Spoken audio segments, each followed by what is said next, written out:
So there's this dude, Jiha Yu, who runs a dinky little shop for hunters, selling all kinds of supplies, but there's one massive problem. He's always short on materials to craft stuff, and the scraps he gets after hunters clear out dungeons?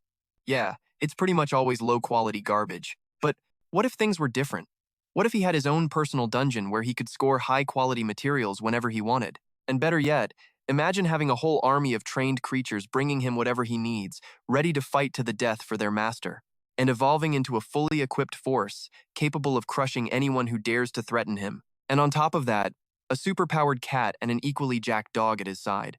Sure, all that sounded completely impossible until, one day, he starts reading this weird old book. It turns out to be boring as hell, and he ends up passing out right on top of it. The second he does, he gets sucked right into it. He blinks his eyes open and finds himself in some dense, foggy forest. A quick pinch confirms this is for real. Not a dream, maybe an illusion. He checks his status window, but everything is normal. The silence is creepy. No animals, just a thick fog hiding everything around him. He stops in front of a strange plant with fruits hanging from storm-beaten branches. They don't look familiar at all. As he crouches down to get a better look, a description pops up, identifying it as a level 1 ether herb. Hunters burn ether to use skills, and the stronger the skills, the more they consume. But with this herb, hunters can spam skills without using any ether for 10 seconds, which totally blows his mind. He regrets not bringing any bottles to store the herb's liquid. Just then, he spots some bright, wounded-looking leaves on a ruined tree and decides to help it out, thinking it might die if he just leaves it like that. He gets some water from a nearby spot and drips it onto the tree, hoping his efforts are enough to keep the plant alive. Suddenly, he gets hit with a flood of notifications: Friendship with Plants level 1 and Blessing of Kisses level 1. He just stares at the screen, wondering if just watering some twig could actually trigger this. Out of nowhere, the old tree behind the herb lights up and then vanishes into thin air right in front of his eyes, like it was never even there. That's when he jolts awake, back in reality. At first, he chalks it up to a dream, but it felt way too real. Then he notices the dirt caked on his hands. His eyes go wide as he realizes what happened. Everything he saw actually went down. Still not sure what to believe, he wonders. If maybe he somehow sleepwalked, but there's no dirt anywhere near his house, so that makes zero sense. Maybe he really did go somewhere else. Just to test it, he grabs the same book and starts reading it, hoping to get sleepy enough to go back to that weird forest. Turns out, he was right. After dozing off, he wakes up in the same forest, but he notices subtle changes. The fog is lighter, and the place looks more open. That's when he realizes this is a dungeon that only appears when he sleeps, a totally new concept for him. Inside the dungeon, he sees a level 1 sun apple hanging from a tree, an item that's rare even in the highest level dungeons. Health potions alone only restore 10% of max health, but when combined with this apple, they heal an extra 20%, and the recovery time is cut by almost 80%. What's most shocking is how many of these rare sun apples there are. He figures if he can gather these apples along with the ether herbs, he could create an insanely powerful potion. He thinks grabbing a few apples shouldn't be a big deal. But while he's still wondering how to carry everything, something falls out of the sky and smacks him right in the face. He catches it just in time and stares in disbelief. It's a dimensional bag. The discovery is thrilling and a little terrifying. With it, he can take stuff out of the dungeon and maybe even sell it at his general store. To his surprise, it even has a few bottles stored inside.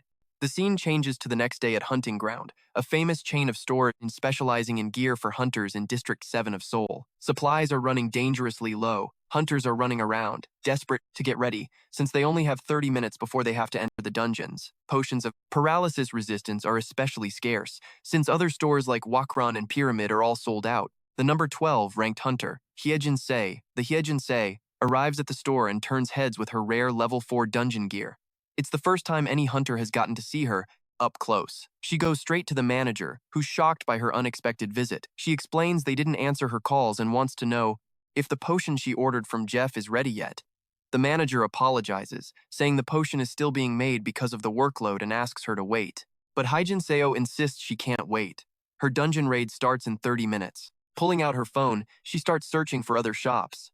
Meanwhile, our protagonist is completely focused, experimenting with the items he brought back from the forest, checking purified water, Undina's tears, and ether herb liquid off his mental list. He sees nothing is missing. Then he adds the sun apple concentrate and mixes everything carefully. Suddenly, a bunch of notifications pop up, showing that the level 1 Blessing of Kisses triggered a great success on his potion. He gains Alchemy Level 1 and successfully creates a special Level 1 potion. The potion grants 14 seconds of zero ether consumption for skills and heals 14% of max health over 15 seconds. He holds the vial. Amazed by the alchemy skill, he just got something that so-called alchemists can only dream of. He's wondering what this Kiss's Blessing thing is that made his potion so OP. He thinks about selling it, but has no clue how to even price something like that. The potion is just too damn good. Just as he decides to keep the potion and try it himself first, Hyejin Seo, that hunter from earlier, storms into his shop and heads straight for him, urgently asking if he has any potions, making it clear she's in a hurry. Her eyes lock onto the potion sitting on the counter. She asks if it's a health potion. He says yeah, but it's not for sale yet. She blows off his warning, apologizes, and says she has no other choice. She drops some money, tells him to hit up her guild if it's not enough, and bolts. He's just left there yelling after her, freaking out that the potion might have some messed up side effect. The scene switches to the Hyejin Seo, who's deep inside the dungeon, going all out against these mole-looking creatures. She uses her skill to hurl these glowing swords that just shred through the monsters as she pushes forward, clearing out everything in her way. Two gatherers are trailing her, totally blown away by how the number 12 hunter is handling the fight. The taller guy says there's nothing left for them to do, which just shows how much of a badass she is. The shorter one agrees, but he's kind of salty about it and thinks they need to get their skills up. The taller dude tells his partner to stop whining about getting in the Hyejin Seo's way and just focus on quietly grabbing the goods. He mentions that if Hyejin Seo was still the same person she used to be, she'd have already called them over to help out. But after some incident, she went totally solo. The other guy tries to ask about that incident, but before he can get a word out, she's sprinting at them, screaming for everyone to run. It catches them totally off guard, leaving them stunned by the sudden alarm. The reason for the panic becomes crystal clear. A giant creature with a purple glow and razor-sharp claws. This is the Manstalker, an A-rank monster from the Grade 4 Aversion dungeons. It's notorious for its deadly poison and massive size. Panic hits them as they realize just how screwed they are. The guys just freeze up despite her warning, so she has to fall back to take on the Manstalker by herself. She swings her heavy sword against the massive horned beast, fighting like hell. But still, the demon's raw power is too much, and it drains her ether. All she can do now is stall it, long enough for the others to get away. In the middle of all the danger, her thoughts drift to her partner, someone she wishes was here right now, but she knows he's gone, that he can't help her anymore. Facing the fact that she's on her own, she remembers the potion she bought from our MC's shop earlier. With nothing left to lose, she chugs the potion and finds out it actually tastes pretty damn good, to her surprise. Suddenly, a wave of ether just floods through her, pumping her full of power. Feeling her strength surge back, she jumps back into the fight, ready to turn the tables on the demon. Using her skill, Mighty Sword Fury, she slices the creature in half. Shocked that the potion's health recovery and zero ether cost let her keep the skill active for a full 10 seconds, way longer than the usual 3 seconds. Staring at the empty bottle, she gets curious about the shop where she copped it. The next day, Hyejin Seo barges into Jiha Yu's shop demanding answers about the potion she bought, totally intimidating him. Everyone there starts whispering, recognizing her as the famous hunter who single-handedly took down a whole horde of stalkers. Realizing she's coming on too strong, she apologizes and asks about the potion that healed 14% of her health with zero ether cost. He reveals it came from a sun apple in a level 0 dungeon, which just confuses her more since those apples are supposed to be crazy rare. Jiha Yu, getting nervous about spilling too much, tries to keep it vague. When Hyejin Seo spots a glowing blue vial, he explains that it's an ice resistance potion, 32% for 40 minutes. She's floored, knowing that most potions barely give you 10% for 15 minutes. Curious, she asks where it's from, and he remembers finding some rare winter strawberries in a magical forest. Even though they were only level 1 at the time and gave 20% ice resistance for 30 minutes, our MC had gathered the berries and refined them with his alchemy skill to craft the potion, leveling up in the process. He just claims the ingredients came from a level 0 dungeon. Even though she's skeptical of his story, Hyejin Seo buys up every single potion he has, paying way over market price. She compliments his name before she leaves, hinting that they'll definitely be seeing each other again. Later, he heads back to the forest, finds some glowstone and a fire gem, and plans to stock up on more winter strawberries.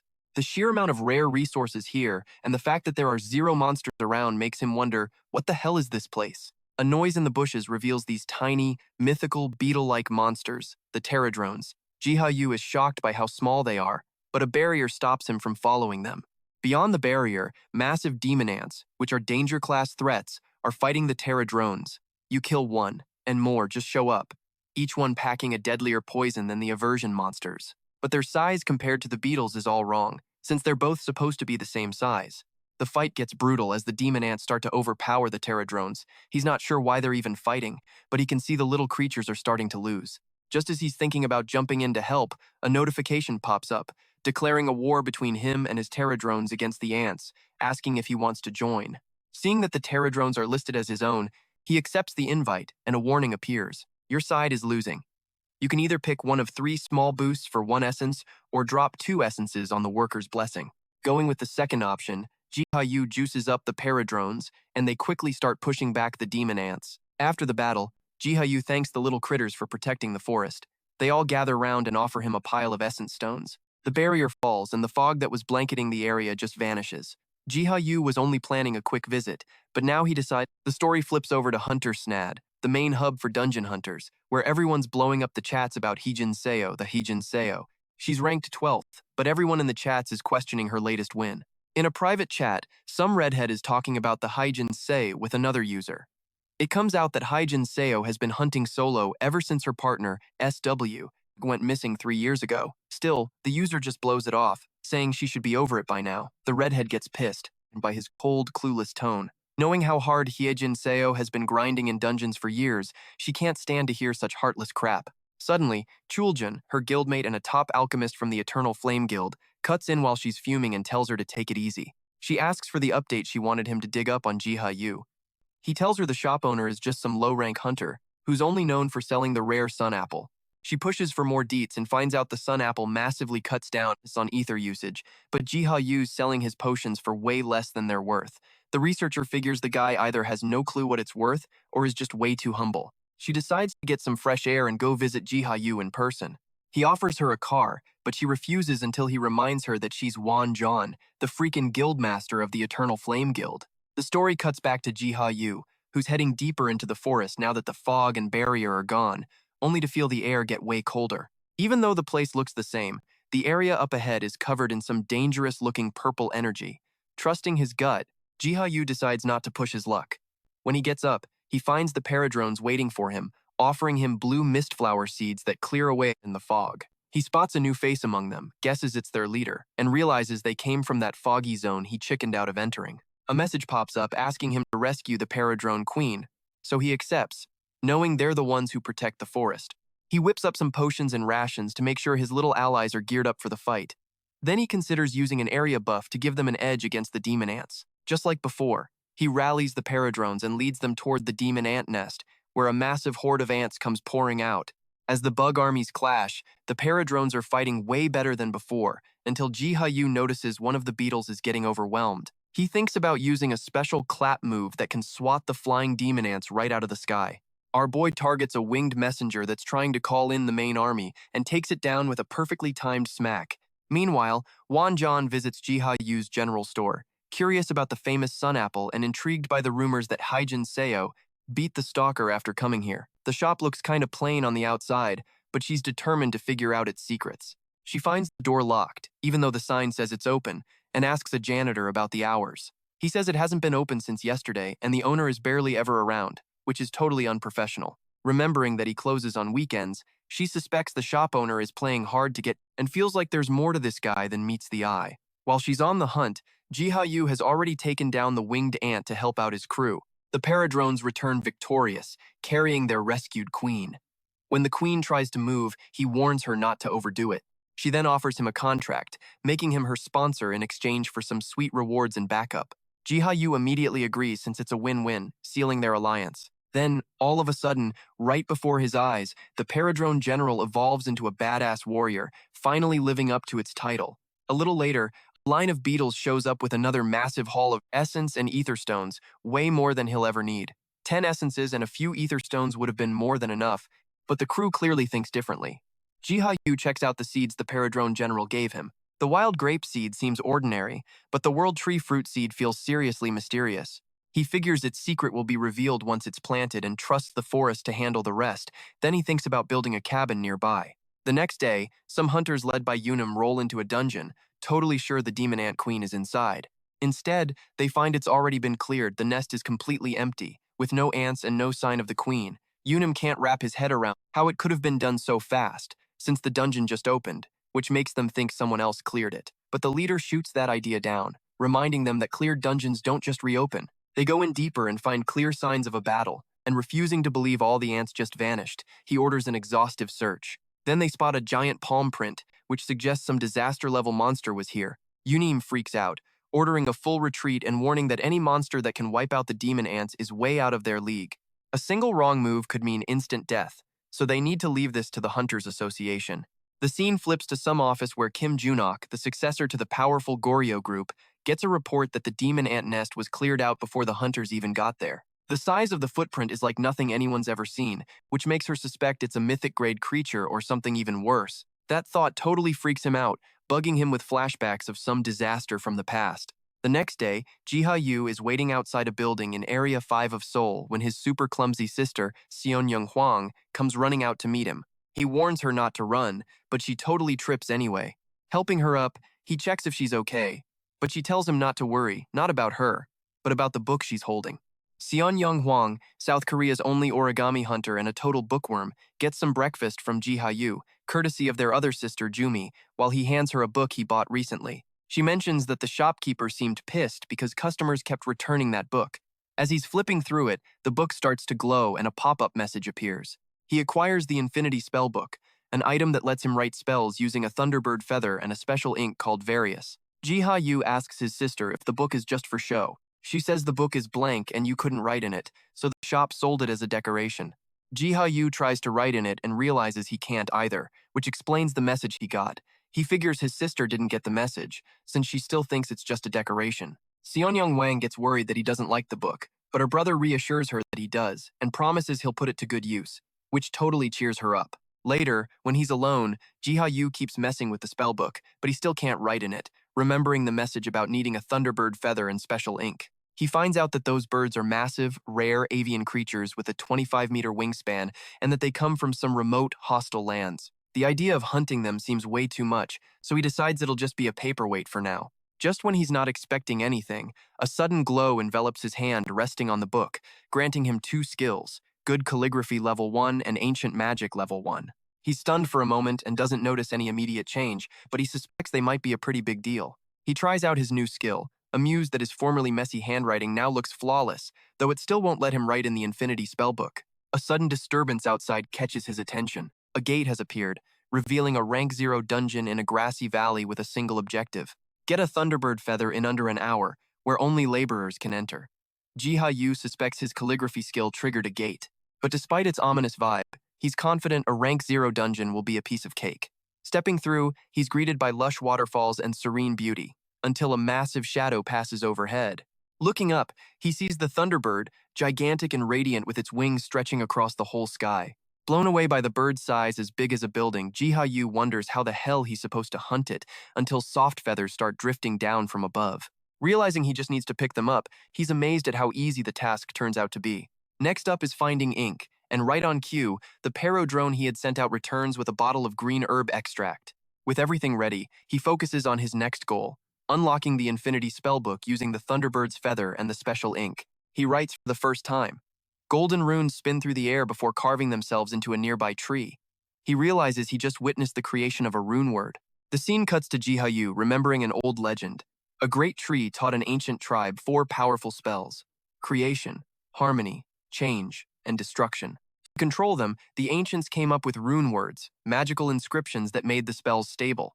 In his shop, he finds a book explaining that the world tree granted magic to humans, which could only be used safely by using rune words. He's never run into them before and wonders if anyone even uses them these days. The rune words appear on the tree after the spellbook's conditions are met, but he still doesn't get why they didn't just appear in the book itself. He recognizes the carved tree as the one he planted when he first entered the Dream Forest, suspecting it might be a sprout from the legendary world tree.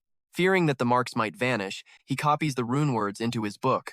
As he studies the carving, he's shocked that he can actually understand them, despite seeing them for the first time. It reads, "Destruction. Your flame will set everything on fire." Once he finishes copying the marks from the tree into his book, the writing morphs into a tangible scroll of destruction change that powers up runic magic. He rips out the page, planning on making 99 more. When he looks again, the ripped-out page has already restored itself, meaning it's an infinite spellbook. With enough ink, he can crank out infinite scrolls, though their exact effects are still a mystery. Music. Since he's not a mage, he can't test them himself, but he could learn more if he gives them to a mage. A bit later, Jiha Yu gets back to his shop and runs into a new visitor, a red-haired woman who is clearly furious. After several failed attempts to find him, she's venting all her frustration, and he just apologizes. After a quick once-over, she writes him off as just some regular dude, exactly like her guildmate, Chuljun, had told her. Her intense stare makes him uncomfortable, and he thinks maybe she's pissed, but in reality, she's deciding that her real target isn't Jiha Yu himself, but the insane items he sells. After a quick pause, she hands over her card and introduces herself as Wan Zhan, leader of the Eternal Flame Guild. She asks about his supposed special items and immediately guesses he's talking about the sun apple or winter strawberry potions that have been blowing up lately. To make up for the hassle, Jiha Yu offers her some freebies. She's stunned, since rare potions aren't exactly easy to come by, and he's just giving them away. But when he checks his inventory, he realizes he's sold out, which is a first for him, all because he's been sidetracked by the paradrones and the infinite spellbook. Embarrassed, Jiha Yu apologizes and promises to have the items ready by the next day. Wan Zhan, though disappointed and not sure if he's kind or just clueless, accepts his apology and agrees to wait. The redhead turns to leave, bummed out that she was hoping to test out his potions that same day. Then it clicks she's a fire mage, so he quickly offers her a fire scroll he made as a sample, not wanting her to leave empty-handed. She takes the scroll, opens it, and finds a fire spell. After testing it out, she compliments the enchantment as she turns to leave. He notices her staff glowing, wondering if the magic caused it. Later, Wan leads her guild into the spider dungeon, quickly taking down a sentinel spider. She orders them to move up, but stay sharp. As she wields her staff, she feels her power surge and the embedded rune glows intensely. A sudden warning from her gear alerts her to a splash of toxin headed her way. She dodges it without a scratch and sees countless eyes glowing in the shadows, way more enemies than their intel suggested. Realizing the danger, her teammate apologizes for the oversight and suggests they fall back to regroup. But the guild leader stands her ground, confident in her strength, and decides to push forward despite the risks. She ignites her staff and unleashes a vicious fire attack, torching everything in its path. Her guild members are blown away by the power of her magic, wondering how much she's leveled up and joking that at this rate, she could clear the whole dungeon by herself. The flames die down, leaving Wan stunned by the power she just wielded, wondering if it came from Jiha Yu's scroll. The next day, Jiha Yu is in his shop brewing sun apple and winter strawberry potions, hastily packing them for John's early visit. She arrives right as he's finishing up, this time with someone else in tow. The woman presents him with a briefcase full of cash, feeling guilty about taking the scroll for free, especially since its power blows past even S-grade items. Seeing his low prices, she assumes he doesn't really care about money. Jiha Yu, thrown off for a second by the amount, clarifies that he does value money, he just didn't expect this much generosity. Wan Zhan insists on paying for the powerful scroll, calling it a cheat-level item, which confirms Jiha Yu's belief about the spellbook's value. She offers to wire him the money if that's easier, but he politely refuses, framing it as an apology for the delay. Deep down, he knows he doesn't deserve the payment, since his real goal was to have her test the unproven scroll. She warns him that kindness can turn into stupidity in a heartbeat, which makes her companion uncomfortable. She compares him to the goose that laid the golden eggs. Giving them away freely would just attract predators. She compares Jiha Yu's skills to the golden eggs, saying they're amazing but dangerous in the world of hunters. Wan Zhan gets back to her main point and invites Jiha Yu to join the Eternal Flame Guild. The sudden offer catches him by surprise, and she quickly apologizes for her earlier bluntness, assuring him her guild is trustworthy. The guild leader admits she brought the cash herself to prove her guild's commitment to rewarding him. Even though Jiha Yu knows their reputation, he still appreciates the effort. Emphasizing the guild's support, she introduces him to Chuljun, their lead alchemist, and promises him plenty of research collaborations. They promise him a tailor-made salary and benefits package, plus a high-ranking position right from the start. Although he's grateful, he turns down the offer. She completely misunderstands and tells her companion to draw up a contract. She's stunned when his refusal finally sinks in, wondering why he'd turned down such a good deal. He explains that the offer is overwhelming and he thinks there are others better suited for the role, but his modesty just frustrates her even more. He admits he started out as a low-rank hunter with no special powers. His ability to craft rare items comes down to luck, circumstances, and a good friend. He doubts his skills will last and prefers to stay tied to his shop. Her guild member senses that Jiha Yu won't be easily swayed and asks her to respect his decision. Our protagonist assures them he'll be careful, take their advice, and charge her more for the potions she reserved. Though annoyed by the rejection, She warns him not to regret it if a crisis hits. He assures the guild he's safe thanks to his magic bell, a flower that warns him of danger. The story then shifts, reflecting on how the gates have changed the world. Nature is disappearing. Monsters invade the beaches and seas, and even mountains and valleys offer little shelter. But in the Forest of Dreams, Jiha Yu finds a rare sanctuary. He's enjoying a peaceful beach, which surprises him since he was expecting to find only a forest here. He's trying to chill, wondering if he's even cut out to run a shop. He thought he'd be all about his store, but that run-in with Juan totally wiped him out. Trying to get some downtime, he crashes by a campfire with his books.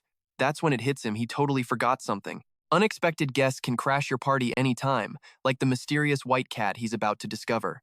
2 hours earlier, Jiha Yu was just chilling by a campfire, listening to the waves, a rare bit of peace ever since the seas got all messed up. Just as he's thinking about bringing others here, he hears a faint sound, kinda like a soft wild cat. When he sees his bellflower plant isn't making a peep, he knows it's not a threat. Right then, a therodrone appears, leading him to the source, a huge white feline named Arctis, looking all weak and injured. As he carefully picks it up, he wonders if a potion would even work. While he's holding the creature, a soft whisper from the therodrone makes him look up and see several more of them bringing fish. When he asks if they've been looking after Arctis, their thoughtfulness totally gets to him, and he promises to bring more food next time. The scene snaps back to the present. Jiha Yu's relieved to see Arctis is taking the potion well. The cat that was shaking like a leaf before is now sleeping soundly. This gets Jiha Yu wondering about the Forest of Dreams. It hits him that he's never seen a single animal here before. Arctis opens its eyes while Jiha Yu is gently stroking its head.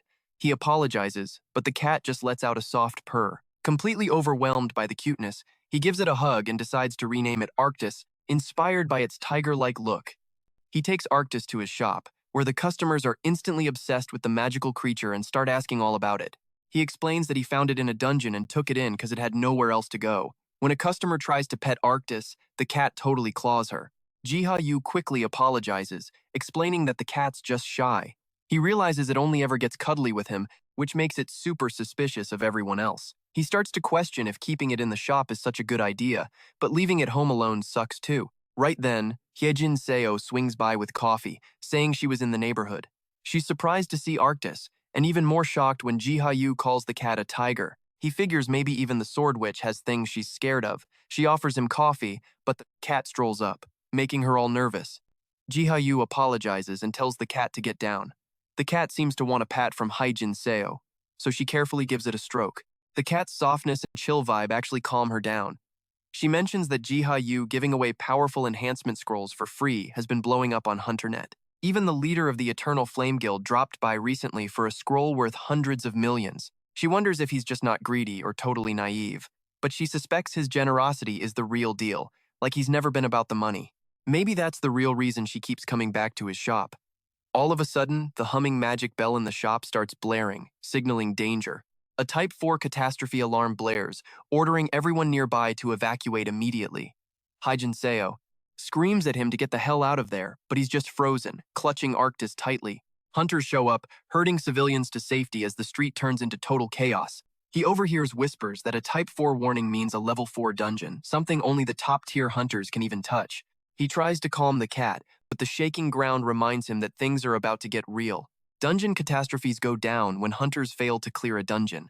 Low-level breaks are whatever, but a rank 4 or higher catastrophe is seriously bad news. The authorities evacuate all civilians within a 20-kilometer radius, send in the military and tanks, and get all the high-rank hunters to the front lines. That's why the Eternal Flame Guild is on the scene, ready to shut this thing down. Things start to escalate as hordes of skeletal monsters pour out of the catastrophe gate. The army hits back immediately, scrambling jets and firing missiles to stop the monsters. But the city is thrown into chaos as the horde pushes forward. Manager Yoon-suk is leading the army, IDs the monsters pouring out as leeches, realizing this whole mess must be from that failed undead dungeon raid. He orders all attacks to concentrate on the gate to stop the monsters and the curse-slinging leeches from getting through, confident they can contain the threat easily and then just clean up the stragglers. Then, something way more deadly crawls out, forcing him to completely rethink his strategy. The commander screams an emergency order for all units to unload everything they've got on this new threat. The soldiers unleash everything they've got in a desperate bid to stop the monster. Explosions rip across the battlefield as the creature gets hammered with heavy artillery. The soldiers think their firepower is doing the job, but Junuk has his doubts that they're even scratching the disaster rank monster. It spots civilians nearby, dead set on destroying any threat in sight. The creature charges forward at an insane speed, blowing right past the defenders and leaving them completely stunned. Then, its real target becomes clear: the city's main shelter, where all the civilians are holed up. The Sword Witch jumps into action, unleashing a storm of slashes to cut it off, while the guild leader blasts it with fire magic. Even so, the monster keeps charging for the shelter, not even giving them the time of day. Ignoring Goon's warnings, Hyejin Seo rushes forward, dead set on saving Jiha Yu and everyone else in the shelter. The monster smashes into the civilian sanctuary and locks its eyes on Jiha Yu, who's completely paralyzed with fear. Just when the monster's about to strike, Arctis leaps out front and unleashes a magic attack. To Arctis, the creature is nothing but some weakling demon, and he blasts it with a magical crackle whose power roars like the fury of Etsuya. Suddenly, Hyejin Seo senses a surge of ether coming from the shelter, freezing the monster in its tracks. He jumps on the chance and rushes forward, signaling to Chagu, who's already casting a powerful fire spell. His furious swordplay syncs up perfectly with the fire magic, swallowing the beast in a storm of fiery sword strikes. With the monster finally beaten, dead silence falls over the battlefield, making them think the fight's over. But the Sword Witch tips off the leader about the ether she felt earlier. When the dust settles, Hyejin Seo is shocked to see Jiha Yu still kneeling in the shelter, holding Arctis, while everyone else has bailed. With the suits deciding the situation is handled, they start tending to the wounded. But Hyejin Seo can't get the memory of the ether he chased, which has now vanished out of his head. Meanwhile, Jiha Yu heads home, totally wiped from the day's chaos. After a shower, he sits at his desk with Arctis, noticing the cat's chill expression and remembering the pure rage it showed earlier when facing the monsters. Still bugging about what happened, Jiha Yu starts logging it in his legendary spellbook. As he types in the info, it pops up directly on the Mir Wiki, a global database that everyone thought was impossible to edit. The first person to notice this change is Junsuk, who instantly loses his mind. A high-level meeting with all the top dogs and hunters follows, where they review the whole disaster. They confirm that the ether wave caused massive energy fluctuations, but that their hunters weren't the ones who landed the final blow. Luckily, the unexpected ether blast neutralized the threat before it could cause any more destruction. One of them suggests that maybe it was some weird phenomenon, and not a person, that caused it. Then their attention turns to the Mir Wiki, which was updated for the first time ever during the incident. The group realizes that someone insanely strong scared the crap out of the monster, and the info popped up on the forum instantly. Hyejin Seo stresses that the person responsible for scaring off the monster was right there in the shelter and might have some incredible skills. Boone adds that several witnesses heard a cat's meow during the ether blast and that Jiha Yu, who had a cat that looked like a snow leopard, was inside the shelter. As a result, Boone leads the group to Jiha Yu's shop, insisting on seeing the cat. Jiha Yu, totally weirded out by their enthusiasm, warns them that Arctis might get spooked and bolt if they get too aggressive. Right then, Arctis hops onto the counter and stretches, immediately grabbing everyone's attention. The guild leader picks Arctis up, shocked at how basic the cat looks for a creature that caused such a massive ether wave. He tries to warn her about Arctis's temper, but she just blows him off and starts roughly petting the cat, hoping to sense some of its previous power. The cat snaps, bites her, and leaps away, while Jiha Yu is desperately trying to warn her. The conversation shifts when Hyejin Seo brings up the shelter incident, pointing out that a cat's meow was heard right before the monstrous creature retreated, and that Jiha Yu had been there with his own cat. Arctis lashes out at Jiha Yu, scratching up his hair, which makes Junsuk doubt the report is anything but BS. Although he still wants to recruit Jiha Yu, he decides now's not the right time. Boone's already been shot down and has no intention of competing with the Eternal Flame Guild. He turns to leave without making an offer. Yan follows him, muttering that she wanted to see him get rejected too. Hyejin Seo gives Jiha Yu a polite nod and follows them out. As night falls, Jiha Yu returns to the forest and starts reading a book. He comes across the Gahana continent, a name that vaguely rings a bell from something he heard before. The book shows a super detailed map of the continent, describing how tons of different races once lived together under a great tree. It explains that the tree created nature gods to protect General Jiha Yu, just freezes at an illustration of a nature god, a white feline with black spots called Nature's Raging Fang. Even though Arctis seems like a regular cat, the memory of the ether blast convinces him his cat might be way more than it appears, possibly a nature god. The realization hits him like a ton of bricks.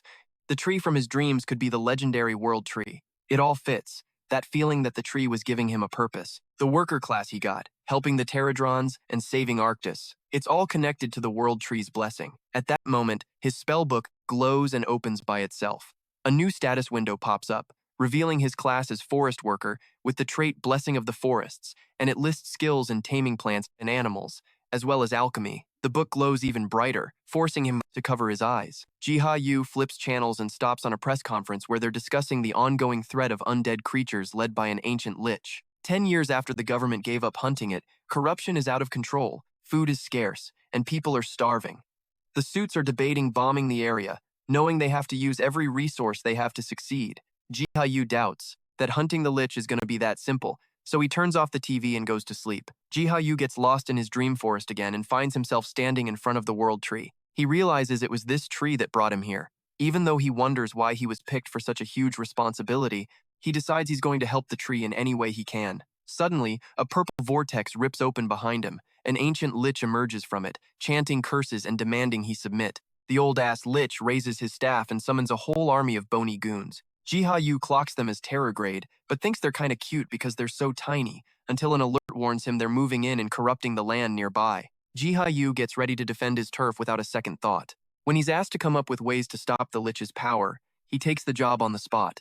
Jiha Yu thinks about just slapping the army, but realizes you can't beat a lich like that. He knows the only way is to destroy the lich's life source and cleanse the jacked-up land. He switches gears. A castle in the distance catches his eye, giving him a weird sense of déjà vu. Looking closer, he recognizes the flag of the Strom Kingdom. This leads to a seriously grim realization. The undead might be the kingdom's former citizens. Shoving that disturbing thought aside, he orders his Terradrones to deal with the corruption immediately. The Terradrones move out, but a huge boulder blocks their path.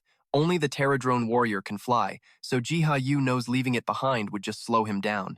Given the choice to use an essence to move the rock or let them handle it, he acts right away and clears the path. He then orders them to find the enemy's source. The old lich claps back, ordering his undead minions to protect his tribute box and unleashing a spell that just wrecks the advancing Terradrones. The tide turns against the Terradrones, but the warrior rams its leader with a massive headbutt as he casts the worker's blessing, powering up the entire army.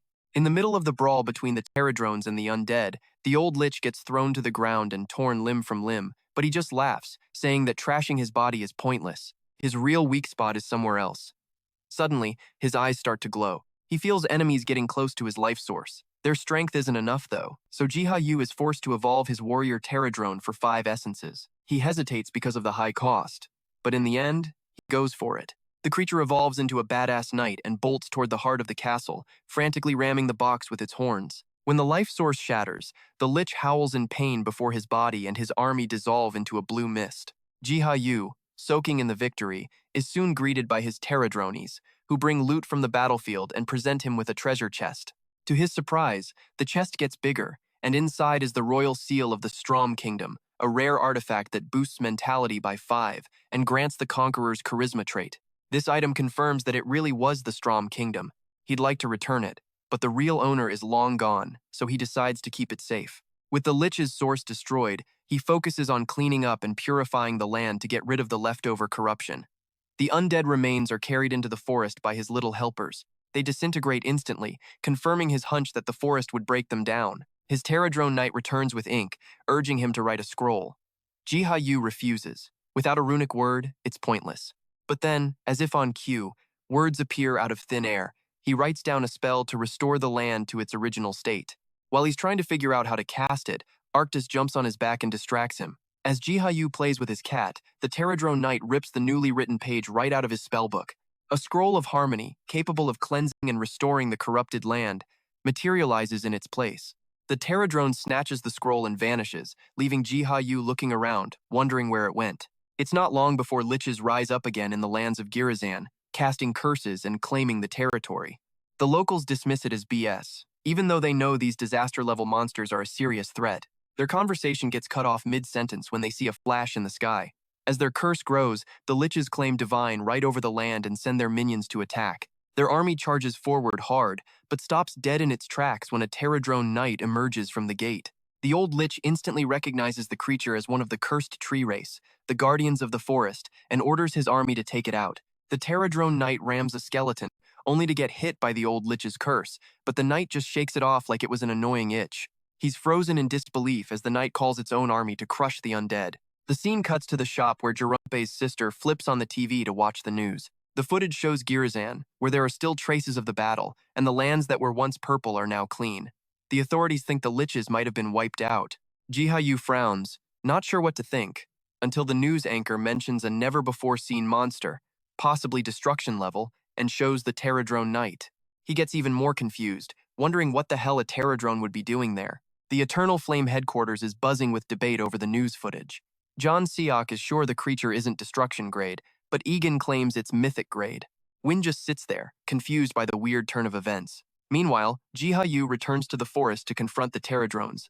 He gathers them and asks if they ripped up Scroll B and then showed up for the battle in Girizan. The knight shoots off and comes back with a pile of atherescence stones, as if it's trying to bribe him. He just laughs, brushing off the bribe, and gives them a pat on the head for cleaning up Girizan. His eyes flick back to the 10 ether stones and 10 essences, now stressing about how he's going to handle them. Arctis playfully tries to snag a crystal, but in a flash, the cat's already got it in its paws. It swallows the crystals whole. And that's when it hits him. So that's times what the cat eats, and it's probably why the Terradrone snatched it. Then, using his remaining 15 essences, Jiha Yu buffs his stats. Strength to 9, stamina to 8, and he flexes, checking for any signs of growth. Even though the extra power would help with his job, he decides not to get hung up on it. Life's good enough with Arctis by his side. Later on, a call from the Hunter Management Center invites Jiha Yu to a party for the dungeon latecomers, and the novelty of it actually gets him hyped to go. Showing up at this huge fountain packed with recovery specialists, he spots some guy he knows, Mr. Wango, who confirms the rumors that this is the first dungeon this massive. The whole vibe shifts the second Cian shows up, causing whispers to ripple through the crowd. Even in her armor, she's drop-dead gorgeous, and rumors are flying about her latest feat acing a mission solo, while the other high-rank hunters with her could only watch. Hyejin spots Jiha Yu, walks over, and asks if he's going to enter the dungeon as a straggler. Jiha Yu explains that he got called in, probably because the raid still needs more bodies. His casual chat with the Hyejin Seo totally gets everyone's attention. Worried about the risk, she offers to go in with him. Jiha Yu admits it'd be easier with her along, but he's not really feeling it. The organizer offers to transfer authority to her, but she coldly shuts him down and just drags Jiha Yu along with her. They head deeper into the dungeon while she points out the rare plants inside that most people couldn't care less about. When she asks if they should push forward, he stops and unzips his backpack, revealing Arctis inside. It's a sight that instantly makes her crack a smile. She tries to grab its little paw, but Arctis snatches it back. Jiha Yu, all embarrassed, explains that it hates having its paws touched.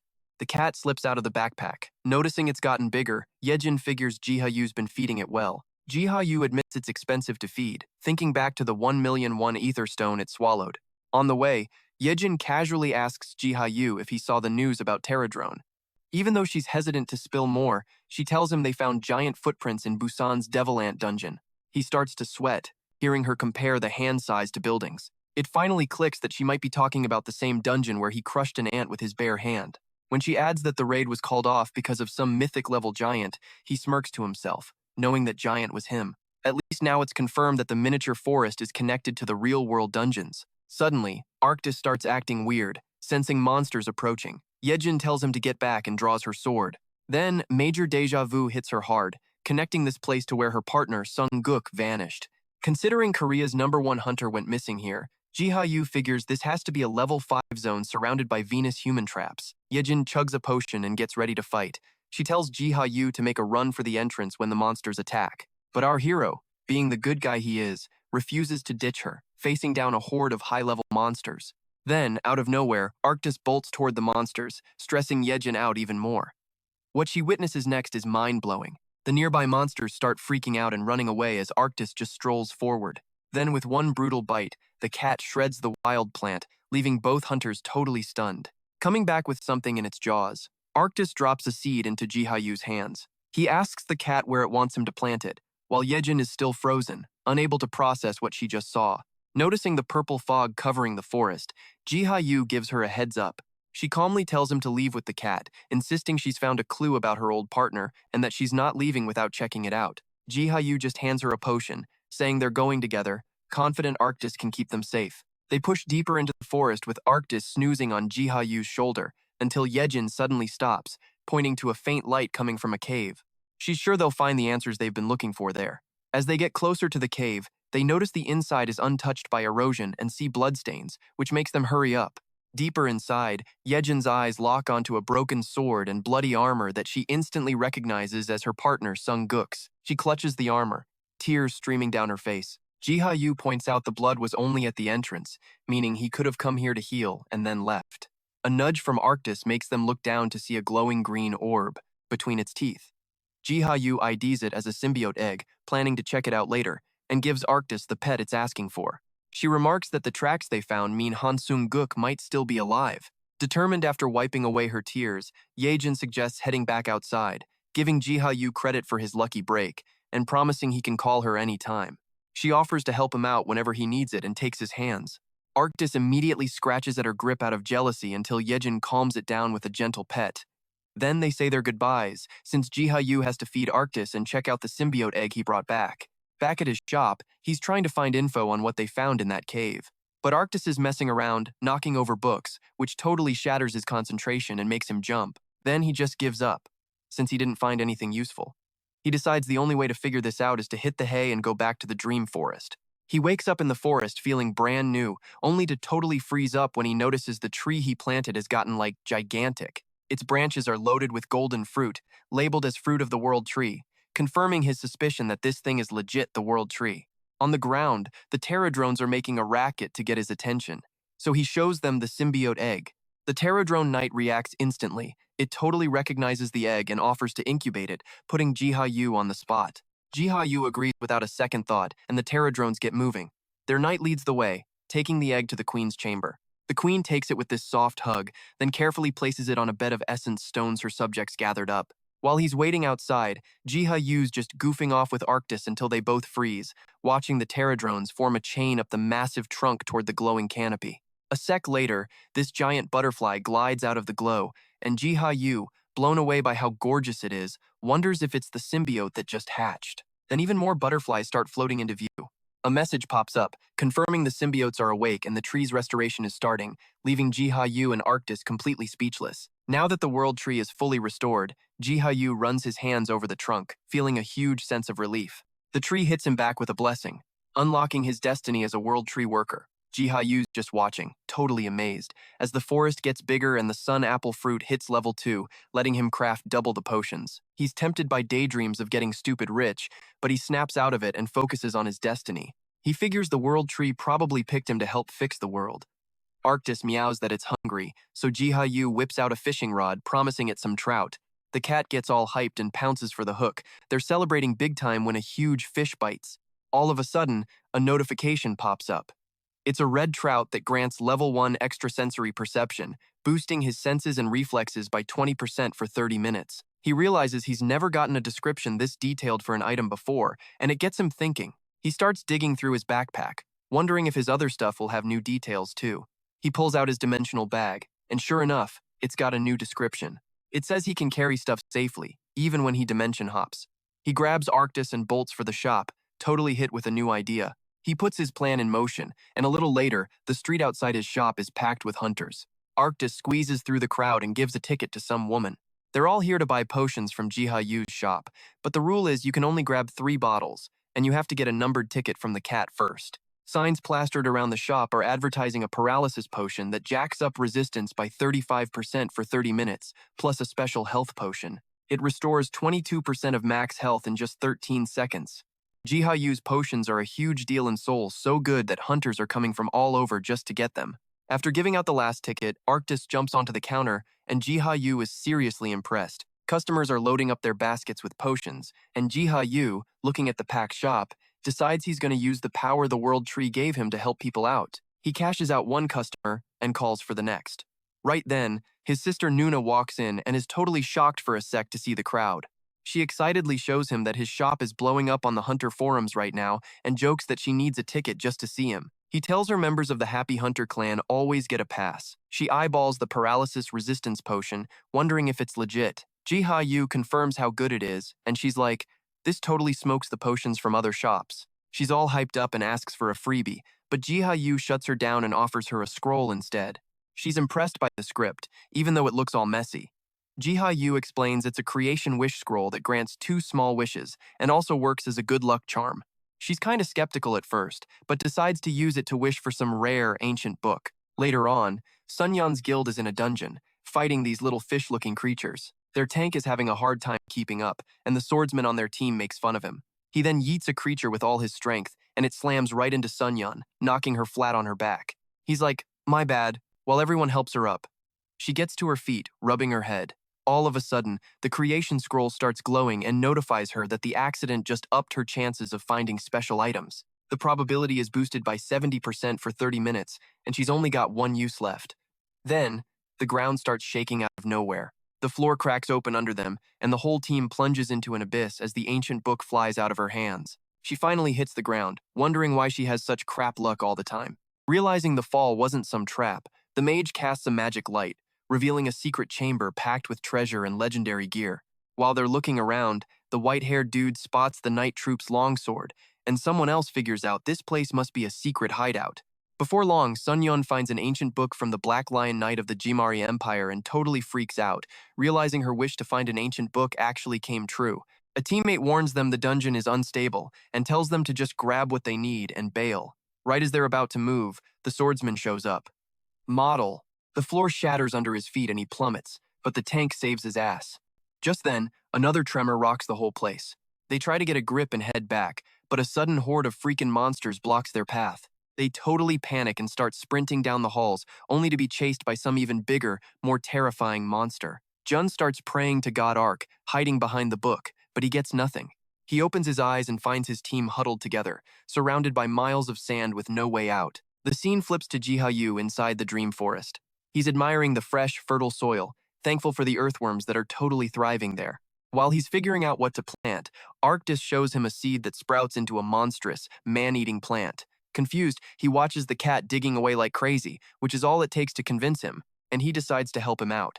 Then, his bellflowers start ringing, alerting him that he's got company. He picks up Arctis, dusts him off, and spots the hunters at the window, with Sun Yun absolutely fuming. When he goes out to greet them, he just gets an earful from her, yelling furiously about the scroll. A notice on the scroll reveals some new info. Bad luck increases the probability of getting special items by 70% for 30 minutes. Realizing his screw-up, he awkwardly invites them in to cool off. Everyone just collapses inside Jiha Yu's shop, which makes him ask what the hell went wrong. They explain that a ton of earthworms suddenly swarmed the dungeon while they were exploring. He wonders to himself if the whole mess was caused by the creation scroll he gave his sister. They explain that they've discovered the secret hideout of the Night Order. Jiha Yu, totally stunned, asks if it belongs to the Black Lion Knight Order of the Gamark Empire. She confirms it and shows him an old book, the Journal of the Night Order's commander, but admits most of it is unreadable because of the ancient language. Jiha Yu glances at the journal and shocks her by reading the ancient language, revealing that monsters have started pouring into the kingdom of Strom. Blown away, she pulls out an old piece of paper and his eyes go wide when he realizes it's a busted map of the Gen continent. He realizes just how useful the map could be in the Dream Forest. He excitedly asks to borrow the journal and the map for a few days in exchange for a massive pile of potions. Seeing how hyped they are, he throws in more potions for an extra month, and everyone is thrilled. After seeing his customers out, Jiha Yu makes a mental checklist to level up his shop's business and reads the Knight Commander's journal. Seeing Arctis dozing off, he gives him a pat on the back. He gets comfortable at his desk and decides to check out Nuna's map first, leaving the potion brewing for later. Jiha Yu examines the map and notices its super detailed lists of monsters. He pinpoints the Elder Lich's spawn point near Strom's southern palace and the forest where he bumped into Hyejin near Mount Apato. Pissed that the map is so incomplete, he figures the Terradrones might have more info, so he decides to crash and wakes up in the Dream Forest. In the forest, the only thing breaking the silence is Arctis moving around. The place feels creepy quiet, making Jiha Yu wonder where all the beetles took off to. All of a sudden, the buzzing bells go crazy, signaling a powerful monster's presence. A cyclops with a single red eye shows up, flanked by an army of Terradrones. Jiha Yu recognizes it as a disaster-level monster that's only ever been spotted in China before. He notes its insane size and deadliness, remembering that dozens of hunters sent after it in other lands got totally wrecked by its massive club.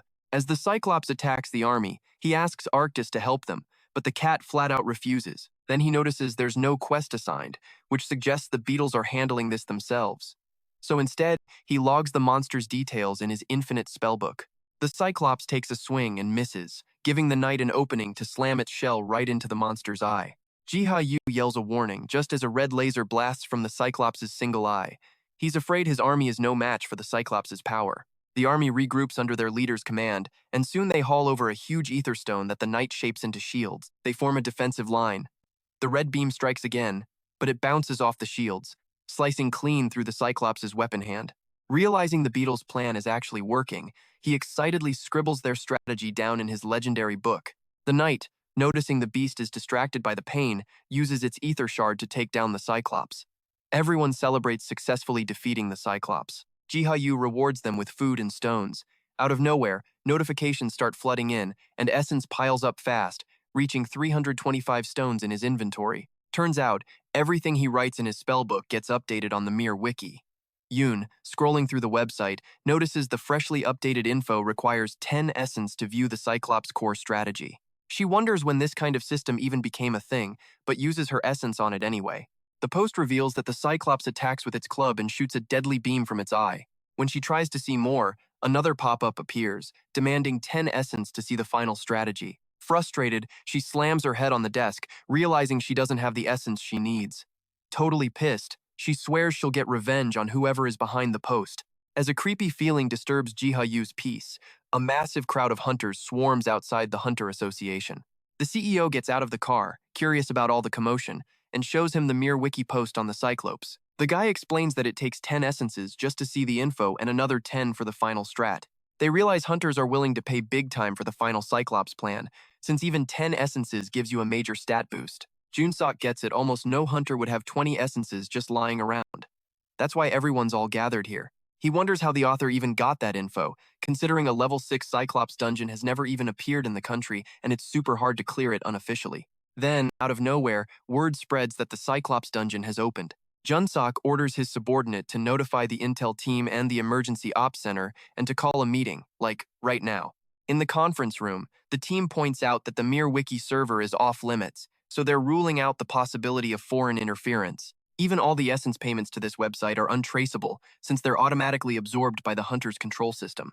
Junsok's assistant confirms that the hunters who read the final strategy get a real boost, which proves the rumors are true. He orders the emergency ops center to make a list of all participants and monitor them in real time, making their safety the top priority. The hunters gather outside the dungeon. Some are feeling uneasy, though the guild leader is itching to get started. Hyejin explains the strategy, instructing the tanks to wait until the reflective shield is ready. The plan is for her and John Pak to go in right after the initial attack is successful. She leaves the final blow to Guion, who is powered up with the Cyclops' attack buff, which has increased her attack and critical power by 15%. The battle kicks off when a red beam shoots out of the Cyclops, but Guion intercepts it with her shield, giving Hyejin an opening to use her sword technique. Guion follows up with a flaming boulder, supercharged by her buff, that smashes into the creature. Watching the news, Jiha Yu realizes the Cyclops dungeon was cleared without any disasters. Then, the newscaster mentions that Mir Wiki's dungeon strategies will be given out for free overseas. That's when it hits him. His infinite spellbook uploads any strategy he registers to the wiki. He realizes that uploading the Pterodron's attack plan could score him a never-ending supply of Aether Stones. The sudden jingle of magic flowers alerts Jiha Yu to another monster. He grabs Arctis and heads straight over there. The Forest of Dreams drops him on an isolated patch of land surrounded by the sea. The Pterodron Knight approaches him, urgently seeking his help for an injured being called the World Eater. When Jiha Yu asks where, the beetle points to a nearby hole. Suddenly, a jet of water shoots out of the hole, drenching them both. Arctis shakes his fur dry while Jiha Yu wipes his face, and that's when he realizes the ground beneath them is moving. It's not an island, it's a whale, and not just any whale, but the World Eater. Feeling its energy getting weaker under his hand, he realizes why so much magical essence has been drawn to it lately. Without hesitating, he tosses a handful of essence crystals into its mouth, hoping to restore its strength. The whale's pupils suddenly dilate before it opens its massive jaws, and a wave of energy explodes from inside it. When the energy fades, Jiha Yu and Arctis are sprawled on the sand, stunned by the force. A notification pops up, confirming that the World Eater has been restored to its original form, all thanks to his help. He sits up and sees the mighty World Eater, now just a tiny, charming creature splashing in the waves. Its cuteness is too much for him, and he can't stop himself from jumping into the water to hug it while Arctis seethes with jealousy. He watches with satisfaction as the whale swims away, though Arctis is still sulking. Suddenly, the creature starts coming back to shore, which makes him tense up, but it's just to do a playful flip in the water. When he looks back at the shore, he finds a pile of fresh fish and seafood on the sand. A thank you gift from the World Eater. Jiha Yu gratefully accepts the gift while Arctis snags a fish for himself. He says goodbye to the little world eater, silently hoping they can meet again in the future. Hours later, news breaks that a giant sea monster was spotted off the southern coast of Korea. At night, helicopters scan the coast with searchlights, and a giant octopus emerges from the sea, swatting helicopters out of the sky. It moves toward the shore, causing panic in the streets. Security personnel mobilize, wondering where the hunters are when an even bigger shadow appears on the surface. Based on its size, it looks like it could be a disaster-level monster. The octopus freezes in fear, and the whale swallows it whole. In the control room, officials watch the feed, recognizing the creature as a demigod whale connected to the first awakened human. A staff member points out that it's a creepy match for their archived records, but they decide to keep it under observation anyway. They check the latest reports. The sea monsters that were threatening Korea are now heading for Japan. Meanwhile, at home, Jiha Yu is sitting with his sister, who's been buying up more stocks lately, so he brought her some old books from the Kingdom of Strom.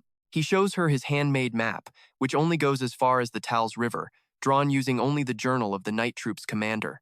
Impressed by the map, she says that he describes it like he's actually been there himself. Jiha Yu laughs, but deep down, he's remembering the Dronteras who roamed the land and helped him map it out. He mentions that if he just adds the southern Tal's River, the map of the Strem Kingdom will be totally finished. She wonders why he's so obsessed with the map.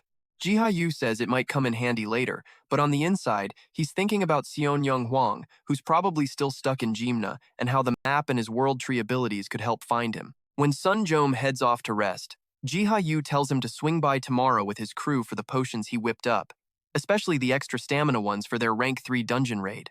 Alone again, he feels grateful for their support and is stoked that he figured out a new runic word. Jiha Yu turns his attention to the spellbook.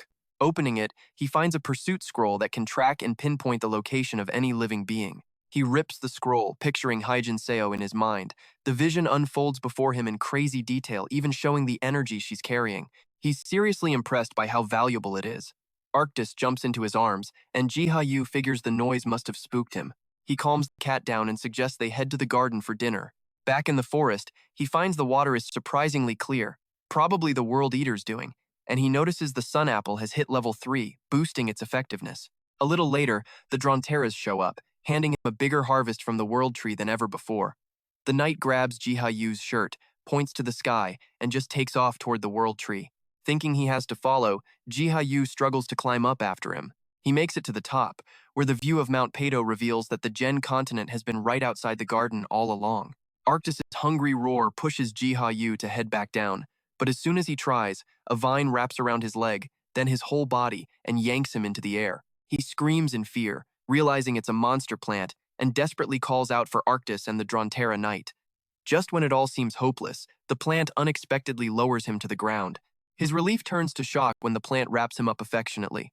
He laughs, realizing the scary plant is just some clingy, affectionate type, and he's already thinking about making a post about this on Miraki. Afterward, Jiha Yu heads for the path to Mount Peto, the same place people who fled the Extreme Kingdom went to ages ago. The Drontera's words are echoing in his head.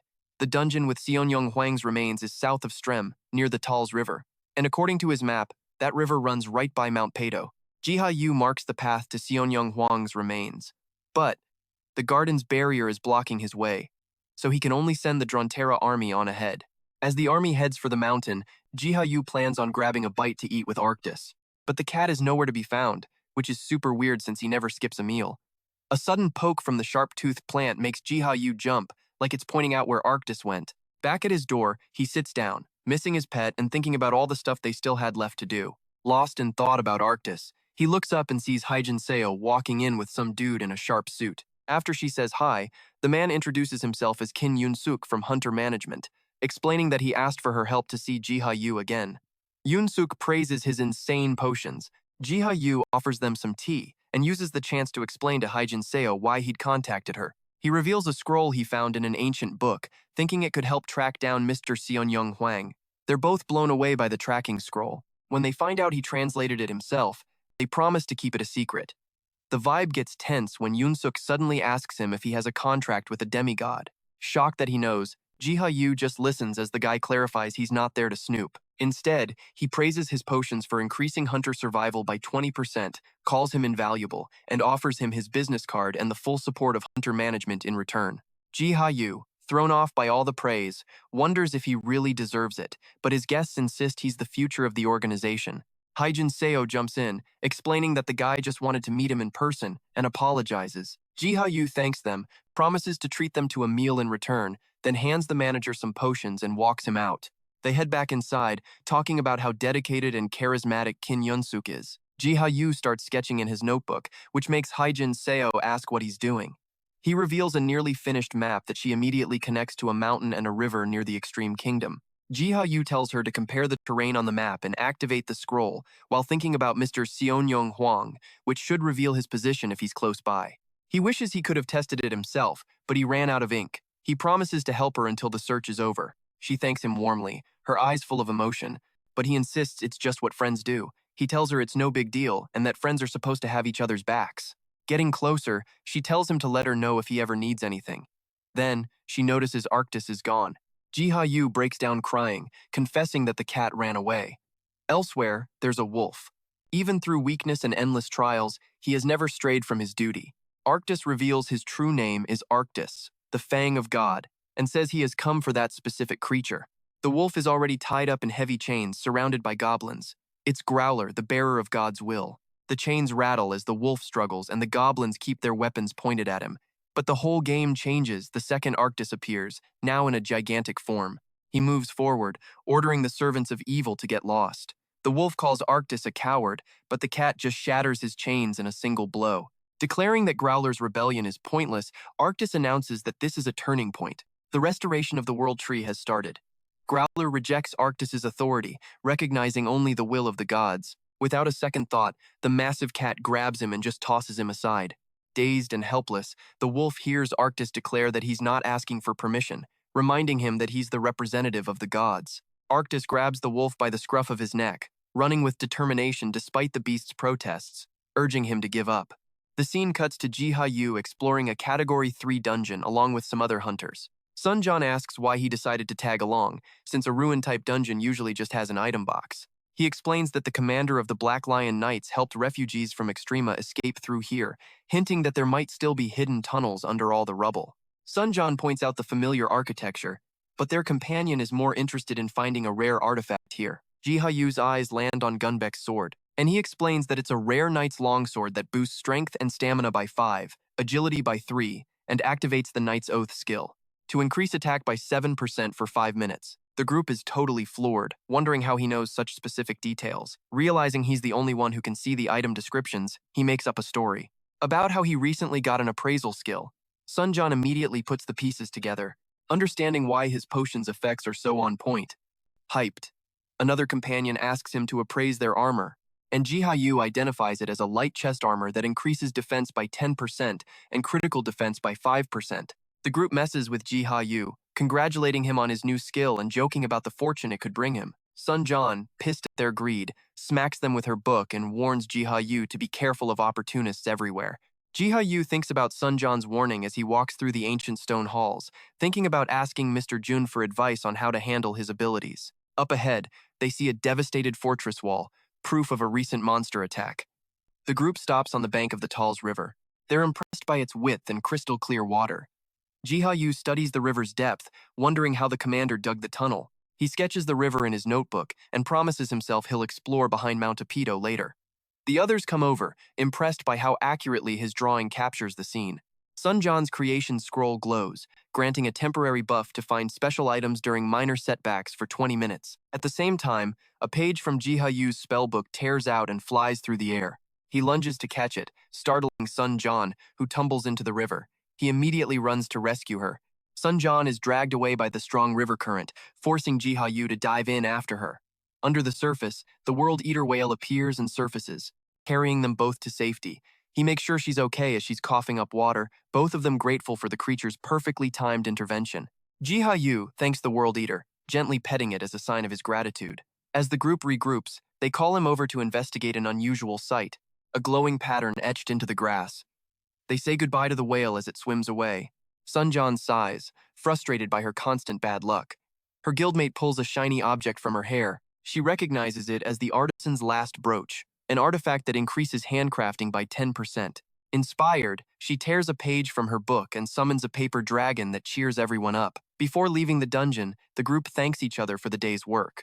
Jiha Yu is satisfied that he found a magic circle, which he even copied into his book. He opens his book, and the description reveals it's a dimensional portal granted by the gods that can only be used to go to destinations where the same circle exists. Jiha Yu stares at the magic circle, determined to figure out how the Ron-Terra travel freely between Earth and Gina. Back home, Arctus's absence is bugging him, but he tells himself it's just temporary and focuses on work to distract himself from the emptiness. Later, Jiha Yu is walking through the empty forest calling for his companions. Arctus appears from behind, carrying a small pup in his claws, and the gardener is immediately relieved, noticing how much his cat has grown.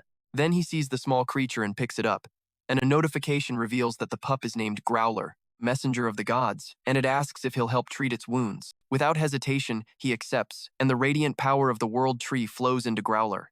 The wolf gets its strength back and tries to give him an angry look, but Jiha Yu, completely charmed by its cuteness, just hugs it. He names him Doko and welcomes him home, while internally, Growler is totally dissing the name choice. A few days later, the gardener notices the number of gifts has grown significantly since Doko's arrival. He figures it's due to the wolf's unique demigod traits, which increase affinity and leadership with animals. As a result, the pack's size has increased by 1.1 times, and its movement speed has improved by 1.2 times. Jiha Yu realizes that as Doko gets stronger, the entire group will benefit. With his persistent hunter skill, which detects any movement within a 2-kilometer radius, he thinks they'll be able to safely cross the Great Plain toward Mount Apito. He rewards him with a red trout ball, but Arctus greedily snatches it, and the two of them get into a chaotic brawl. Their owner steps in, picking up both Arctus and Doko while chewing them out for fighting. Then, some chimes start to ring, signaling a visitor at his shop. Taking his pets inside, he wonders if he's trusting them too much.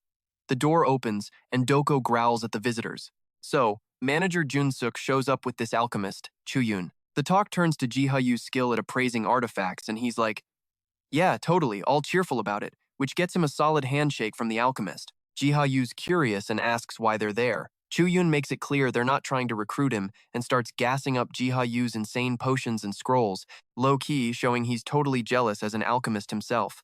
Mr. Junsuk suggests they all take a seat, stressing that they've got a lot to talk about. They ask Jiha Yu about how far his new skill goes. He explains it lets him nail the exact name, description, stats, and skill ratios of any artifact. He figured this out while he was brewing potions and confirmed it by testing it on a bunch of different artifacts. The manager points out it's like an appraiser class, but he's not sure what you'd even do with it. Junsuk explains he brought Chuyun along to help Jiha Yu sharpen his appraisal skills. Seeing that Jiha Yu is down to help out other hunters, he warns him that hunters are super rare worldwide, and if word gets out, hordes of hunters could totally mess up his life. He reassures Jiha Yu that they've already got preparations in place to handle the flood of hunters. Juan stumbles across a trending post online about artifact appraisers, which makes her wonder if some new hunter with that skill just popped up. She does some digging, and finds out her own guild, the Eternal Flame, is offering the appraisal service with a strict cap of 60 reservations a day. She's totally floored when she sees all the slots were already booked while she was still reading the post. People are lining up outside the Eternal Flame's HQ, all waiting for Jiha Yu, disguised as Master Cat, to appraise their artifacts, explaining the properties of each item. He's actually digging the work, even though the mask is a pain, and he's grateful to have Junsuk's back. For a sec, he thinks about saying hi to Juan, but he hesitates because he shot down her offer before. Meanwhile, Juan is absolutely losing it on Chuyun, who's getting all anxious trying to calm her down. Her rage is because all the reservations are full, but he's scared it's going to get way worse when she finds out Jiha Yu is the appraiser. She's ranting that the spots are booked for the next 3 months and calls him out for not giving her a heads up sooner. He clarifies that the appraisal service isn't run by the manager and that he was just assigned the spot yesterday because he had free access to the basement. Pissed that it'll take 2 years to get her valuable artifacts appraised, Juan demands that Chuyun do something. He just decides to bounce, insisting he can't step in and telling her to be patient and not cause a scene. Still fuming, she decides she's going to find out who this newcomer is and make him her personal appraiser. At the same time, Master Cat's ears get all itchy, like he can feel someone's talking trash about him. Later, Chuyun and Jiha Yu are brewing their potions side by side and comparing how effective they are. The special potion cancels out ether consumption for 11 seconds and heals 11% of max health over 15 seconds, while the very special potion bumps the duration up to 16 seconds and restores 16% of health, giving it a stronger effect. Even though the prep steps were identical, Chuyun finds Jiha Yu's potions are way more potent and blames it on the ingredients, hiding the fact that Jiha Yu's advanced alchemy skill is the real reason. Confident in their work, they finish the batch to sell tomorrow. Chuyun, blown away by the potions, suggests they shouldn't just stick to one shop. He proposes expanding their operation and recruiting more alchemists, bowing to him, calling him sensei, and asking for guidance. Our humble alchemist reminds him that he's still learning too and tells him not to embarrass him. After the older alchemist leaves, Jiha Yu passes out from exhaustion, wakes up in the forest, and sees some pterodrones gathering fruit, while the wolf and others are stacking up essence stones. He smiles, says hi, and apologizes for being late after a long day of potion lessons. Both pets jump into his arms, but then they start squirming from being too close. The pterodrone knight gives an urgent signal, and Dojo leaps up to lead Jiha Yu forward. Moments later, an alert warns about monsters on the Great Plains. Brawler immediately jumps into action, uses his command skill to rally the army, and together they kick the invaders out of the Great Plains. As a result, the pterodrone army gets the demigod's blessing, which triggers an evolution into a new species. The knight evolves into a scout while Jiha Yu's efforts purify the Great Plains, unlocking Mount Apido for exploration. He congratulates his buddies, especially Growler, who's totally eating up the attention. The cat and wolf start showing off to each other, which leads to a little showdown. Jiha Yu pulls them both together and heads for the mountain while scanning the area. He spots a building in the distance and realizes it might have been a shelter for a Black Lion Knight. Remembering the map puts their shelter on the south side of Mount Apido, he suspects there might be a tunnel that cuts through the mountain. When he touches the protective barrier, he gets a notification that the World Tree's restoration is complete. Physical interference in Gehenna is off limits, but now he can talk with the entities bound to it, and his destiny as the deity's rep starts to unfold. Unable to physically mess with Gehenna, the gardener wonders if he can still command the pterodrones. Suddenly, he gets a god vision skill, letting him see the area from a god's eye view. As he tries out the skill, it gives him this insane god's eye view, launching him way up into the sky.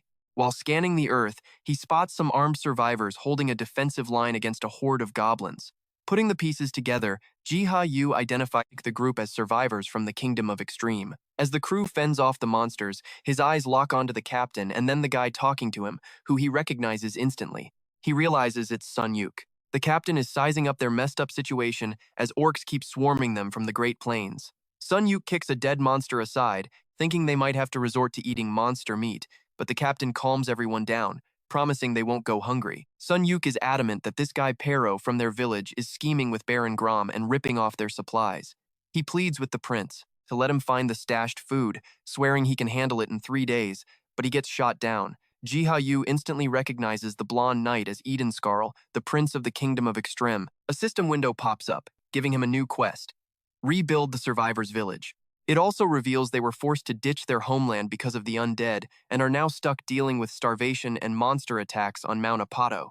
The interface lays out his first objective: hand over the scepter of the Extreme Kingdom to Prince Edenskarl, restoring his rightful place. It also orders him to track down and take out the ones exploiting the villagers, Baron Grom and Pero, who are totally manipulating the survivors for their own benefit. Although he's a bit freaked out by how specific the mission is, he quickly snaps back to what's important: finding Sun Yuk. He's totally hyped to tell Yahin the news, but he shoves his excitement aside, realizing he first needs to figure out how to get Sun Yuk back since he can't physically jump in. He searches for another way, and then it hits him. He can count on his animal buddies. Getting Arctus, Doku, and the pterodrones together, he asks if they know anything about the magic circle. The beetles crowd around 2 magic circles to show him what's up, while the scout places essence stones on both. The circles light up, one green and one yellow. Jiha Yu deduces that green is the entrance and yellow is the exit. Acting on this theory, they fly into the green circle and pop out of the yellow one to demo it. Pretty sure he's got the hang of the circles, he realizes the survivors probably used this exact magic circle to get away, not some secret tunnels. He figures the exit has to be somewhere near Mount Apato, and finding it might be the key to getting Sun Yuk back. Jiha Yu checks out the circle's sigil, which looks exactly like a pterodrone, and asks his little helpers how they travel, only to find out they don't even use the circle. The scout points over to the World Tree, making Jiha Yu think it might connect Earth to Fina, acting like some kind of bridge. So he orders the leader to scout for a magic circle around Mount Apato. In the meantime, the scene cuts to a busy settlement where villagers are unloading food supplies, but the vibe gets tense when they realize it's barely enough for a week. Prince Edenskarl calls Pero out, pointing out that the amount of food they got doesn't add up to the minerals they traded for it. Pero just shrugs it off, saying the other guys are struggling too, since their farm is crawling with monsters. Sun Yuk isn't buying his story, but the prince tells him to let it go, Eden Scarl asks Pero about how to get more supplies, but he just admits he has no idea. Right then, some guy steps up and suggests the wild elves might trade for Mithril, revealing he's Baron Grom.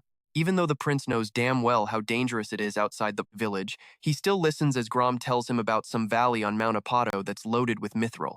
He suggests trading it could solve their food problem. One of Sun Yuk's guys is seeing red, but Sun Yuk holds him back and asks for directions to the valley, leaving his own people completely stunned.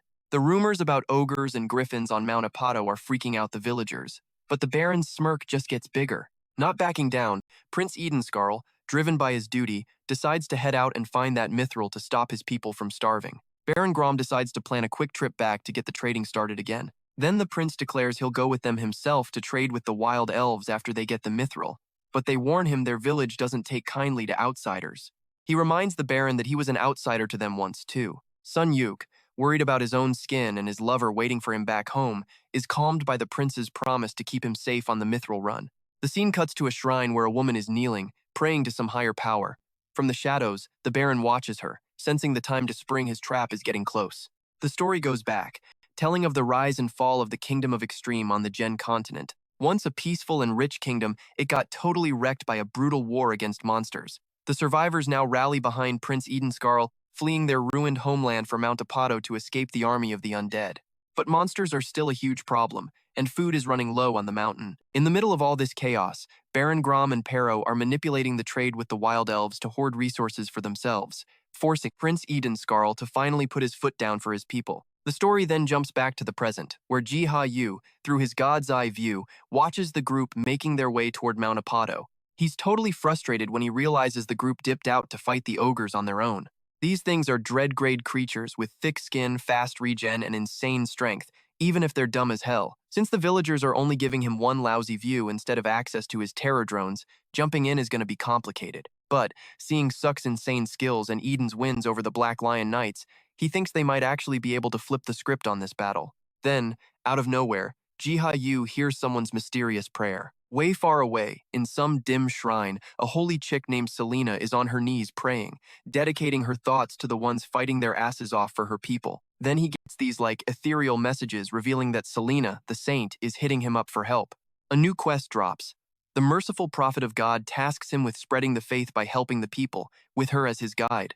He also finds out that every time Selena prays, he gets a 3-minute window to communicate and swap items with her. He totally geeks out, which Selena picks up on mid-prayer, and he quickly clamps his mouth shut, surprised. Determined, he starts organizing the garden's resources, trying to figure out how to crush this quest. A whole swarm of terror drones assembles. Some are even rocking sunglasses with this major air of confidence. Jiha Yu confirms that he's got both scout and warrior types there. He then briefs them on their next mission. Locate a magic circle on Mount Apato, keep an eye on the survivors, and report back on anything that looks sketchy. Tonight, he orders the Night Terror drone to deliver a weapon to Prince Eden, cause he knows his current gear is total garbage. As the army marches out, Dogu and Arctis watch from the back. Dogu demands to know if the cat is ever going to leave Jiha Yu the hell alone, but Arctis claims their master needs to level up before facing its true presence. Tensions flare as Dogu's restlessness clashes with Arctis's caution, and the two dive into another one of their usual brawls. Baron Grom and Perhak are totally loving the prince's absence, seeing it as the perfect opportunity to move forward with their schemes. Music. They're convinced that the young prince's lack of experience and his cocky attitude about his sword make him and his partner easy pickings for the monsters. The Baron asks Perhak about some stuff the wild elves use for monster hunting. Perhak confirms that even one whiff will send the ogres into a killer frenzy instead of just dropping them dead, but he reminds the fatty to keep quiet and save the party for after their plan actually works. Perhak steps outside, totally seething with rivalry and disgust for the Baron, completely clueless that some hidden terror drones are tracking his every move. Baron Grom just laughs, all smug. He's already picturing himself as the new king of Extremo once the Prince of Skull is out of the way, and even fantasizes about Saint Selena herself bowing down to him. Seeing Baron Grom's twisted plans, Jiha Yu starts to freak out, desperate for Selena's prayer, since he knows that's his only way to intervene. He finds a little comfort, though, in the prince's progress, who's fighting like hell and absolutely wrecking ogres. In the middle of all the chaos, Eden Skull and Ansumuk take charge, pushing the monsters back, and our MC starts to feel confident again that they might actually win this. Eden takes down an ogre, which tries to get away, only for Ansumuk to finish it off. He then asks Eden if he has another sword, since his is getting dull. The prince offers him his, but he turns it down, wishing his own hadn't broken. Suddenly, a massive orc grabs him and just yeets him through the air. The prince yells at his allies to bail, but he stands his ground, ready to throw down. Before anyone can even react, the orc gets slammed by something out of nowhere, leaving both of them completely shocked. Meanwhile, Selena is on her knees praying, begging for divine protection for the prince and his people. Jiha Yu gets a notification that Selena, a disciple of Ark, has successfully made the first prayer. It then prompts him to send God's apostle to help the disciple. He smashes that yes button, activating divine intervention by using the Night Terror drone as the apostle. On the battlefield, the knight suddenly drops from the sky and just wails on the ogre with everything it's got. The monster swings its massive club, but the knight blocks and just shatters it. Seizing the moment, Ansumuk leaps onto the ogre's arm while Eden's skull goes for its leg. Their coordinated attack starts bringing the beast down, and lands after slicing the ogre's arm, but the cut isn't deep enough. Eden warns him to be careful. The next instant, the ogre's leg sends him flying, making him cough up blood. He crashes hard, but gets back on his feet quick with support from his buddies, and orders everyone to stay back. The Night Terror drone leaps up, grabs the ogre's hands, and slams it into a second ogre, knocking them both over. Eden's skull, standing next to the knight, is like, "Why is this thing even helping us?" But the knight just gives him a wink in reply. Jiha Yu notes that the Night Terror drone's power got a buff from becoming God's apostle. A message pops up, letting him extend the knight's time as an apostle for 5 essences. It's expensive, but the villagers need protecting, so he accepts. Now, powered up, the knight clashes with the ogre, golden energy just pouring off its body. Eden instantly recognizes the glow of arc coming from the terror drone, and staggers to his feet. The prince shouts, asking if he's ready, but dude is just itching for more action. They agree that the ogre's endurance makes a long fight super risky, but Anne just smirks. He says he'll end it in 3 minutes. The Night Terror drone flies up and sinks its claw into the ogre's shoulder, ripping open a fresh wound. Anne seizes the opening and casts a haste spell to amp up his speed. In a flash, he lops off the ogre's head in a single swing. Its body slams to the ground. Jiha Yu watches in total disbelief. Just one hit from the strongest hunter was all it took to end it. Han checks his sword and finds it totally shattered, wondering if he juiced it with too much aether. The terror drone's golden glow flares up as it wastes another ogre, and the glare makes Han squint. He doesn't even see the beast's dead body falling on him until it's way too late. He freaks and jumps out of the way, but lands right under the damn thing anyway. Trapped, he mutters about his crappy luck. Edinskul walks up to Han, hyping up his awesome performance, but Han just grumbles that it would have been even better with a tougher sword. They both turn to thank the massive terror drone knight, admitting there's no way they could have won without it. The knight flies up, shrinks back down into Jiha Yu's palm, and she gives it a nod of approval. Off in the distance, the saint is still praying. When a caretaker brings her food, she refuses it, telling her to give it to the hungry kids instead. The woman starts to worry about her. Just as she bows her head again, a strange voice echoes in her mind, asking if she can hear it. Selena jerks her head up, her heart pounding. Her prayer was answered. Mistaking Jiha Yu for Lord Ark, she answers all excitedly, knowing the truth but not wanting to waste any time. He claims he's Ark's apostle and tells her she has to get a message to Prince Shull to head east for something super important. She promises to pass it on right away. Baron Grom's watching from the side, totally confused by their weird conversation. Jiha Yu realizes the comm's countdown is almost up and rushes to warn her what Grom's planning, but the connection cuts out mid-sentence. The chance is gone. All he can do is trust she'll get it done and move on to other pressing stuff. After the fight, Han gets his injuries treated. He tells the prince he's used to these kinds of wounds, but admits he's totally drained from using too much aether. His attention shifts to the little Terra drones harvesting essence stones from the dead ogres. His curiosity gets cut short when Selena's aide rushes in. He's worried it's bad news from the town, but instead, he hears the saint got an oracle telling her to go east to find something important. He's confused, since they're supposed to be heading north for Mithril, but the fact that the message is divine gives him pause. The prince turns to Han for advice, but Han refuses to make the call for him. Still, he thinks the giant beetle might be connected to Ark and suggests they check it out. The leader announces that he, Han, and Jiha Yun are going to scout ahead separately, telling the rest to stay put and wait. Han asks to borrow Jiha Yun's sword, and Jiha Yun gives him a death glare. To shut him up, Han promises he'll give him back a better one. Meanwhile, Jiha Yu pops back into the real world and heads straight for Hyejin.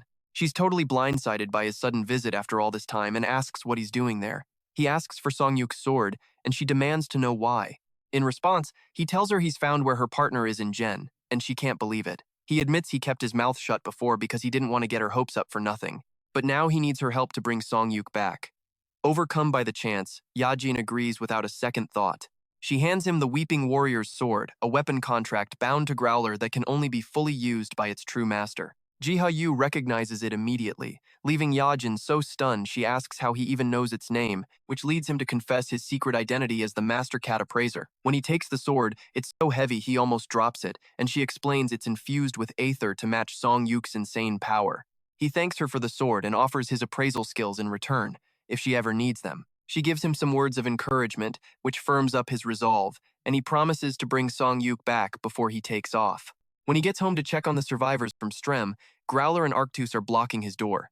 Wondering why they're there, he asks them what's up, but they just shove each other, trying to get the other to talk first. Then Growler stomps his foot, rushing him along, and together they head into the dream forest. Meanwhile, Han stops in front of a gate with iron bars, asking if it's always been there. The prince remembers using it during his escape and that the Black Lion Knights once hid out here. They share a determined look. They head inside, ready for whatever. As they move through the dark tunnel, Skull explains there are a ton of paths like this under Mount Apito, and rumor has it they're leftovers from some lost tribe. Han asks Skull if this is where he found him in these tunnels when he just randomly showed up in general. Skull confirms it and messes with him, saying he owes him one for saving his life. Han jokes back that killing monsters ought to cover it. He even suggests they should take down the Jimark Empire next. Their banter cuts off when they spot Red on the ground. Han stomps on the spot and calls out, only for the floor to cave in right beside him. They climb down through the opening, and Han lights the way with his ether sword. Deeper in, a swirl of golden light draws their eyes to a fancy-looking sword. Eden Shull just freezes. This is the legendary seal of the Extreme Kingdom. He's totally floored, wondering how the hell it ended up in General. The second he picks it up, the system confirms to Jiha Yu that Prince Eden Shull of Extreme has acquired the seal. It also confirms he's completed his first mission by successfully planting an item in a dungeon. Another message pops up, revealing that from now on, any prince who swears loyalty to Ark, you can communicate with him through prayer. Plus, the Blessing of the World Tree levels up to level 3, granting improved stats and increased resistance. On top of that, he gets a 1.4 times boost in production operations, the ability to interpret ancient languages, and a new skill, Observation Level 1, which lets him check out an ally's progress and help them awaken new skills once they meet the right conditions. Arriving at the Valley of Griffins, Jiha Yu scans the landscape and spots a group of people in the distance. A notification flashes into view. His Terradrone squad has discovered the valley and is requesting his help to hunt griffins. Accepting immediately, he looks down at the disciplined ranks, and his observation skill reveals a progress bar above his Terradrone Knight. He wonders just how awesome it would get if it managed to awaken a skill. His eyes shift to the smaller warriors, finding similar bars. He orders the griffin hunt to begin and hands out Aetherstone shards to the troops. Suddenly, Dog runs up, barking like crazy. Jiha Yu kneels down to check on him, but the wolf jumps at his backpack and yanks out Han's sword. A golden energy engulfs the wolf as it howls, and the notifications reveal that Growler is trying to get his power back as a messenger of the gods through a safe healing, but it'll cost 2,000 essence and risks him reverting to a primal state if it fails. Jiha Yu doesn't hesitate, sacrificing pretty much all of his essence. A blinding surge of gold engulfs the wolf, and he throws his arm over his eyes. When the golden glow fades, Jiha Yu lowers his hands and finds himself in a vast cosmic expanse. In front of him is Growler, now a majestic, gigantic wolf. The hero reaches out, trying to see if it's still his dog, but the wolf growls in protest, refusing to be called by that lame-ass nickname, even by the apostle of a god. As his time in this form runs out, Growler tells Jiha Yu to get stronger, calling him kid with a rare hint of affection. As the cosmic space fades away, he lands back in the forest. He reminds himself to stay focused and honor the guidance he was given, swearing to see his duty through. He finds the knight waiting for orders to get back to the griffin hunt.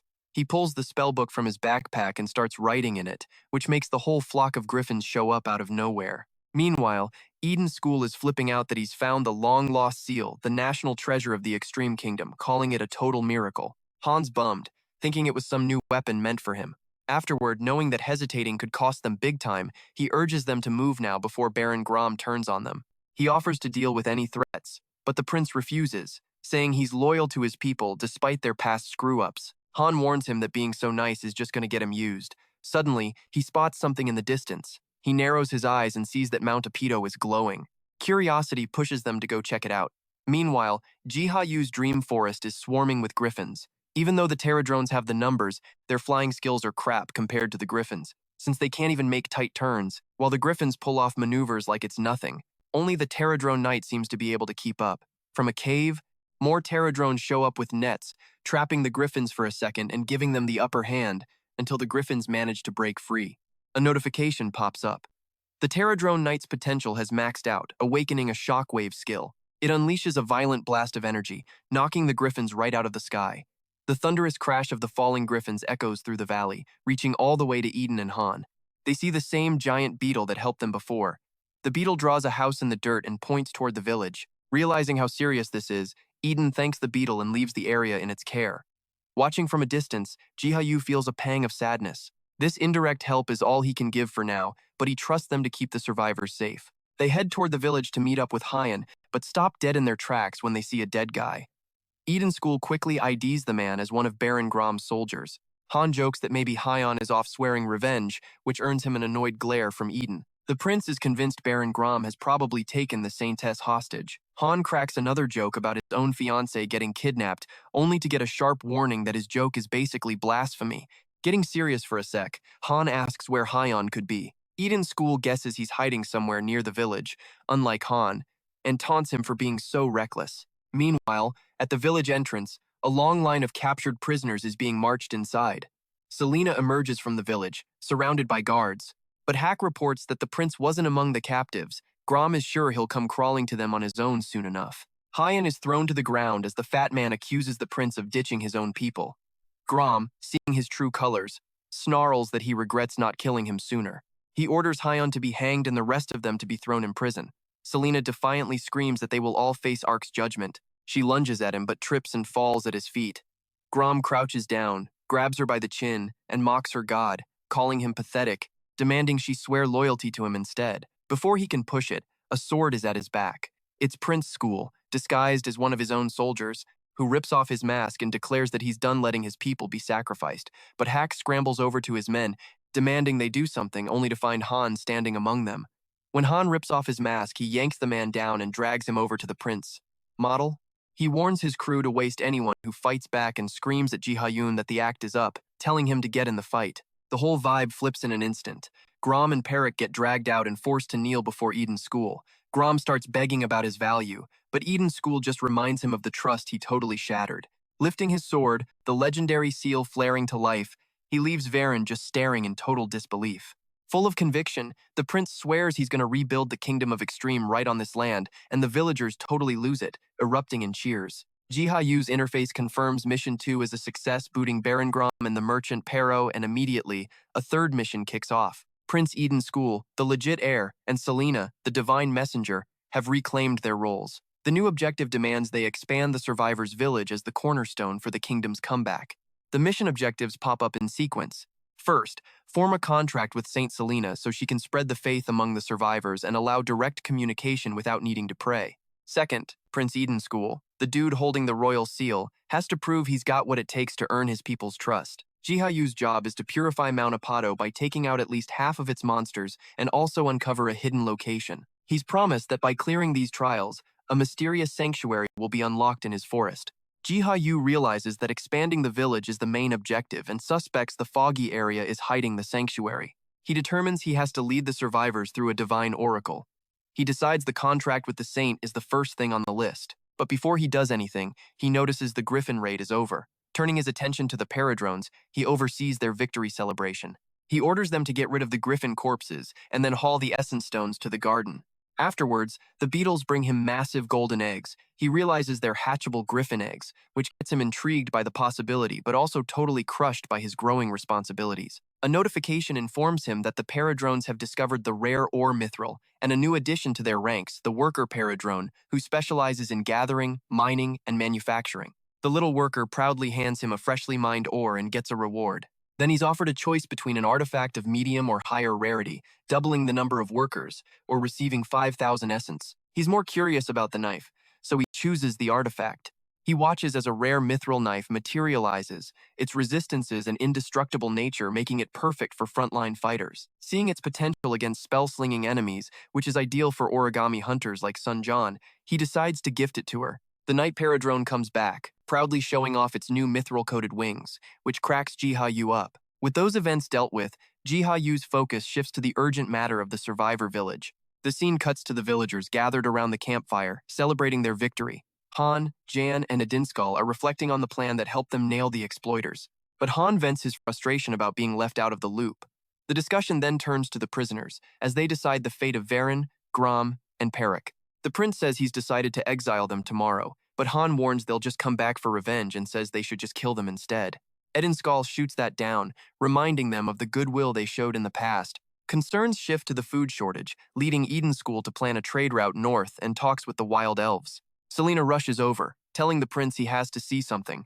She prays, and golden letters appear in the air. Jiha Yu reads it aloud.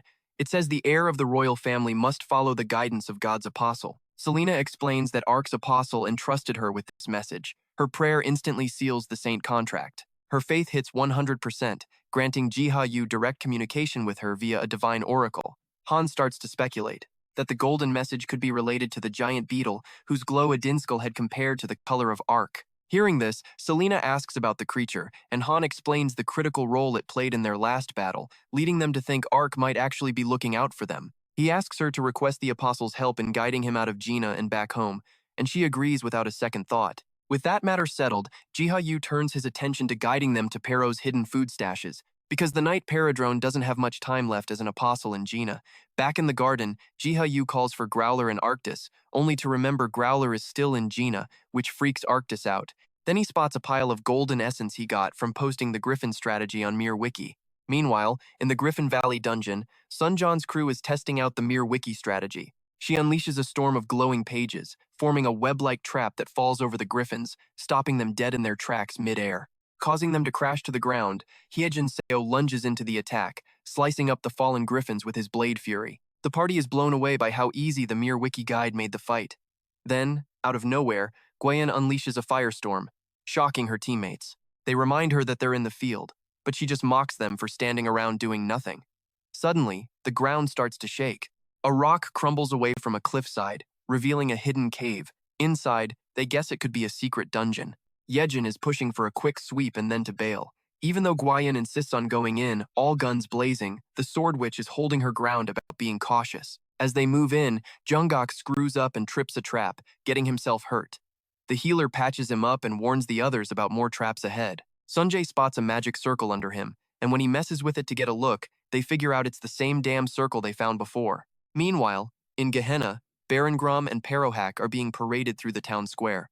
Fien calls out the prince's decision to exile them instead of just executing them, but Aiden ain't budging. When Grom threatens him, Aiden's sword is at his neck in a flash with a deadly warning.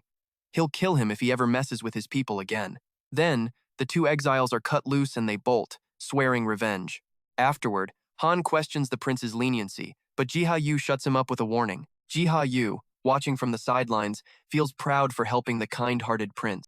Sensing a growing danger on Mount Apato after the ogre's fall, he activates his God's apostle ability to guide him.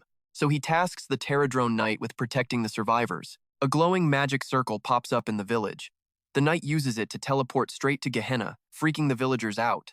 Realizing this could be the God's apostle guiding them, the leader orders the group to follow it north through the forest from a safe distance, remembering the beetle's role in the Griffin Valley.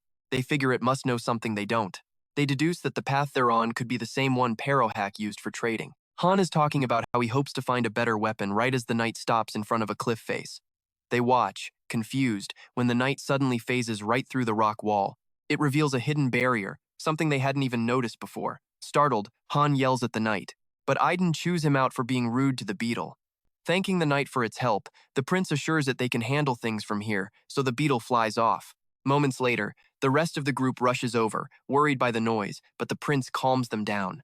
So, Han takes Jiha Yun inside to investigate, where they discover a hidden stash of food and crates, proof of Baron Grom and Parohak's betrayal, and the reason the villagers were starving. Han runs back to inform the prince about his discovery of resources that could feed the starving village for weeks. The prince is relieved, since their most urgent problem is solved, while Jiha Yun insists they get a move on before monsters close in. Han, bummed about not finding any weapons, starts trying to figure out a way back home. Aiden offers to help. Before they can plan anything else, a massive wolf suddenly appears, towering over the villagers. Panic breaks out, carts are ditched, and the crowd scatters. Han instantly realizes that the lack of monsters in the area was because of this predator. Aiden and Han draw their swords. The prince tries to come up with a strategy, but Han reminds him that a leader's job is to protect his people, urging him to evacuate while he holds off the beast. As the villagers flee on their leader's command, Han steps up to face the wolf. A sudden notification pops up. The Howler's trial begins. Confused, Han has no time to think. The wolf lunges at him, forcing him into a fight. The trial between Han and Growler gets brutal, as the beast's crushing blows force him back. Realizing this isn't some ordinary trial, Han activates the ether sword, and his blade crackles with energy. He charges, but the wolf dodges and counters with a swipe that sends him flying through the forest. Staggering to his feet, Han realizes the monster's strength is at least disaster level. At the same time, goblin-like creatures swarm the supply cart, forcing the villagers and knights to fight their way back to the safety of the village.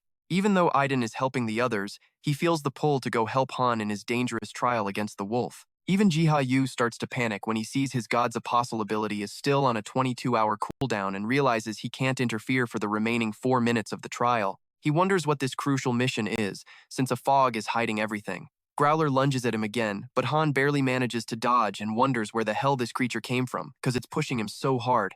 Activating his haste spell, our badass hunter charges the wolf with renewed speed. As he closes in, the wolf tries to take a bite out of him, but Han blinks forward, teleporting above it and leaving the beast chomping on nothing but air. He dives with his sword, sure he's about to land a clean hit, but the wolf twists away at the last second. His sword gets stuck in the ground, leaving him wide open, and Growler's claw slams into him, launching him violently into a tree. Han forces himself up, only to see the beast closing in with calm, measured steps. The Howler gives its verdict. Han lacks the strength of his bloodline and is unworthy to wield its power, but Han refuses to back down, rejecting the beast's judgment and calling the massive creature a dog.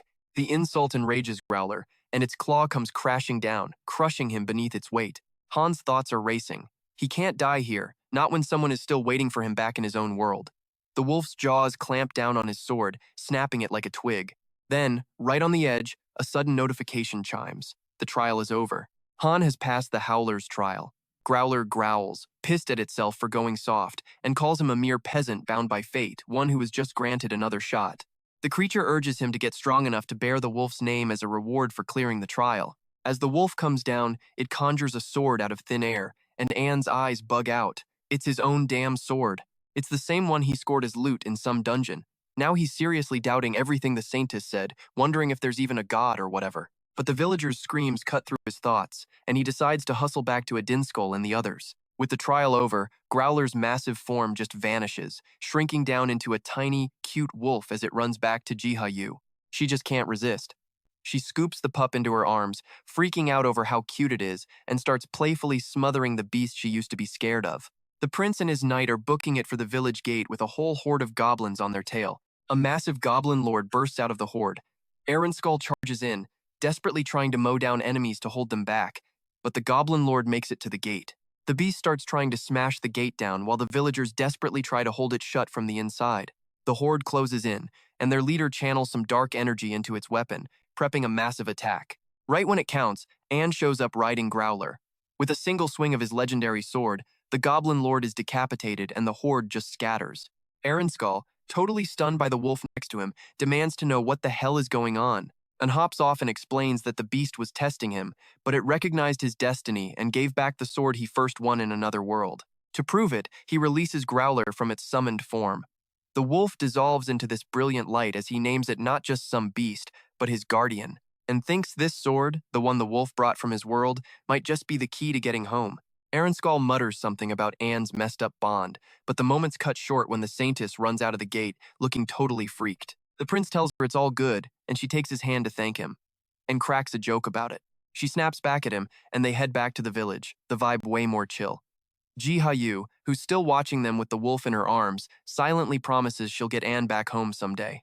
Later, they head back to the forest where Arctis is waiting. Seeing the tiny wolf, the cat grabs it by the scruff, ignoring its squeals and taunting it for finally making itself useful. Arctis just drops it on the ground and tells it to focus on getting its strength back. He even gives Growler a few pats, though the wolf totally hates the unwanted attention. Afterwards, Arctis curls up in Jiha Yu's lap and listens as she lays out her theory. The world tree itself might have guided Growler to give the sword to Anne. Jiha Yu decides she'll tell Hyejin Seo about it tomorrow, but that plan gets shot down by the sound of vibrating chimes. Expecting trouble, he opens the door only to find not just his sister and her friends, but Hyejin Seo and Juayan too.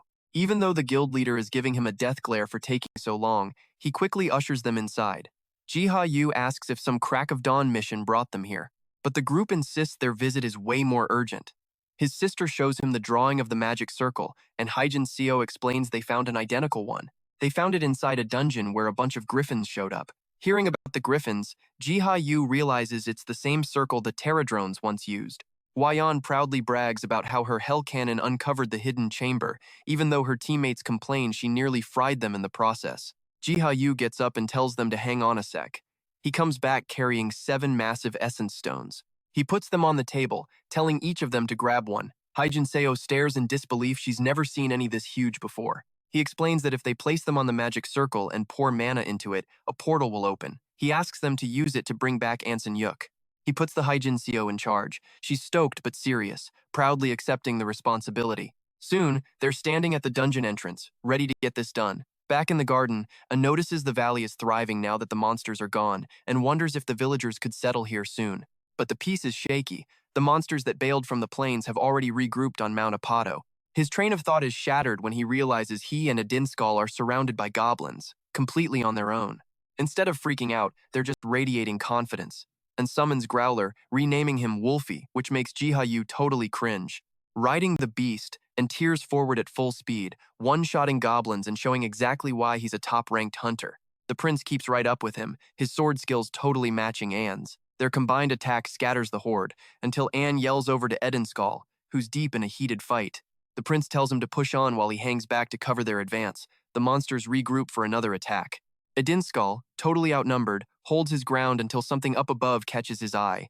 A huge Terradrone dives down, grabs his cape, and yanks him away from the fight. Jiha Yu decides not to waste her god's apostle skill right now, since things seem to be under control. Anne and Wolfie take off after them, tailing the beetle. Mount Apato comes into view. Edinskal glances down, relieved to see Anne is keeping up. He barely manages to thank the beetle before it goes into a nosedive, picking up speed. They hit the ground before Anne, and Edinskal can barely stay on his feet. And quips that villagers aren't used to flying, but the Terradrone just ignores him and takes off again, and dismisses Wolfie with a quick word of praise. Then he turns to Edinskal and is like, "Why'd you drag me here? My thing is fighting, not making nice." Edinskal says he'll handle the talking, but he wants Anson Yuki there just in case the supposedly superwise elves know how to send him back home. Music. Anson Yuki messes with him, saying he's that desperate to get out of here, but the joke dies instantly when an arrow suddenly whistles past them. From the branches above, an elf orders them to stop. Eden's Carl steps up, saying he represents a village of survivors on Mount Apido and asks for a dialogue with them. But the elves just draw their bows, declaring they don't deal with humans anymore. He pulls his sword, ready to fight, leaving Anson Yuki totally shocked when even more elves appear and surround them. Anson Yuki tells him to think twice before fighting them, but the guy reveals his identity as the Prince of Strem, offering his sword as proof. The elf inspects the seal and immediately links it to their enemies, Grom and Perok. Without hesitating, he puts a blade to the prince's throat and demands that he surrender.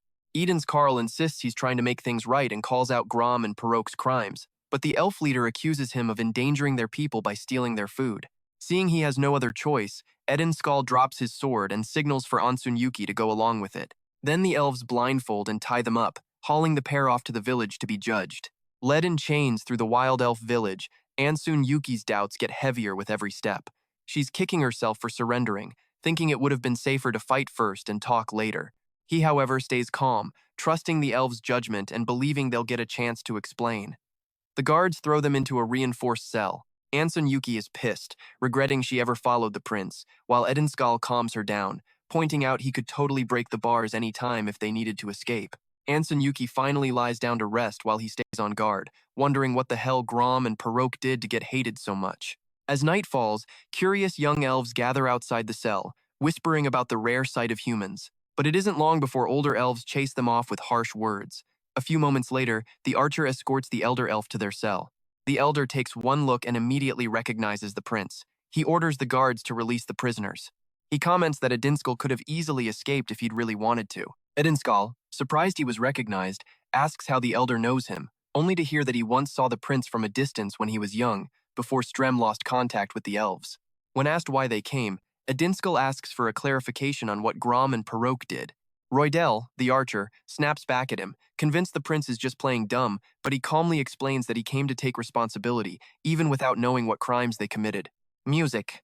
The elder pushes them further and tells them how the survivors on Mount Apido nearly starved because Grom and Perok had hidden food, which they only found after kicking them out. The elder recalls that the mountain was infested with monsters, but Ansun Yuki replies that they've already cleared out most of them with the help of the giant beetle, though there are still a few left. Still, the elves are skeptical. Grom and Perok had claimed their people weren't from Mount Apido, but from north of the Tals River, where they supposedly got their food taken from. This makes the blonde knight remember how confident the exiles looked when they left. It was clear they had a backup plan. Roydell warns the elder not to be fooled again, but the prince says it was all a misunderstanding, and he proposes reopening trade routes and driving off the monsters. But the mention of trade just confuses the elves, who argue that no such exchange ever happened. Even though Edinskal claims he sent minerals and Holti in return, the pieces start to fit together. The elder agrees, suspecting a third party north of the river where Grom and Perok probably diverted the goods. Still, mistrust outweighs reason, and the elves hold back their trust. The prince insists on finding a way to prove his innocence. The elder demands the hall that was once promised to the elves and declares the prince will stay as collateral, while Anson Yuki, the one who's just from the other world, can leave to get it back. Anson Yuki is surprised the elves know about her otherworldly origin, and they explain that their link to the world tree makes them aware of those who come from other dimensions. Realizing Edinskal was right about their wisdom, she accepts the terms. Before leaving, Ansun Yuki insists on getting her sword back. After a tense hesitation, the elves give it back, but warn her that any stupid move will cost the prince his life. Ansun Yuki claims Edinskal's power is greater than they think, but Roydell scoffs at the idea of a human surpassing them. Just then, Mr. Beetle descends from the sky and the elves flinch, recognizing it as a pterodron, the legendary workers of the world tree that were long thought to be extinct. Meanwhile, Jiha Yu notices the wild elf village unlocks as soon as Ansun Yuki and Prince Edinskal arrive. A series of notifications confirms she can now access this new area. Skill timers reset, but the fourth quest, titled Secrets of the Wild Elf, is still locked until the Survivor Village quests are completed, which means she first has to take care of the monsters on Mount Apido. Back in the Wild Elf village, Ansun Yuki greets the pterodrons. Following Jiha Yu's orders, the pterodron knight hands a huge mithril crystal to the elf elder. The elves freeze in astonishment, not just because of the crystal, but also seeing the loyalty of the legendary pterodrons to these outsiders. The knight points at a patch of green herbs, pretty much telling them he's going to take them. These herbs are crucial for his master's mission to send On back home. After the elder gives the okay, Anne and Ari head out, but Croydell's got beef with Ari and almost starts a fight, and tries to play peacemaker, but gets totally blown off. Right then, the elder sees his chance and gives Anne his sword back. Edinskal politely asks if his buddy, the one who got yeeted into this world 3 years ago, can even get back home. The elder says the world tree might still open a path, leading him back the same way he first showed up. Edinskal flashes back to finding Anne passed out by the river near the ruins of the royal palace. The elder explains that the real connection is in the roots of the world tree. He drops a bombshell. Anne's world and theirs are like parallel universes connected by the same ancient root, and they cross over whenever energy surges through the tree. He points to Mount Apido as one of those crossover points. He says Mount Apido is at the end of one of those roots, making it a place where people from other worlds pop up sometimes. Since they've already made friends with the pterodrones, he suggests hitting them up for help, seeing as they're workers for the world tree and can travel along its roots. And remembers the pterodrone using a transport circle and realizes they might be able to show him the way back. Ari is super grateful and takes the elder's advice. The conversation then shifts to the trade routes being blocked by monsters. Even though they're short on soldiers, the prince decides they have to at least try to take back the road. The elder tasks Croydell with guiding the humans and judging if they're for real, reminding him their return is a big deal for the village. True to form, Anne, being his usual smartass self, jokes about teaching the archer some people skills. Even though you can see how awkward Croydell is, the elder reminds him to put the village first. Hopping on Growler, the group takes off with Croydell in the lead. Edinskal quickly notices they're taking a different route than before and calls him on it. He finds out they're heading to a hidden tunnel under Mount Apido, though Croydell warns that the passage is crawling with griffins, and insists the beetles already cleared them out, which kicks off another dumb argument with the skeptical elf. After a while, they get to the tunnel entrance, which is surprisingly intact after all these centuries, and they head deeper inside. The elf explains it was once built by the World Tree's workers, though most of those routes got wrecked by monsters a long time ago. His calm tone almost fools Ari and Anne into thinking he's warming up to them, but Croydell shuts that down, saying he's only here because the elder told him to be. He warns them to stay sharp. The World Tree's routes are basically monster magnets. He asks if the World Tree even exists, calling it a myth. The elf just scoffs, saying humans are way too pathetic to even question a being like that. Suddenly, Anne's sword starts to glow. Shocked, the elf demands to see it. After checking it out, he declares it's a divine instrument forged by the god who protects the World Tree. When Anne asks why it's only glowing now, the elf says it's reacting to some hidden disturbance inside the cave. It's gonna need the sword's power. Meanwhile, the hunters in the Griffin Cave are fighting off a horde of Shivanan warriors. One's firestorm wipes out most of them, but one is left standing. Hyejin follows up with a fluid water jet, but more just keep showing up. The fact that they just won't die makes the group realize they're up against disaster-level undead, way tougher than they expected. Determined to end it, one tells her allies to get back and summons a wave of molten fire, burning the undead to a crisp. The display leaves her teammates in awe, which totally inflates her ego. But just as the flames die out, Hyejin spots a messed-up shadow behind her leader. She screams a warning, but it's too late. One turns around to face a massive armed figure, the Revenant King, a disaster-class threat. The sudden danger forces the team to fall back, but Hyejin gets knocked down. The Revenant King lunges for one, but Kyung-bi shields her. A second later, Young blinds the enemy with paper talismans to slow the monster down. The hunters regroup, quickly checking to make sure everyone's okay. Hyejin feels that this enemy's power is way more overwhelming than the other undead. Just then, some divine text appears before her eyes. She gets the worker's blessing, some kind of change scroll granted by divine essence. With the wind of God, her stats just go through the roof. Her movement speed doubles, attack speed gets a 50% boost, and she gets a new passive skill, Wind of Victory, which restores health with a 3-hit combo. Even though she has no clue how it all happened, she's feeling hopeful again. Turns out, Jung had secretly used his essence to buff her, and another notification tells him he can pump in more essence to give her an even bigger boost. Seeing how terrifyingly strong the Revenant King is, Jung is thankful for the green herbs he got from the wild elves. He gets more scrolls ready to help the team. The Revenant King unleashes a wild swing, forcing Zungo to throw up his shield. The impact rocks him, but the hunters bounce back instantly and push forward, knowing they gotta end this before Zungo's defense breaks. Hyejin tests out her new strength by aiming for the monster's armor, but her sword can't get through. Realizing the weak spot, she switches her focus to the joints. On her signal, Jung creates an opening with his paper spell, and one follows up with an explosive enchantment that engulfs the monster in flames. Jungbok muttered, wondering if the blast actually finished the monster off, only to get a death glare from Guiyun for totally jinxing it.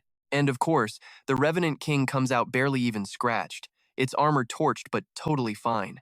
Still, the melted gaps are enough for Ian to let loose a storm of daggers, slicing into the exposed openings. Counter is instant though, the monster just swats her away, sending her flying.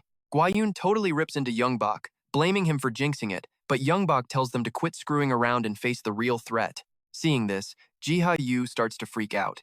He burns more essence, force buffing the hunters just to buy some time until Hyejin Seo and Guiyun are back on their feet. He sends them change scrolls. Iron blood surges through Jungbok, jacking up his defense by 30% and giving him a 12% chance to just completely negate attacks. On top of that, he's blessed with the god's wind, cranking his speed by 70% and his attack speed by 30%. He also gets a passive, the Victory Wind's healing effect, which turns 7% of the damage from his last hit into health after landing 3 hits in a row. Still, Jiha Yu isn't sure it's going to be enough. He's silently praying for Guiyun to turn things around when suddenly, this blinding flash of light just appears. Out of it, the massive form of Growler erupts, tearing into the Revenant King's shoulder.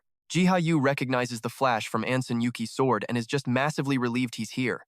Anne's blade rips right through the Revenant King's shoulder. The other hunters are just stunned, totally gawking at his sudden appearance. Even Guiyun doesn't recognize him right away. He unsummons Wolfie, but quickly realizes his one sword strike wasn't enough to take the enemy down. The Revenant King gets back up, and braces himself, but gets totally distracted when he sees the healer's golden light over Hyejin Seo's unconscious body. He's sick with worry over his wife.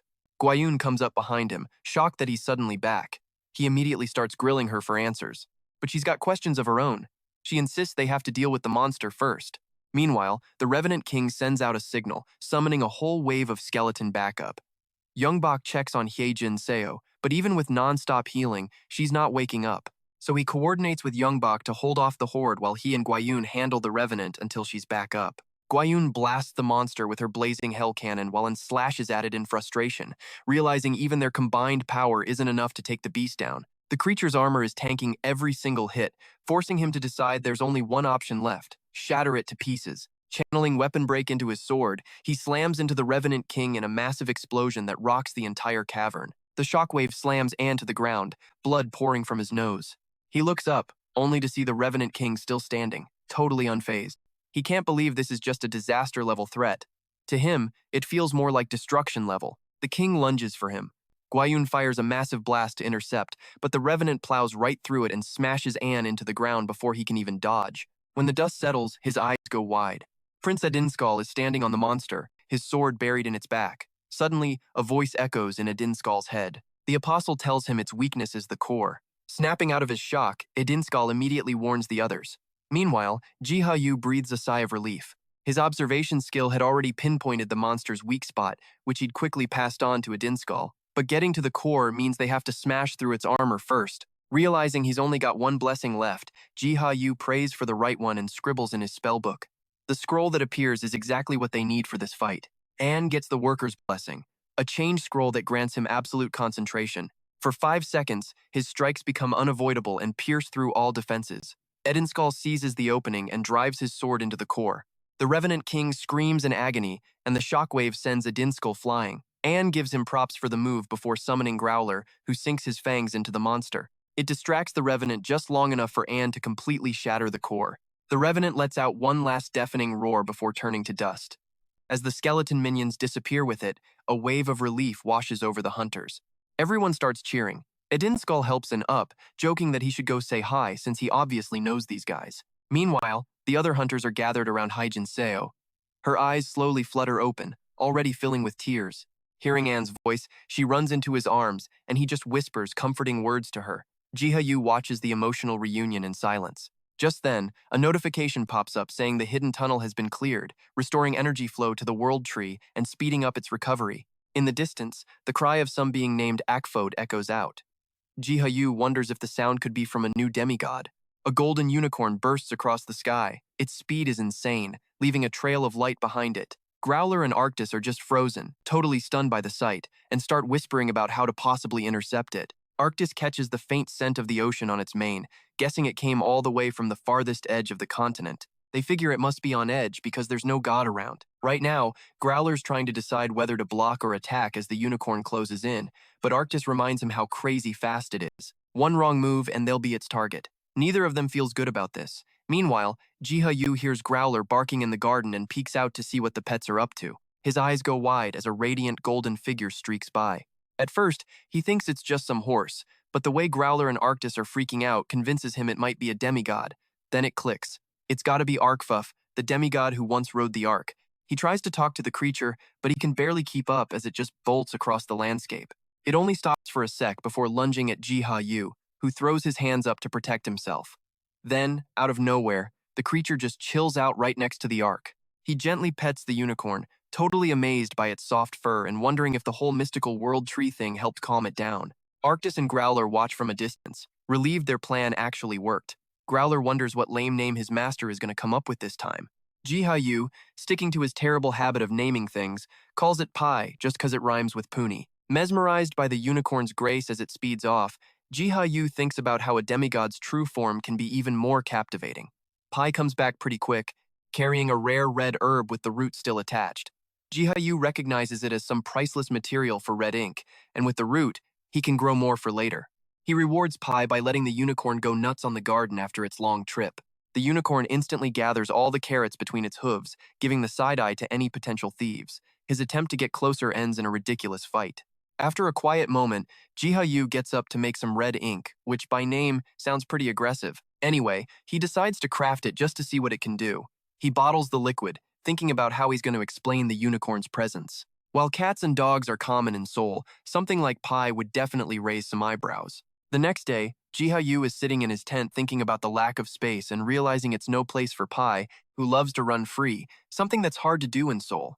Suddenly, this mysterious door just forms inside the tent, opening up to a meadow. The portal's duration is marked as infinite, which suggests a direct link to the world tree. Just then, the tent flap flies open. Hyejin Seo and Seonyung Hwang come in, greeting Jiha Yu warmly. Hyejin Seo bows super low, thanking him for helping bring Seonyung Hwang back. and Seonyong Hwang thanks him too.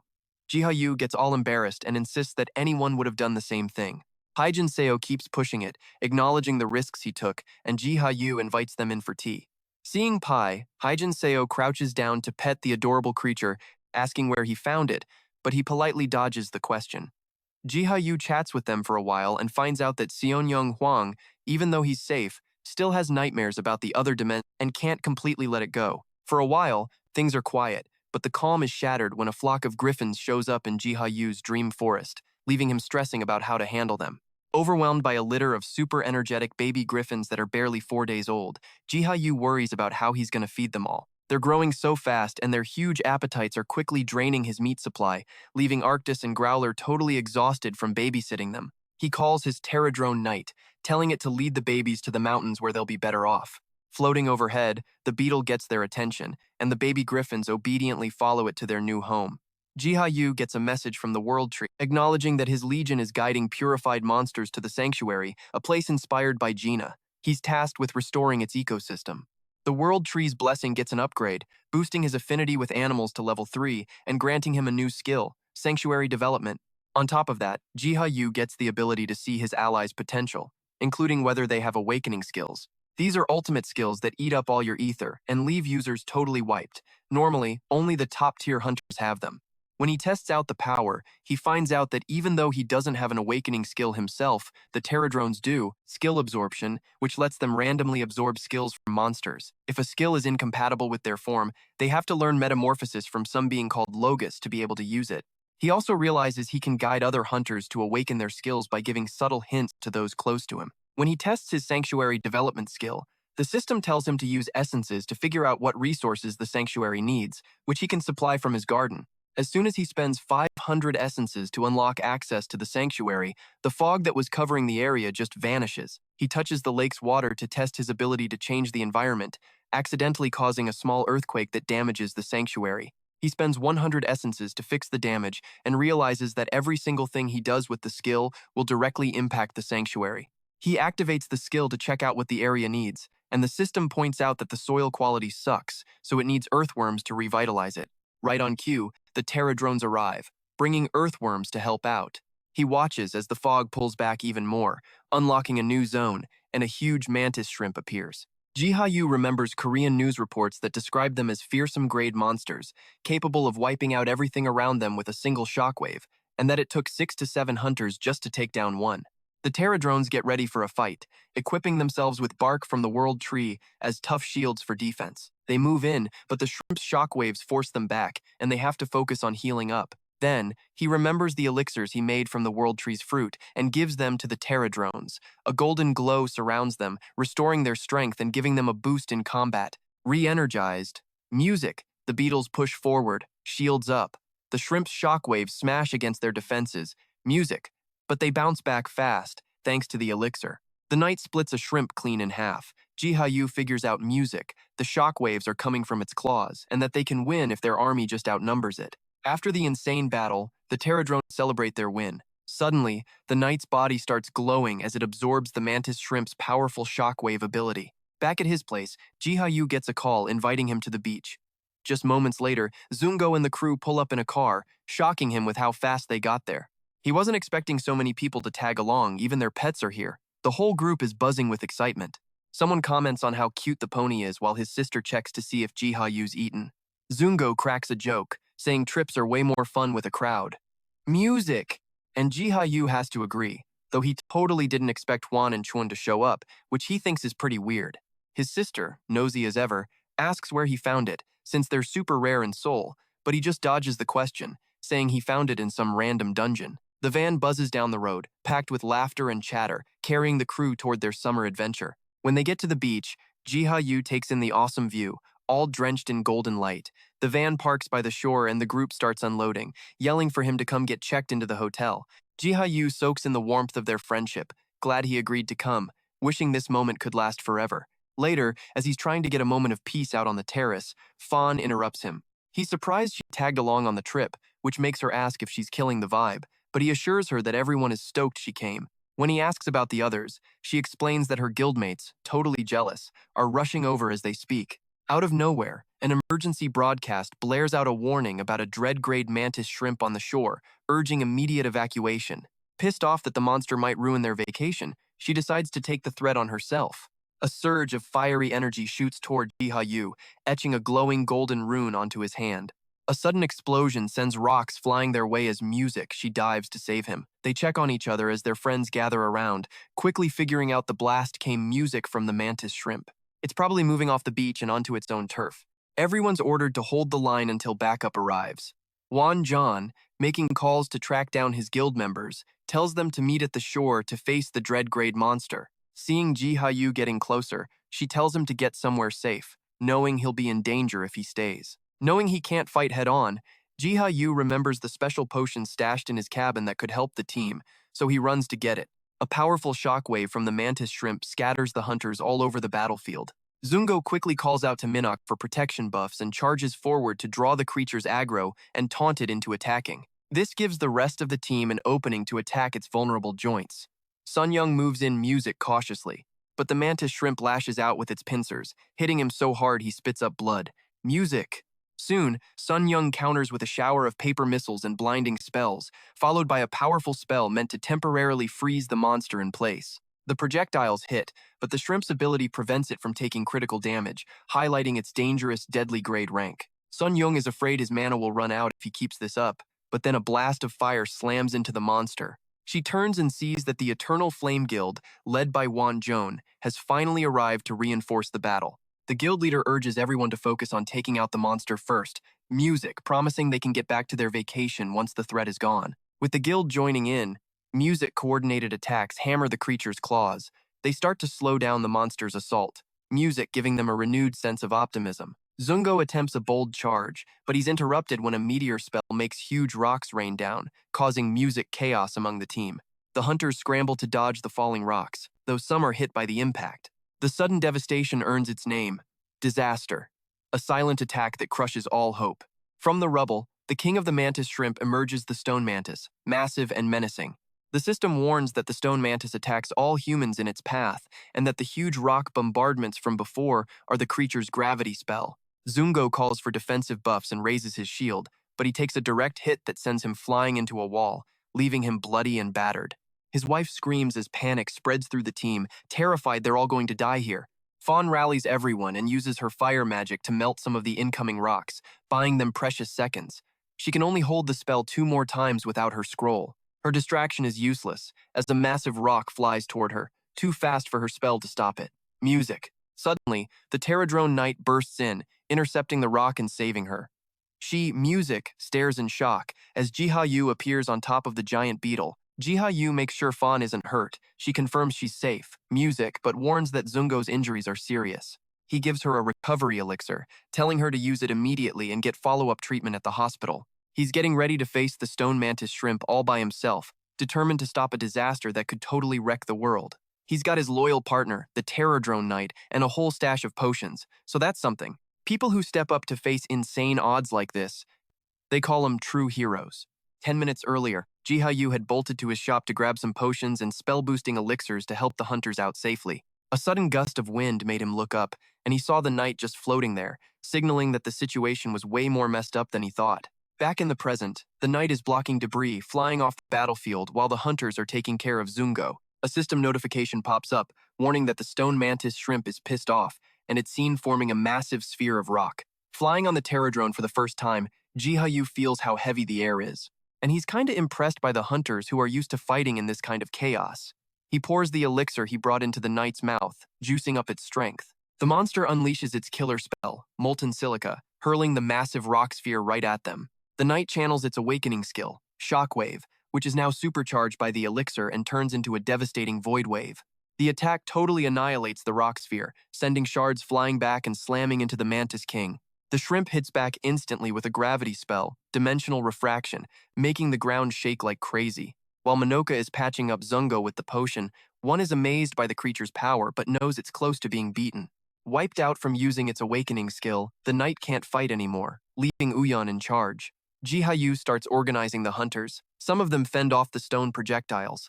He's stressing how urgent this is, warning that the monster could pop off another spell any second. Giving a recovery potion to the knight, he cooks up a strategy, realizing the 14 smaller mantis shrimps are all shook after seeing their leader get smacked down. Taking advantage of their confusion could turn the tide of the battle. So William starts blasting fire while Sun John defends against the flying rubble with his paper barriers. Just when they think they can breathe, a way scarier threat suddenly shows up: a ruin-grade kraken. What should have been the end of the trial is now the start of a much bigger crisis. Panic breaks out on the shore. This is a threat they were so not ready for. In the middle of all the chaos, Jiha Yu feels a faint vibration underwater. Then, he sees it. The ocean is draining towards a single point, like some invisible force is sucking it all in. A massive jaw emerges from the surface. Jiha Yu realizes it might be the World Eater trying to swallow the kraken, but he immediately thinks the kraken's suction cups could stop it from being swallowed whole, and his mind races, trying to find a way to help the World Eater before everything goes to hell. The knight, now fully recovered, takes command. Its awakening skill generates a powerful shockwave. It shoves the kraken and the stone mantis shrimp right into the World Eater's open mouth. With the threat neutralized, the whole city lets out a collective sigh of relief. The remaining monsters are wiped out easy peasy, and the injured are sent to the hospital. The survivors cheer, celebrating that they somehow didn't die. Later, Uyan spots Jiha Yu sweeping up the debris. She teases him a little, telling him he doesn't need to jump into every single situation, and curiously asks about the giant beetle he was riding. All Jiha Yu can tell her is that it's a friendly creature that helps humans.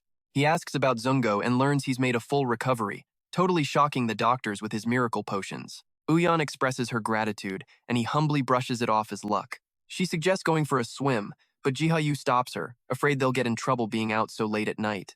Their playful chat continues, trading compliments and light-hearted jokes. Little do they know, another godlike threat is lurking in the shadows, just waiting for its moment. The group's vacation ends peacefully as they drive back home.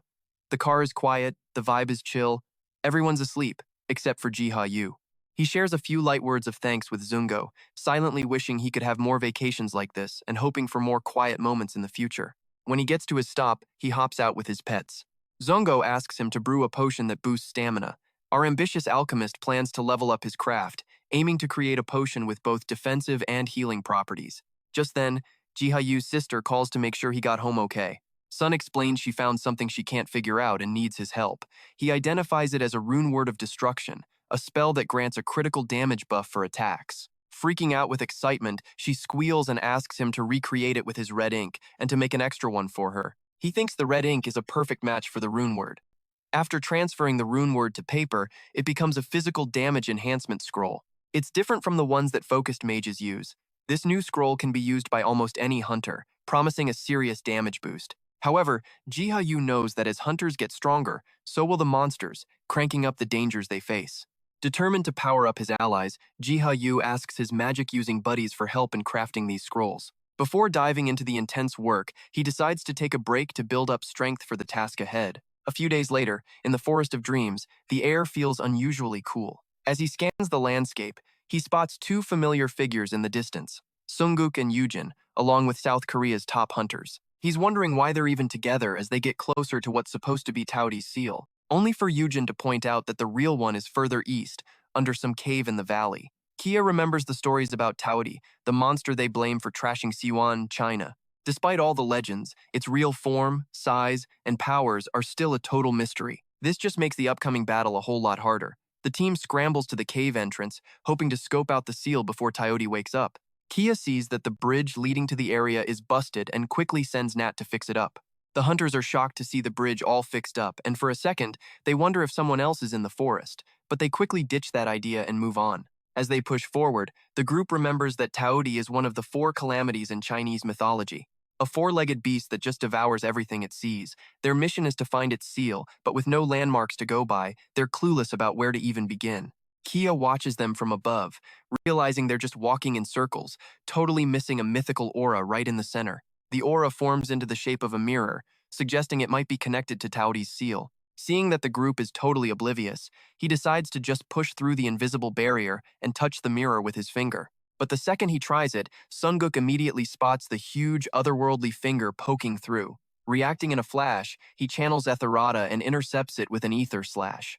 The group totally freaks out, struggling to process what just went down, and swears he saw a giant finger, while the others suspect it was a monster, since they didn't see anything. Meanwhile, Kia is rubbing his injured finger, obviously pissed. Still, At least he managed to help them discover Taoti's sealed mirror. His efforts actually paid off. They've found Taoti's sealed mirror, but the seal is getting weaker and is about to break. Anne is internally wondering if they're really strong enough to face Taoti by themselves, terrified of the consequences if they fail. Suddenly, a chilling voice echoes through the chamber, calling the hunters evil and arrogant and accusing them of waking up some great evil. The temple guardian, Seok Gandang, rises from the ground, declaring his intention to punish these sinners. The hunters, completely clueless that a guardian was protecting the mirror's seal, start to panic. Sunguk quickly takes charge and tells the team to chill out. The guardian, enraged by their intrusion, swears he'll annihilate them, draws his sword and motions for them to take cover. He's ready for A guardian whips out the jewel of the karma flame, blasting out waves of fire. Anne just uses blink, teleports right over the guardians, and wastes them with one clean hit. The guardians are totally floored by his power, making the hunters think maybe these old dudes have gotten soft. The second, Anne touches the mirror. A system message pops up, confirming his mission is complete. They've found Taoti's seal. Plus, what Anne did seriously messed up the guardians, stopping them in their tracks for a bit. Kia sees Jiha Yu's skills and is, totally blown away. Her pets sense Taoti waking up and bolt out to take on the rest of the guardians while she gets some scrolls ready using green herbs from the wild elf village.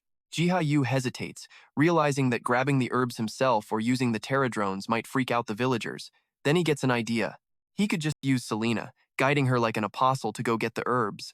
Jiha Yu finishes prepping a bunch of scrolls, a job he totally couldn't have done without Selena's help.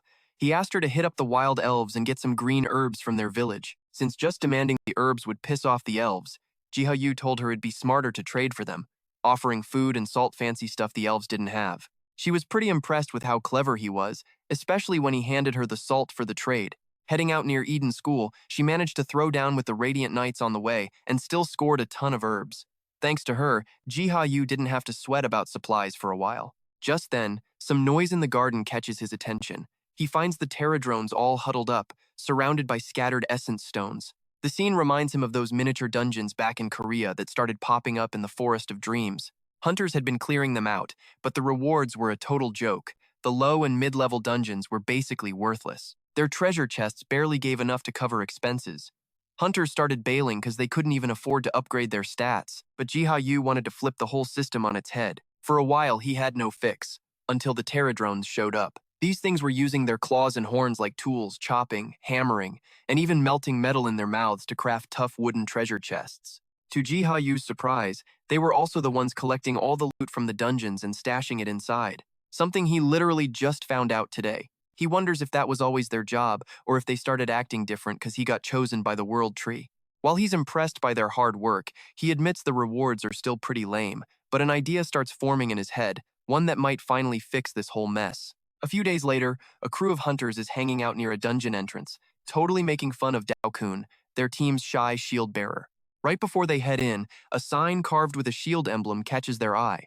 This is Jiha Yu's first reform, marking dungeon rewards so hunters with matching specialities know what they're getting into. The battle that follows is insane. Dao-kun chokes at a key moment, but still manages to do enough to help the team win, earning him some teasing, but also some props. But when another monster suddenly shows up, he freezes up again, forcing a teammate to jump in and call him out for being scared. Despite that, he slowly gets better by the end of the fight. Once the fight's over, the group cheers up the emotional Dao-kun, hyping him up. Then they rush to check the rewards and freak out when they see not one, but 5 treasure chests waiting for them.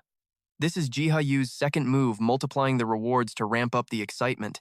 They find out the cost to open each chest has been dropped to just 2 essences, Jiha Yu's third upgrade. The contents confirm the 4th step. Unique rewards personally cooked up by Jiha Yu. A radiant apple potion, a sick-looking shield tailor-made for Dao-kun, a note marked with runes, and a candle covered in weird script. Their curiosity gets the best of them, so they take their 3 new mysterious items to Master Cat to get him checked out. The new reward system with multiple chests and unique loot leaves the group stoked and hungry for more hunts exactly like Jiha Yu planned. Already expecting them, Master Cat gives them a warm welcome. His appraisal shows that Dao-kun's shield is no ordinary piece of gear. It's a unique grade item, while the dungeon note is written in runic script. He analyzes Dao-kun and spots an awakening skill called Iron Maiden that deflects melee attacks with amped-up damage, a 200% multiplier per level. Master Cat reveals that the awakening skill can be unlocked as long as certain conditions are met. He warns them, though, that activating it comes at a price. All of their ether will be completely drained, leaving the user totally wiped out. The reveal shocks the hunters, and Daokun's mind is racing, thinking this could mean he won't have to face monsters head-on anymore. His teammates cheer him on and congratulate him. Their curiosity quickly turns to themselves, asking if they can awaken similar powers too. He tells them it's possible. By taking down the giant boar, there's a chance to get those skills. Fired up, Daokun vows to take on the challenge if it means leveling up his new abilities. Then they move on to checking out the remaining items. Turns out the candle lets its user learn skills through dreams, while the Ark's protection, the shield, carries the blessing of the god Ark, granting divine defense. Still, even after they explained everything, some of the members just didn't get how big of a deal these treasures were. As like a thank you, Daokun pretty much forces Jay to take a bag of gold. That same night, Daokun lights the candle and totally passes out into this crazy, vivid dream. In it, he sees this badass knight fighting off endless waves of undead. The guy's strength wasn't just his sword, it was how he straight up refused to back down to protect his people, which totally hit Daokun hard. All of a sudden, the knight locks eyes with him and this holy light just floods his senses. He jolts awake, drenched in sweat, only to find out he's unlocked a new trait. Holy Knight's Devotion, Level 1. Daokun is totally stoked to unlock the Holy Knight's Devotion Level 1 skill, but the hype dies down real fast. The skill seems like it's made for a knight, when his whole deal has always been being the tank. Even though he's bummed, he decides to figure out how to make the skill work and test it out on their next dungeon dive. Meanwhile, word about this discovery is blowing up everywhere. The news is freaking out, announcing this whole new category of powers, awakening skills that are totally unique to each hunter, both in what they do and how you get them. South Korea becomes the center of the universe as the Hunters Association, and a crap ton of hunters gather to watch the world's first hunter unlock his ultimate skill. Determined to push past his limits, Daokun gears up to take on the giant boar, the one beast he needs to beat to fully complete his awakening. Shield high, he stands his ground while his crew hypes him up from the sidelines. The boar charges, smashing into his guard with insane power. As he struggles to stay on his feet, he realizes his awakening is just about to kick in. He activates Iron Maiden. Power erupts from his shield in a massive blast, engulfing the beast and sending shockwaves rippling across the whole battlefield. When the dust clears, some glowing figure appears in front of him and places something on the ground. Totally stunned, he's like, "No way. Is that God himself?" In that instant, everything about his past, his bigger build, how he was always hesitant to just finish off monsters, his instinct to protect instead of destroy it all suddenly clicks. Those traits weren't weaknesses, they were signs pointing to his destiny. Hearing Ark's call, he finally gets his true purpose, to protect his people without hesitation and walk the path of the god. His team, completely stunned, is trying to process if what they just saw was his skill awakening. Worried, they ask him if he's hurt. He just chills them out with a calm smile, saying he found something way bigger than an awakened skill. He found his purpose. Days later, news of his awakening totally blows up the Korean hunter community. Posts about his new skills are all over the forums and social media. Yogia spends his days focused on hunter development, working on this structure thing that's turning out to be a total nightmare to finish. This whole project started because of a recent find a book by Bodart that reveals all this secret knowledge about dungeon design. It describes how to give hunters buffs, protection, and other perks during raids. With its help, Jiha Yu's been messing with prototypes, and the one he has now is ready for a test run. He heads to a dungeon to install it. At that exact moment, a group of hunters is gearing up to dive into a dungeon and face the green serpent and the lurking anglerfish. They can handle the serpent, but the anglerfish is a real problem, because it attacks from below while other enemies are keeping them busy on the surface. Hyejin Seo tells the team to listen for its unique sound to dodge the attacks, but only she and Sunuk have sharp enough senses to actually pull it off. Suddenly, Han spots something weird, a statue of a saint praying. To their surprise, it grants a powerful buff, but Unjust freezes when she recognizes the face. Selena, a figure she knows from Gehenna. She can't help but wonder if the real source of these miracles will ever come out. The statues end up being a total lifesaver for the entire raid. They cure poison at critical moments, restore stamina when everyone's about to drop, and grant blessings that keep the team from wiping during the dungeon's gnarliest trials. That night, back at Sunuk and Hyejin Seo's place, a special candle is lit. As Sunuk drifts into a dream, he's psyched to see Adinskal and Selena. Then his attention gets snagged by a golden knight just radiating divine energy. Sunuk raises his sword, eager to fight him and steal his skills, but before he can even make a move, the knight's sword crashes down on him with unstoppable force. Their swords clash violently as the knight closes in and tells him to fix his stance. He forces the enemy back, demanding to know if this knight knows him, but the figure stays silent. The raw power in his opponent's hands makes his own arms tremble. Channeling power into his sword, he gets ready to counterattack. Then the knight speaks again, saying humans are way too fragile to handle the trials that are coming. He demands an explanation, but the knight just repeats the grim warning. Then it hits him that the words might be about the Tyotics. The armored figure declares that something way worse is waiting for them, a catastrophe that will wipe out humanity. Sunak refuses to buy into a prophecy like that and instead demands to know who his opponent is. In response, the figure introduces himself as the commander of the WNI Legion, the eternal sword in service of Lord Ark. Golden blades appear, glowing and orbiting around him as the knight proclaims himself the Legion's swordmaster, and grills him again, asking why this knight is talking like he knows him. The swordmaster admits he's been watching him closely because of his unique potential. Sun Yuk flips on his shape etherization skill, pressing even harder about why the knight's only showing his face now. The knight reveals it's because the Apostle of Ark is back. When he tries to demand more answers, the swordmaster shuts him up. Meanwhile, Selena gets a notification, wondering if she's connected to that same mysterious entity from before. Then the challenge begins. The swordmaster tells Anne to go all out or die before reaching enlightenment. On his command, daggers rain down on him. Anne gets ready to snatch both the knight's skill and his knowledge. He channels everything into his blade. With one wide swing, he shatters the incoming daggers, but in the blink of an eye, the knight reappears behind him, praising the attempt. Before calling on a new skill, first sword technique, Stormblade. Its first form sends Anne spinning across the hall. Before he can recover, a whirlwind strike follows, detonating in a blast of energy. The scene switches to Jiha Yu, who finishes brewing a red potion and carefully pours it into a vial. She lets out a breath, totally satisfied, while the alchemist master, Chuljun, claps nearby. Amazed by the precision of her work, Chuljun inspects the potion and is stunned. It restores 200 health points in just 10 seconds. The last batch took 15. What's even crazier is Jiha Yu's perfect timing, all done without any tools. That kind of natural precision makes it obvious why Fayong respects him so much. Once Chuljun leaves, Jiha Yu reflects that hitting alchemy level 4 has cranked up both the quality and ease of her work. Deciding to take a break, she heads into the Forest of Dreams, where she enjoys the fresh air and looks for her pets Arctis, Growler, and Pan. Her peace is shattered when the buzzing bell goes off, warning of a quake near the Seal of Diodi. An alert confirms the seal is about to break, urging him to deploy Terra drones. He rushes to the scene and finds them already surrounding the seal, setting up barriers instead of engaging directly. The call baffles him, though he suspects there's a deeper logic. Still, he's afraid these defenses won't hold against the Teoti's power. And that's when the nightmare begins. Black lions, classified as disaster level, appear. They're minions of the Terra Rones, and they move in together to engage.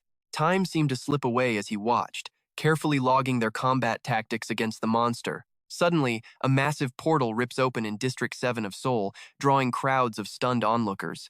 A group of hunters investigates, only to back the hell off when their analysis reveals the truth. This is a Category 6 level dungeon.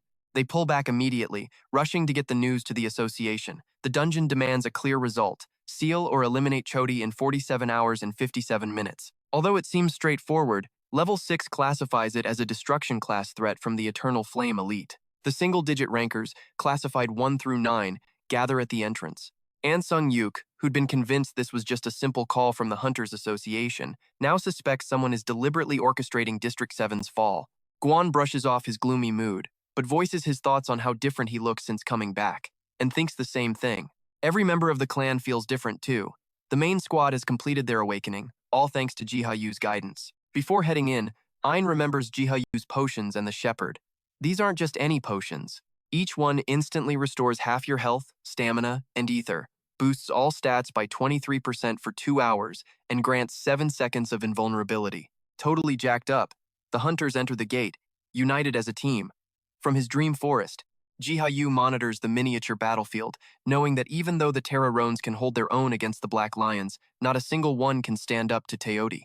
The fate of the world rests on the awakened hunters. Approaching the seal, he sees the familiar statues of the saint and orders everyone to get their buffs before moving on. One of the hunters downs one of Jiha Yu's potions, shocked to see his stats nearly double. But Sun Yuk gives them a reality check, warning that even this might not be enough, but Guan insists they stay optimistic.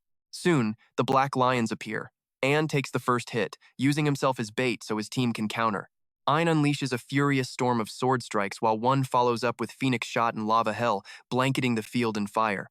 Their tank holds the line, countering so hard the beast is stunned and knocked back. All of this gives Sun Yuk just enough time to steady himself and unleash the skill he learned in the Forest of Dreams, Storm Sword technique. Its first form, Whirlwind Strike, explodes out, instantly slicing the Black Lion apart and leaving the team speechless. The feeling of triumph is short-lived, however, as a Blood Lion rises stronger, faster, and a higher rank than the Black Lion, and orders everyone to re-up their buffs and chug potions. The beast lunges to attack. Its claws try to tear him to shreds, but encounters with his ether sword. Ayn screams in fear, terrified he'll disappear again, and she pushes herself too hard. Her teammate yanks her back to reality, reminding her that only Sun Yuk has the power to withstand the monster. She snaps out of it and tells her team to gather intel on the beast. At first, their search turns up nothing, but then someone checks Merwiki and finds new deets posted just moments ago. Meanwhile, Sun Yuk is struggling. Keeping the ether sword up after unleashing the Stormblade is draining his ether dangerously fast. Just as his stance falters, his tank throws down a taunt, grabbing the beast's attention and exposing its stomach mid-charge. That opening is all the team needs. The mage casts a poison spell that nails the Bloodlion's weak spot. The Bloodlion stumbles back, stunned by the hit. Hyejin rushes forward with a blade fury, slicing up the beast's flesh with rapid attacks. She yells at Ju to finish it, and he summons Growler in its giant form. With a single swipe of its claw, the Bloodlion is crushed. Growler towers over the hunters. Its one-hit takedown of the Bloodlion leaves them totally shook. One and Hyejin get ready to attack, but the beast roars to stop them, declaring that it's not their enemy. Sun Yuk raises a hand, acknowledging the beast. When they ask, he explains this isn't some monster, but a nature god bound to him by a contract. When they ask why it came, Growler warns that Teoti's awakening has summoned its Dharma protector. Unlike regular monsters, a protector is a guardian whose strength is off the charts. To counter this, Growler shares its divine ether with Sun Yuk. The beast offers its paw for him to touch, granting him its power and leaving him completely floored. The wolf vanishes, entrusting him with the strength to take out the guardian before it reaches Teoti. He asks for its guidance for Teoti, but the wolf says it'll handle that. With that, Growler disappears, leaving the fight to him. The team speculates about the protector's power, convinced only Sun Yuk can face it. But Sun Yuk knows the coming fight is going to take all of them. Meanwhile, Teoti's servants bring news of the hunter's advance, urging their master to rise while they take care of those insects. Teoti's busy feasting when three familiar figures show up: Arctis, Growler, and Pan. The demigods taunt him, but he's totally unfazed, bragging that even united, they can't stop him. Teoti thinks he can just wipe them out in an instant and get another decade of peace. Van fakes a lunge, getting Teoti's attention while Arctis and Growler dive in for the real attack. Fueled by madness, Teoti snarls that no tricks will fool him and swears he'll annihilate everyone. Pan charges, horn aimed right at him, while Growler and Arctis tear into its flesh, determined to drag its soul back to where it came from. Its core loses power until suddenly Teoti breaks, roaring and throwing the three of them aside. Van watches as the dimensional wall rips open. The crack widens into a huge hole that starts sucking Arctis into it. The battle instantly kicks off again. Arctis and Growler pin down Teoti while Pan drives his horn deep, landing a decisive blow. Teoti staggers, stunned by their resistance, and then screams for his father. But before an answer comes, the four of them vanish without a trace. Jiha Yu watches the scene in horror as they disappear. He searches everywhere, but there's no trace left where they vanished. Not even signs of a battle. Panic sets in as Jiha Yu hears the vibrating bell. Fearing the worst, he runs to the miniature world. There, he sees Sun Yuk's team facing off against the great guardian of Teoti, a two-headed dragon known as one of the most formidable opponents. Flames pour from its mouths, setting the ground on fire. Sun Yuk orders Gang Min to protect him. The tank chugs a buff potion and braces himself, holding back the onslaught. Taking the heat, he begs Anne to move fast. Sun Yuk teleports forward, activating the first form of the sword technique he just learned. Blade Storm. A storm of energy rips through the air, but the beast counters with a blast of fire that slams him into the ground. The Guardian, impressed by his attack, recognizes the sword style and demands to know his connection to the knight whose style he's using. Anne connects him to the Legion's master swordsman, but brushes off its interest and threatens to burn the beast to a crisp. The enraged Guardian unleashes a blast of annihilation, but teleports away just in time, and charges the monster, unleashing the whirlwind strike of his Blade Storm. But the attack barely grazes it. The beast stomps hard, shaking the ground with an earthquake, and jumps to escape the shockwave but gets caught midair and slammed into a wall. Jiha Yu tenses up, seeing Anne spit blood from the impact. In that instant, Anne's mind flashes back to the first time he learned the whirlwind strike and begged the knight to teach him the third technique. The knight refused, warning that Anne could barely handle the second one. With each level, the ether cost skyrocketed, and forcing it meant risking an ether deficiency so bad it could kill him. But now, the world's survival outweighs his own life. The Guardian watches in horror as the aura courses through his body, summoning the wild beast, Growler, who throws the monster into a frenzy of shock and fear. The knight's warning haunts him. He might survive one hit if he's lucky. Deciding to risk it all, he activates the second form of the Stormblade while his loyal wolf keeps the enemy busy. Moving in a flash, he carves a spiral slash through the beast, leaving it devastated. Only then does the exhaustion crush him, and he collapses to the ground. Jiha Yu celebrates the Protector's fall with his comrades, unable to believe what he's seeing. He quickly orders the beetles to help rebuild the seal and tend to the wounded hunters, but then a worry hits him. He hasn't seen his pets in way too long. Fearing the worst, he asks the knight to look for them. At last, roars echo through the fog. Jiha Yu starts bawling with relief when his crew gets back in one piece, and they all just pile on top of him. He swears he'll be their safe space, the place they can always crash, because they're the only ones who can deal with this messed up crap. After the throwdown with Tao Ti, Arctis, Panny, and Growler are all beat to hell and refuse to get patched up. He practically has to shove the medicine down their throats since they keep ditching him every time he brings it up. Totally desperate, he threatens to cut off their food. Only then do they finally give in and let him take care of them, a seriously harsh move, but he claims it's for their own good. Meanwhile, the rest of the world goes from partying over Tao Ti's defeat to being all, wait, who actually did that? Reports start popping up that some Chinese helicopter spotted 3 huge, unidentified shapes along with Tao Odi. They were totally freaking everyone out until the figures were ID'd as nature gods. The news that one of them has a contract with some Korean hunter sends the whole world into a panic. So, Korea calls a secret meeting. Junsuk explains that Tao Ti and the nature gods started their brawl in Garena, and some massive energy wave yeeted it all the way to China. The seal is near Xuan in China, but the dungeon opened up in Korea. Super weird, but most people just write it off as a coincidence. He pulls up pics of the battlefield on a screen. The president of Korea, Kim Jae-sum, is like, is all this damage really from the fight? And yeah, it's confirmed. The place is totally wrecked, including a whole mountain range getting blasted away by a single breath, just showing how insane the fight was. Taodi's power was so off the charts that China sent in a drone to nuke it, but that got shot down with all the other drones, leaving 0 footage. The suits are all asking if the monster is even really dead. There should be an essence stone left over, right? But nobody knows if destruction-level creatures even drop loot like that. With the threat supposedly gone, the president calls off the evacuation order and turns to Asley, the go-between for the U.S. Hunter Association. She admits that even the U.S. has no data on Category 6 dungeons and asks Korea to share whatever info they've got. But one thing really stands out. Every single numbered hunter reported seeing a giant wolf among the silhouettes, which later turned out to be the nature god contracted to Sejuk. This thing told the hunters to hold back the Guardian while she went to take on Taodi herself. Asley just straight up says that the US thought no country could beat a destruction-class monster without bringing in the army. The president's comeback was to call Junsuk up and demand the truth about how the Korean hunters pulled off what everyone thought was impossible. Junsuk admits the whole thing was only a success because of Jiha Yu, the alchemist. He's the one who juiced up the numbered hunters with awakening skills, elixirs, and special scrolls. He basically says that without Jiha Yu, they would have been toast, which makes some old politician demand that this priceless guy be protected no matter what. Then they realize they can't actually force Jiha Yu to move, which leaves him totally exposed to anyone who wants to mess with him. The president tells the committee he'll figure something out. Junsuk figures the Korean government is going to throw everything they have into protecting the alchemist. Then he switches gears to prepping for future destruction-level threats, but Asley's still just hung up on who this Jiha Yu guy is. Meanwhile, that essence stone the government was wondering about? Yeah, Jiha Yu has it. He asks Arctis if it's from Taodi. The cat meows yeah, and points to the world tree, like he's saying it needs to be offered up over there. As he gets closer, a branch reaches out and just sucks up the stone. The leaves start glowing and this crazy light spreads through the whole tree, completely mesmerizing Jiha Yu and his crew. Drawn in by the light show, he spots a fluffy sheep walk up and open a golden portal, making him wonder if it's another nature god.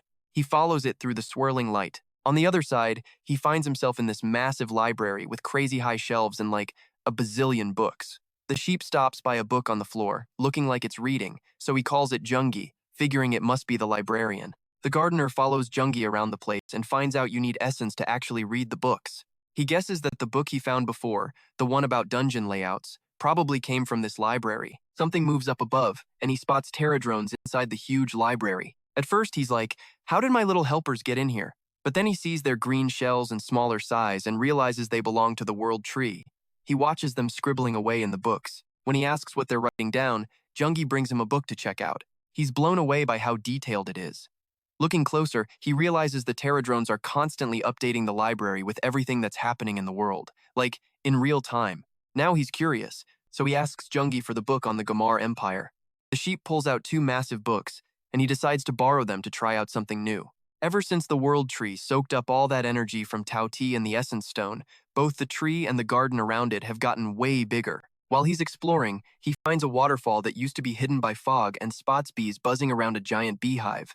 He watches a Terra drone pull a lever inside the hive right as a drop of honey falls, and another one snags it real quick. He yells at them for jacking the honey, but then he realizes the bees don't even care, like there's some unspoken deal between all of them.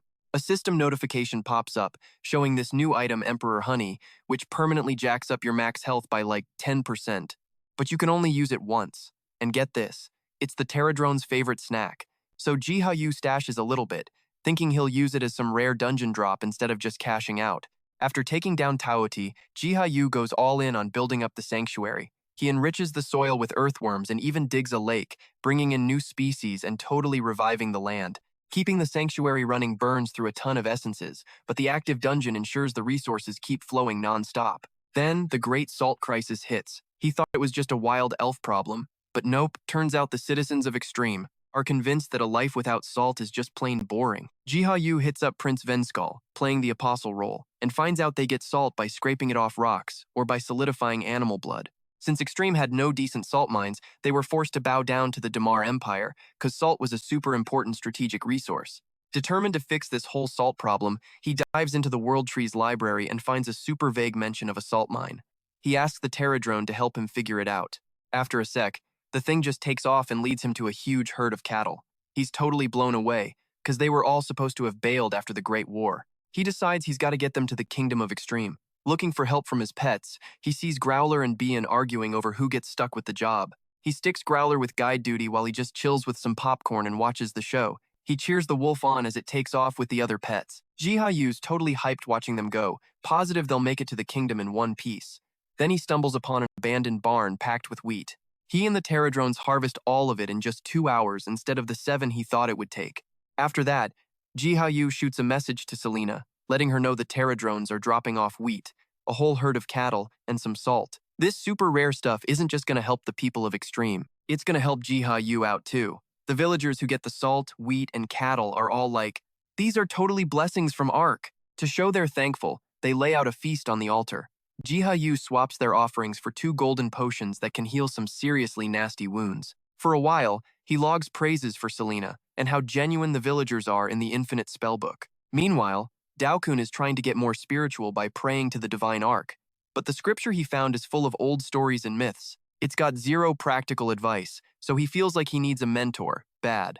Realizing no one on Earth can help him, his mind jumps to the records of Ark's followers in G, even though he knows they all got lost when the Damar Empire went on their whole persecution rampage. He tries meditating for some guidance and gets this subtle vibe that he's got to forge his own spiritual path. Scene change. Now he's intercepting a charging beast using his Iron Maiden skill during a dungeon raid with his crew. Clearing dungeons has gotten way easier ever since he started on this spiritual journey. All of a sudden, a Terra drone flies overhead and zips right through an invisible barrier. Curious, the hunters follow it and find this stone gate. They see people nearby and realize they've stumbled onto a whole civilization. They spot the Terra drones plowing fields and creep closer to get a better look. Suddenly, someone screams, and armed villagers rush out to defend their turf, thinking the group are intruders. The villagers immediately form a defensive line behind a huge Terra drone and send runners to warn Prince Venskal and Saint Selena. The hunters try to explain they're not here to cause trouble, but Daokun guesses that these villagers, who are probably survivors from a fallen kingdom, might not see it that way. When Selena shows up, Daokun's crew instantly recognizes her from the statues in the dungeons. Prince Venskal arrives a little later, and the group is floored by his presence, realizing Selena might actually be their princess. The prince greets the hunters and asks if they're connected to someone named Anne. Daokun recognizes Anne as the hunter he's talking about. The prince confirms it, explaining that Anne crashed with them for a few years before heading back home. He remembers their names, Selena and Venskal, from Anne's report and nervously says hi. The prince is kind of tripped out that Daokun already knows their names, but Selena suggests maybe there's a connection and asks if they're the hunters from the other world. Realizing Anne probably spilled the beans to the villagers, Daokun just hopes he didn't share too much. Daokun drops to his knees, looks to Selena for guidance, totally convinced she's the saint of Ark, and tells her about his struggle to build up his faith. He admits that even though his world has tons of religions, he's looking for the kind of guidance Selena offers. She can tell he's for real, so she welcomes him and gives him a necklace to make it official. With Dao-kun's faith now proven, and the prince and saint chilling everyone out, the villagers start chatting openly with the newcomers. They swap stories about when Ansun-tuk showed up and the town's insane comeback. As the dungeon's about to close, the hunters get ready to bounce. Dao-kun decides to fill Sun-tuk in on what happened, and his report blows up and becomes a hot topic after he gets back. Back in the modern world, Dao-kun swings by Jiha Yu's shop with the pendant and holy book Selena gave him, and he breaks down everything that happened. Jiha Yu explains that gifts like that from high-level religious figures mean you've been made an apostle, a role where you gotta spread the faith to the people. Totally inspired, Dao-kun gets ready to take on the responsibilities the saint handed him. A while later, Jiha Yu heads into the dream forest and is shocked to see the terror drone queen just passed out on the grass, totally exhausted. He gets closer to see if she's okay. Suddenly, the queen hacks up an object that the system identifies as a dia seed. The system IDs it as a fertilizer that enriches the soil and supercharges crop growth. The delivery method is totally bizarre though, as a little frog then drops near his foot, leading his gaze towards some illustrated instructions carved into the ground by Nat. After carefully figuring them out, he realizes that mixing honey with an elixir can create a special jelly that massively improves ether absorption. After he makes the potion, the knight brings him a pot with soil, telling him to plant the dia seed and ether stones, and then pour emperor jelly on top for the seed to soak up. In just a matter of seconds, a healthy green sprout shoots up. Stunned by the rapid growth, Jiha Yu decides to collect more seeds. After a while, when the Eternal Flame Guild clears a dungeon, they find a shockingly small chest. At first, they're skeptical because of its size, but they notice it costs 10 essences and suspect it's holding something valuable. When they open it, they find a small seed that significantly boosts crop growth, something never seen on Earth before.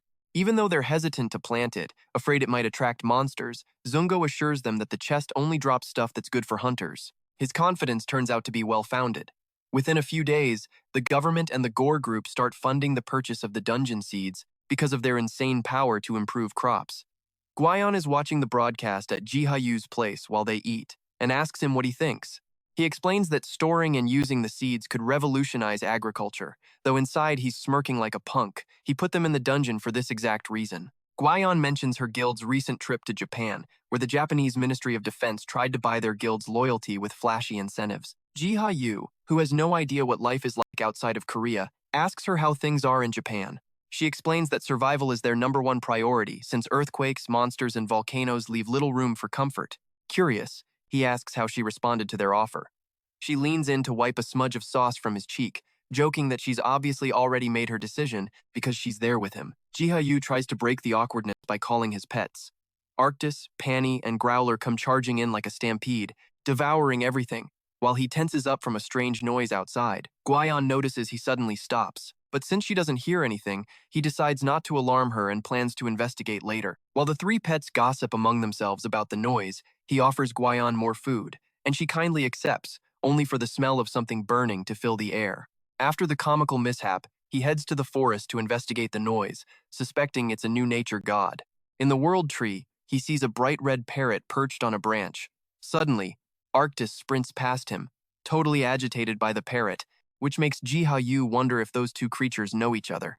The cat furiously launches itself but fails to climb up. Growler just growls in frustration at both of them. Jiha Yu concludes it must be a nature god if Arctis is reacting like this, and names it Han because of its signature squawk. An excitedly lands on his shoulder, and he welcomes it home. He immediately tests An's abilities and finds out it's amazing at sorting, collecting, and storing seeds. Just like Youngie the librarian, Han can open a door in this case, a massive storage vault for seeds. He does some more digging online and finds out these vaults act as seed banks designed to preserve food sources after global catastrophes. His research reveals that Korea's seed vault was wiped out in the Great War, while the world's last line of defense, the Svalbard Global Seed Vault, is about to be permanently sealed off. To preserve them, he considers moving the seeds to on storage. However, the vault's remote location near the North Pole makes the trip seriously impractical. As he's mulling it over, his pets gather around, trying to help. Suddenly, Han yanks Jiha Yu's hair. To his shock, it speaks to him in human words, offering to take him there. Although he's stunned, he follows it, only to watch in amazement as the bird grows to a massive size and tells him to get on. When Jiha Yu asks where they're going, Han reveals that he plans to fly straight to Svalbard, leaving him shocked that it even knows the place. He expresses his doubts about the long trip, but Han reassures him. He reluctantly climbs onto the bird's back, clinging to its feathers for dear life. His nervous screams are quickly lost in the wind as they fly toward the Arctic. His fear slowly turns into awe, and the warmth radiating from An comforts him, making him wonder if the bird is a phoenix. When Svalbard appears in the distance, Jiha Yu downs a cold resistance potion to prepare for the freezing conditions. When they land, he finds his Terradrone Knight and its companions are already waiting for him, ready for the job ahead. As they get closer, Jiha Yu sees movement in the shadows, werewolves slinking out of the darkness. He wasn't expecting to find monsters here, so he quickly splits up his forces. The High Knight leads some Terradrones outside to fight, while he takes the rest inside to collect seeds. The inside of the vault is creepy. It's been sealed for years, which makes Jiha Yu worry that the seeds have gone bad. As they move forward, a werewolf sneaks up on them from behind. The sudden noise startles him, but one of the Terradrones lunges first and kills it in a single hit. Jiha Yu was totally bracing for the worst, thinking the seeds were trashed and monsters had already busted in. But, get this, they were perfectly fine. So the crew starts carefully hauling the boxes of seeds. Jiha Yu's stuck on door duty while the Terradrones lug box after box of seeds inside. Sucks to be them, cause they gotta move like almost 4 million boxes. Later, he heads out with An and realizes everything's covered in snow. He asks the Phoenix if it sees anything, but the thing just squawks that humanity's time is up. Jiha Yu totally freezes up, realizing his biggest problem isn't even the monsters, it's how the hell he's going to explain this giant bird to people if they find it. A loud thud snaps him out of it when the Terradrones dump a bunch of dead werewolves at his feet. Guess the fight's over. Jiha Yu gives them props for their work, and with the job done, they get ready to bounce. He tells the Terradrones to go deliver the seeds to Extreme Village in Junak. Before you know it, the villagers are planting and harvesting the stuff while some dude named Joe Seo is writing up a bunch of boring reports about it.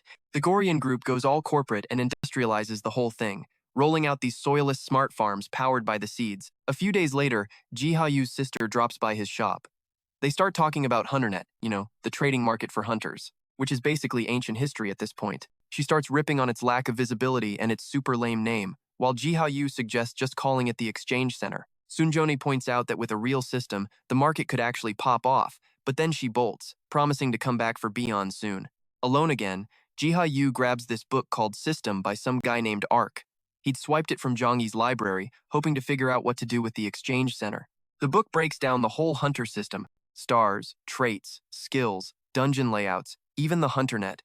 The whole thing was written in some ancient language, so normally it would have been impossible to read. But thanks to his system design trait, he can read it no problem. He gets a bunch of ideas from the book and cooks up a plan to overhaul the market and turn it into an auction platform on MirWiki, using Essence's cash and Terradrones for deliveries. He plans to start with potions and scrolls before moving on to the rarer artifacts once he gets his hands on some. When he runs the idea by the Terradrone Knight, it's on board, but it warns him they'll get totally burned out if they try to juggle grinding for artifacts and chests. Jiha Yu's trying to figure out a solution when the Knight points to this worker drone that's just endlessly smelting a weapon. He's kind of blown away by its dedication. Then the Knight scratches a picture of a honey bottle in the dirt, basically saying they'd work even harder for honey, so they cut a deal.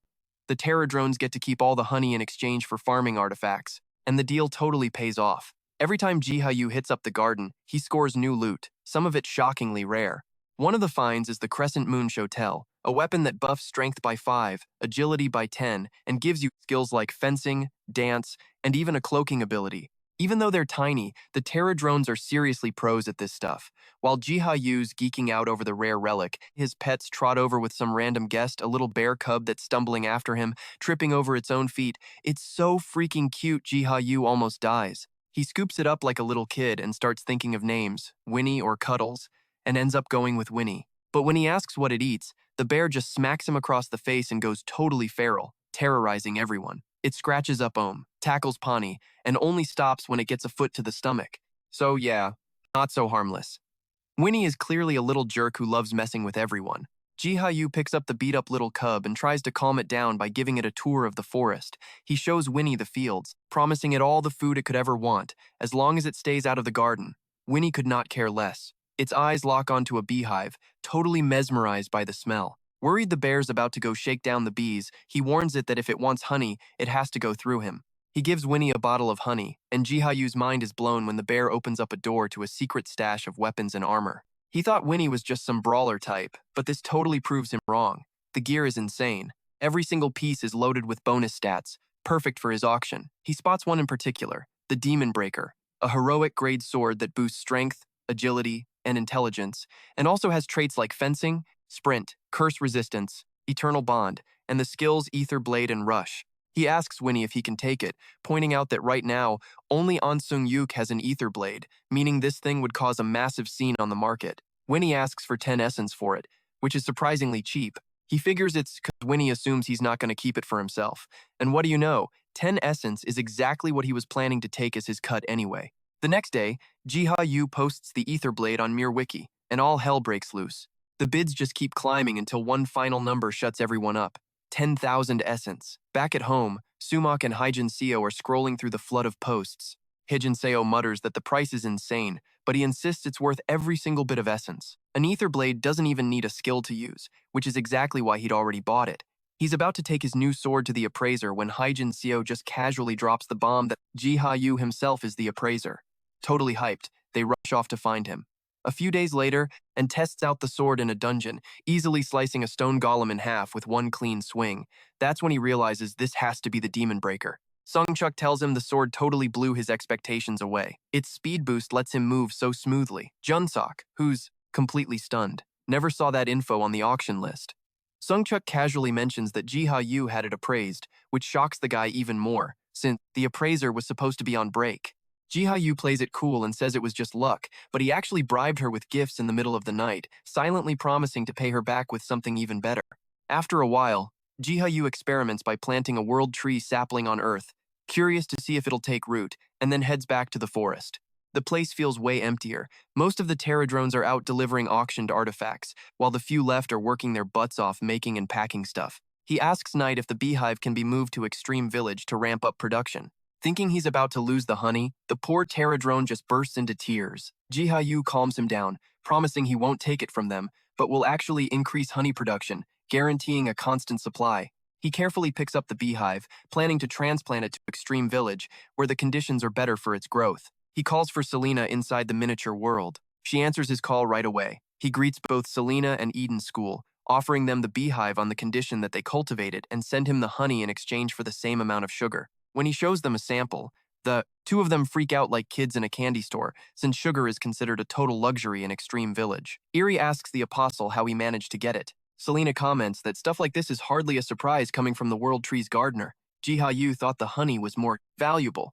But Eden School pointed out that sugar was way rarer in Extreme, since it only comes from a limited supply of sugar beets.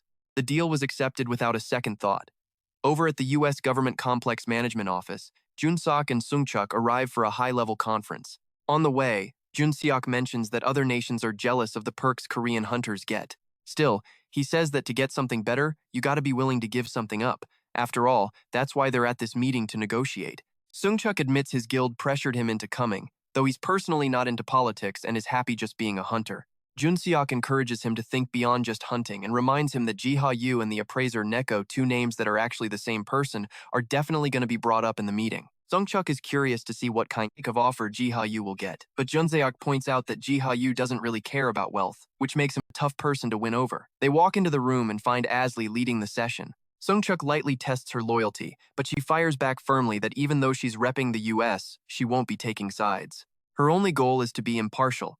Sungchuk seems satisfied, while Junseok gets all awkward over the cringy exchange. Sungchuk brushes it off, saying he just wanted to make sure Korean hunters wouldn't face any prejudice. Asli kicks off the meeting by laying down the ground rules, asking everyone to be respectful and get to the point, though Junseok doubts anyone will listen. And he's right, because some guy slams his desk demanding confirmation about the events in Korea and whether Jiha Yu and the appraiser are for real. All hell breaks loose as the others start talking over him, some questioning if the dungeons have been altered, others accusing the Korean hunters of having unfair advantages. Junseok finally confirms that it's all true, and the room goes dead silent. He states that Korea has no reason to lie. The cat's already out of the bag. When the officials demand to know why Korea kept quiet, he claps back by pointing out that every country hides stuff, like the US hiding the mini ether reactor. Someone tries to argue that ether industry products and hunter-related info aren't the same, but Junseok shuts that down, saying they're both tools for national advancement. He brings up the giant dungeon that China hid until Korean hunters cleared it, stressing that information is only valuable when it's kept scarce. Sung-chuk finally snaps, addressing the room with raw frustration. He cuts right to the chase, knowing the others want a quota system and access for foreign hunters to Korean dungeon raids. He firmly reminds them they're not there to be interrogated and makes it clear they expect something in return. They got what they came for: the ether reactor prototype and 10 disablers. After the meeting, Junseok praises Sung-chuk's negotiation skills. Sung-chuk believes that sidelining Korean hunters is no different from sidelining Korea itself, and that's something he's not going to stand for. Besides, invitations to foreign hunters were already a monthly demand anyway. Still, Junseok feels guilty because Jiha Yu got nothing out of the deal. Sung-chuk reflects that he would have just turned it down anyway. Junseok brainstorms ways to thank him, and Sung-chuk suggests a box of treats for Arctis, but that idea gets shot down immediately. He suggests setting up a container next to Jiha Yu's shop with alchemy gear, charging a fee for every 2 hunters who use it. Part of the profits would go to a hunter academy or an orphanage, and the rest to Jiha Yu. Impressed by the idea, Junseok remarks that the rich always find a way to cash in. After a few chill days in Extreme Village, Margareta, the vice captain of the Black Lion Order from the Gamark Empire, rocks up to the gates. She stops, staring at the transformed village. She's shocked they got over a food shortage way worse than Gamark's. Prince Eden's school and Selena meet her at the gate and are like, "What are you doing here?" right away. Margareta explains she's there to ask about Baron Grom, since they've totally gone radio silent. She's stunned to hear they already bounced from the village with the other troops. Checking the place out, Margareta asks if they were the ones who left the cattle behind. Eden School explains the cattle showed up after they took off. The farming only started after the old troops left cause of some disagreements and cause they just weren't cutting it. Margareta's skeptical, like there's no way they just left on their own, but Eden School hides the truth about kicking them out. Looking for a distraction, Silva and the Knight Pterodron drop down from above. Margareta is totally blown away by the massive creature. Eden School casually asks her what she thinks about accent soldiers being able to take down ogres all by themselves, and then points out the smaller beetles working the fields. She scoffs, reminding him he once said he wasn't into any religion, and asks if he was lying. He apologizes for the mix-up, explaining that the village just made a deal with Ark, and he hopes she won't do anything stupid. She takes it as a threat, accusing him of trying to start a fight. But Eden School just calmly asks if she plans on giving him a reason. He suggests a clean break. Both empires should just leave each other alone. When she asks if they don't need Gamark's support anymore, Eden School declares they're under Ark's protection now, which makes it tough to work with non-believers. So Margareta turns to Selena, assuming even the princess is against Gamark now. Selena calmly replies they're not against anyone, as long as they accept Ark. But Margareta refuses to believe in some invisible power. Selena points out that the beetles are a sign, but the vice captain just blows them off as well-trained monsters, not proof of Ark. Selena shoots back that even if it's not proof, it's still a sign that Ark is around. Trying to show off, Margareta declares she'll only accept Ark if it starts raining right now. A Pterodron nudges Jiha Yu, pointing at the miniature world. Hearing the challenge, Jiha Yu scans the area and spots a sprinkler, which he quickly uses to drench them. She can't believe what she's seeing when a downpour almost soaks her and her knights. A few moments later, she wakes up in Selena's room, trying to piece together what happened. Selena gently explains that she passed out after the rain and now, like she promised, she has to join them since Ark actually came through. Still not convinced, she asks if the rain was really Ark's doing. Sensing she's torn, Selena takes her to the shrine and kneels in prayer, asking Ark to show himself. Margareta's eyes go wide when a giant hand comes down from the ceiling. Selena tells her to get closer, feeling Ark's will. The next day, Margareta reports back to Buende at the Gamark garrison, explaining Strem's transformation and how Grom and Perojak just vanished. Even though the story sounds insane, the captain buys it, trusting her completely. Buende doubts Ark is real when Margareta says she didn't see any other soldiers. She starts to explain what happened, but he cuts her off, reminding her that the garrison's survival is way more important than some invisible god. He orders her to keep her mouth shut to avoid causing a panic. But behind closed doors, Margareta silently prays for forgiveness from the divine, her faith now totally solid. Back in the modern world, in some U.S. admin office, the head of the Hunter Association greenlights a deal from Korea that includes Jiha Yu. He tells his staff to give the U.S. Hunter Association a heads up and to dig into what makes the Korean hunters tick, especially Jiha Yu.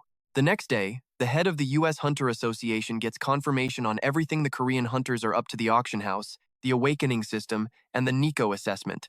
Every new piece of info just makes him want to get his hands on Jiha Yu for his own agenda even more. His secretary, picking up on his vibes, warns him that going after Jiha Yu could piss off the Korean Hunter Association.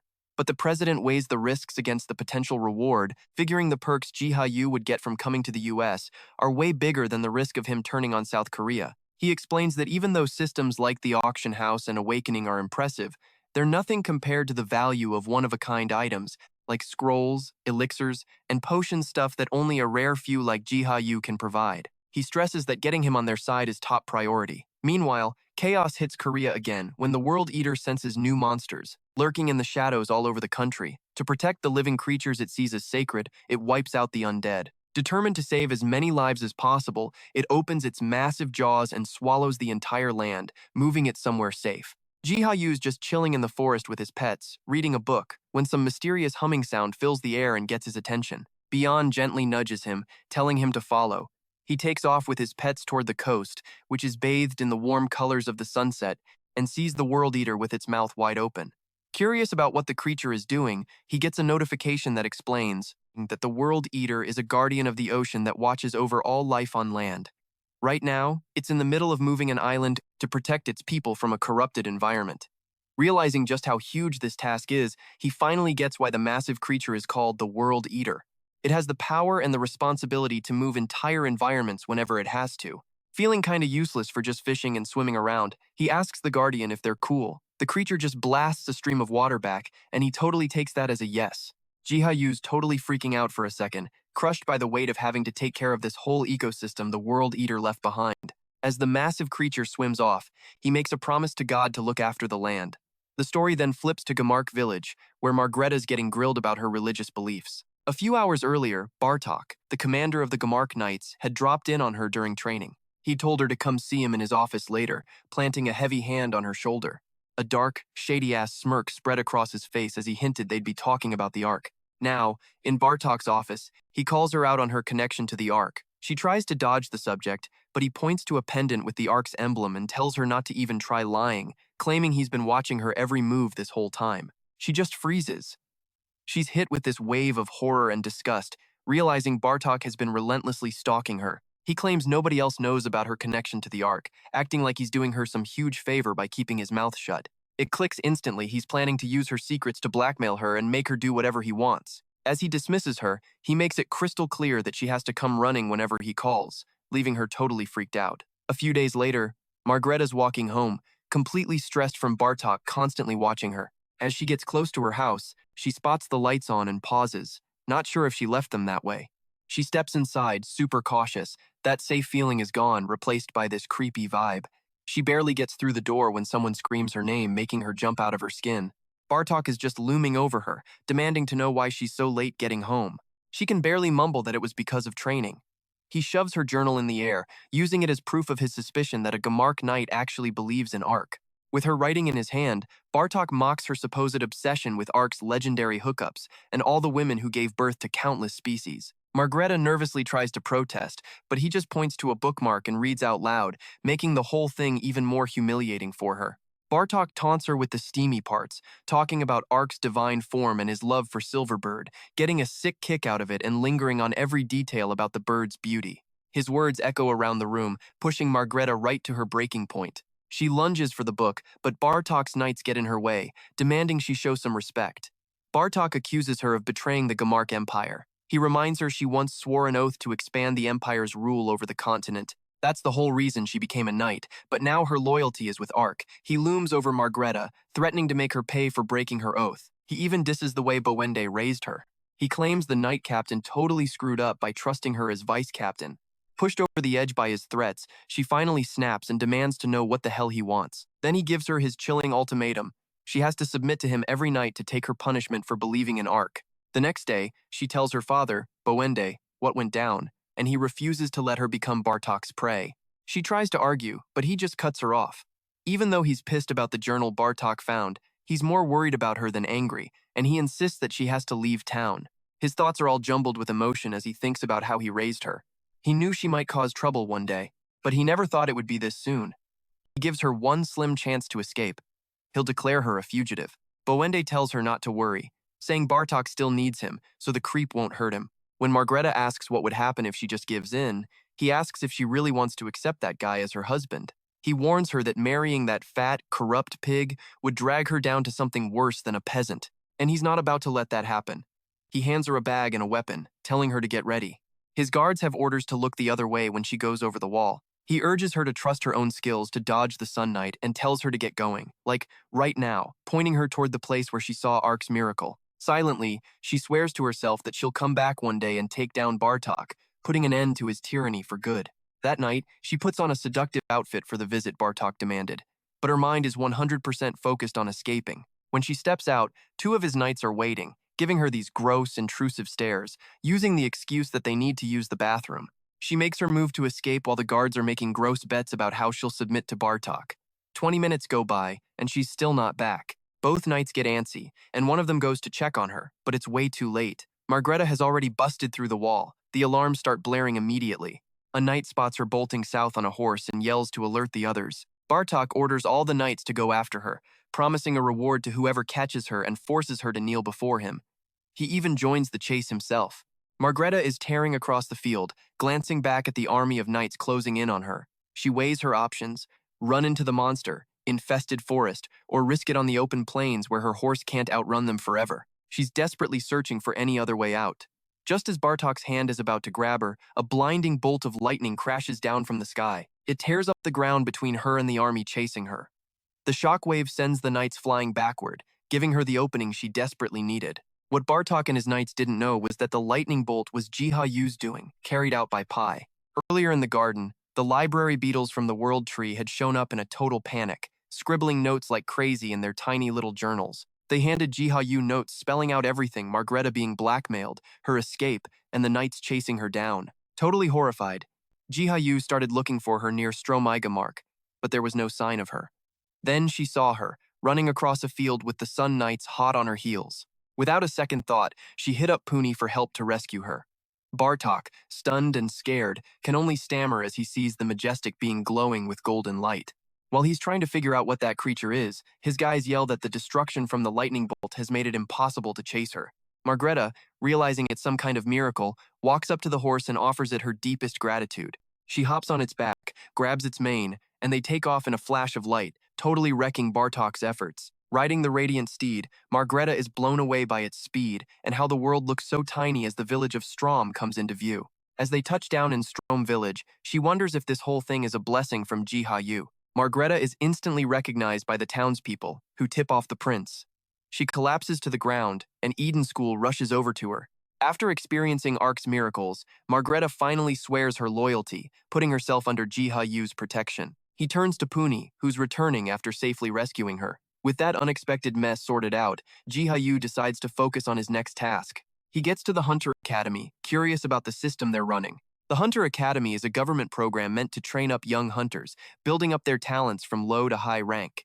Jiha Yu watches two students fighting from outside, and as he walks through the campus, he thinks the place is way too small to prep them for real-world situations. He thinks that even though the theory and fundamentals seem fine, the students' experience is still stuck in controlled environments. He reflects that this place is missing real combat training, wondering if it's because the students don't face actual monsters. He figures that without exposure to real threats, the academy grads might totally choke when they face real danger. Determined to find a fix, he decides to check the system book to look for ways to close that gap.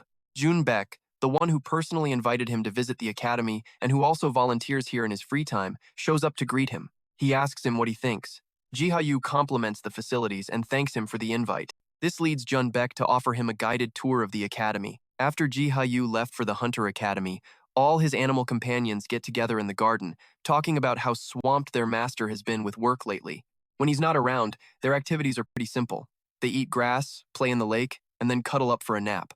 While the nature gods are sleeping, the Terradrones get to work, cleaning the lake, taking care of the trees, gathering resources, and managing the forest. Some of them even head down to their underground kingdom, where they forge weapons and artifacts for the hunters. They also maintain the dungeons by putting up wooden signs for different dungeon categories and filling up the dungeon chests. After a productive day, the Terradrones gather to enjoy a well-deserved reward honey from a faraway place, brought by Jiha Yu. With the Terradrones satisfied, Jiha Yu turns his attention back to the system book to find a way to train the Hunter Academy students for real combat. As he flips through the pages, he finds unexpected topics like planting seeds or training lions. Then he spots something seriously intriguing: methods for creating a miniature world. Jiha Yu is shocked to find out he can actually create a miniature world. As he keeps reading, he realizes these concepts seem totally different from the world he knows.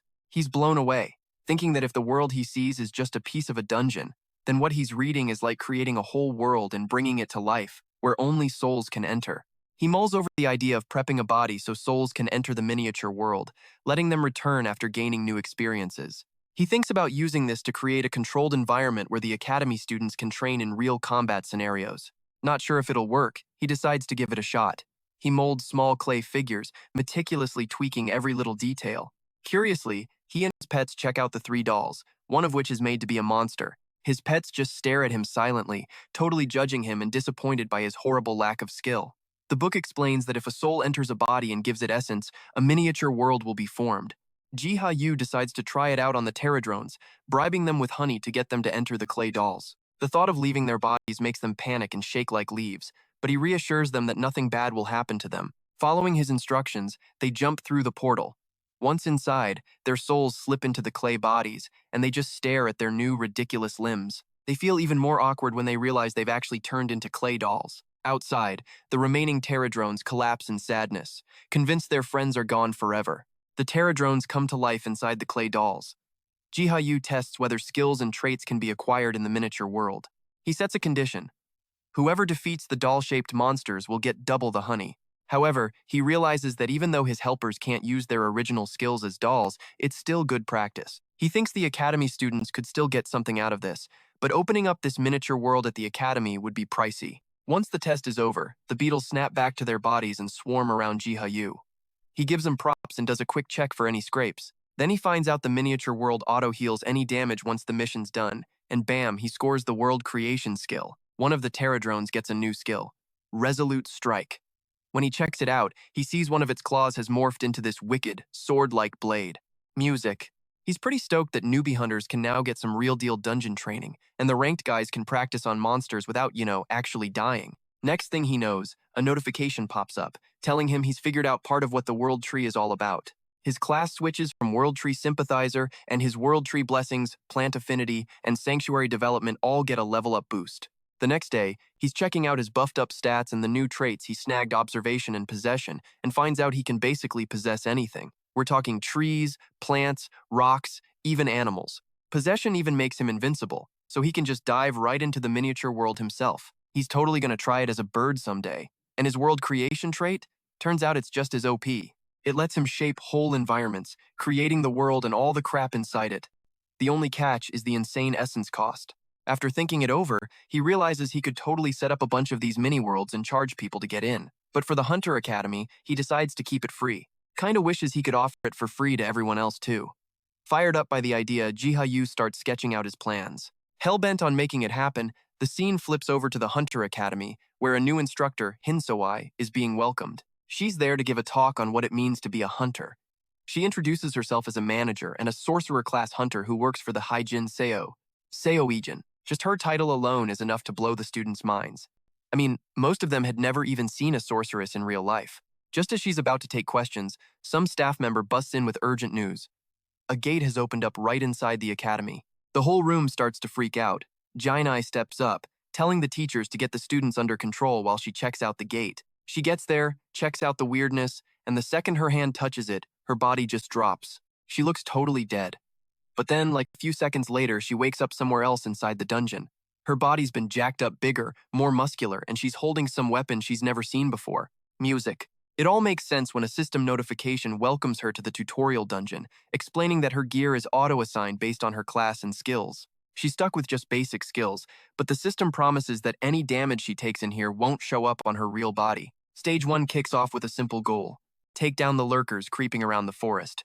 Knowing her real body is safe thanks to the system just makes her more determined, and a floating screen pops up showing her where the monsters are. She heads into the forest, getting more suspicious by the second. The timing of this dungeon is way too convenient, making her wonder who the hell could have set this all up. She spots a group of monsters pretty quick and decides to push deeper, determined to figure out what's going on. With one clean hit, she completely wipes them out. She realizes only basic skills work in here, which actually makes sense. It's the perfect setup for students. After clearing the dungeon, she gets a new skill, Power Strike, which just confirms her suspicion that this whole place is just a training ground. It's for noobs with zero skills. A notification offers to let her enter the second stage, but she's like, nah. Next thing she knows, her eyes snap open in the nurse's office, where a doctor tells her she passed out the moment she entered the dungeon. Wasting no time, she gets up to tell the other instructors, totally convinced this dungeon is going to be a game changer for Korea's hunters. Turns out John Bach's gut feeling was right on the money. The new training gate at the academy makes a huge splash with the hunters. It's a rare chance to grind for experience and even pick up some new skills, and all with zero actual risk. The reaction is insane, super positive, but it doesn't take long for people to start complaining. A lot of people start bitching about it being exclusive, saying it's totally unfair that only academy students get access when there are tons of new hunters out there who need the same shot. Jiha Yu, who totally saw this coming, moves fast to create dungeons for both newbies and vets. A few days later, a gate pops up right outside Jiha Yu's shop. The sudden explosion of chaos is a total 180 from the chill scene just half an hour earlier, when Juyeon and Chuljun were just kicking back with some drinks. Without missing a beat, Juyeon tells Chuljun to get the guild together. When the members are all gathered in front of the gate, her attention snaps to a floating notification. It says the dungeon is a training ground for experienced hunters, with gear and stats balanced to match their skills. Then she tells them to throw down some mattresses near the entrance to break their fall, since they'll be leaving their bodies behind once they go in. Inside the dungeon, the whole guild wakes up in some huge, unknown place, their bodies and gear totally changed to fit the system's rules. Every single weapon feels like it's been perfectly tweaked to amp up their strengths. Juyeon is amazed by the staff in her hands. Its fire damage is buffed, and its ether effect is tripled. The difference hits her right away. Like, the first dungeon gave her basic noob gear, but this one hooks them up with some seriously epic weapons. A sec later, system windows pop up in front of everyone, asking them to confirm their points, class, and stats. Just as they're getting ready to move on, another window pops up demanding a fee in essences. The amount is different for everyone, and of course, Wanjong gets hit with the biggest bill since she's the guild master. For a sec, she's totally bummed, but one of her crew calms her down, telling her that a bigger price tag could mean better loot. With that in mind, she hits accept, and the trial kicks off. Suddenly, this insane roar from a black lion echoes everywhere. The team just freezes, completely shook that a disaster-class monster would even show up in a training dungeon. Jong is freaking out. Her gut is screaming at her to run, but she manages to stand her ground. It's not like her life is on the line here, just her pride and her level up.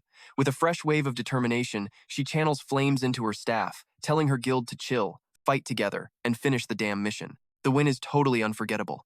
At a press conference, Wan recaps the whole thing, stressing how this dungeon proved that with the right gear, even disaster-class monsters can be taken down easy.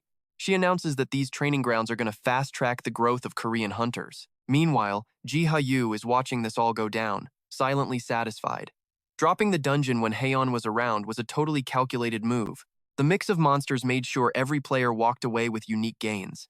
In his mind, all the credit went to Edenskal and Selena. Their knowledge of Strom's creatures was the blueprint for creating all these different test monsters. At first, Jiha Yu messed up a few times. He accidentally made monsters that were way too OP for the Terra drones to handle, but it was all part of the learning curve. Even Margreta is thriving in her new spot, helping out everyone around her. While he's doing his research, Jiha Yu gets a sick new idea to add to the training. He thinks about dropping better gear once in a while to push the hunters to test their limits.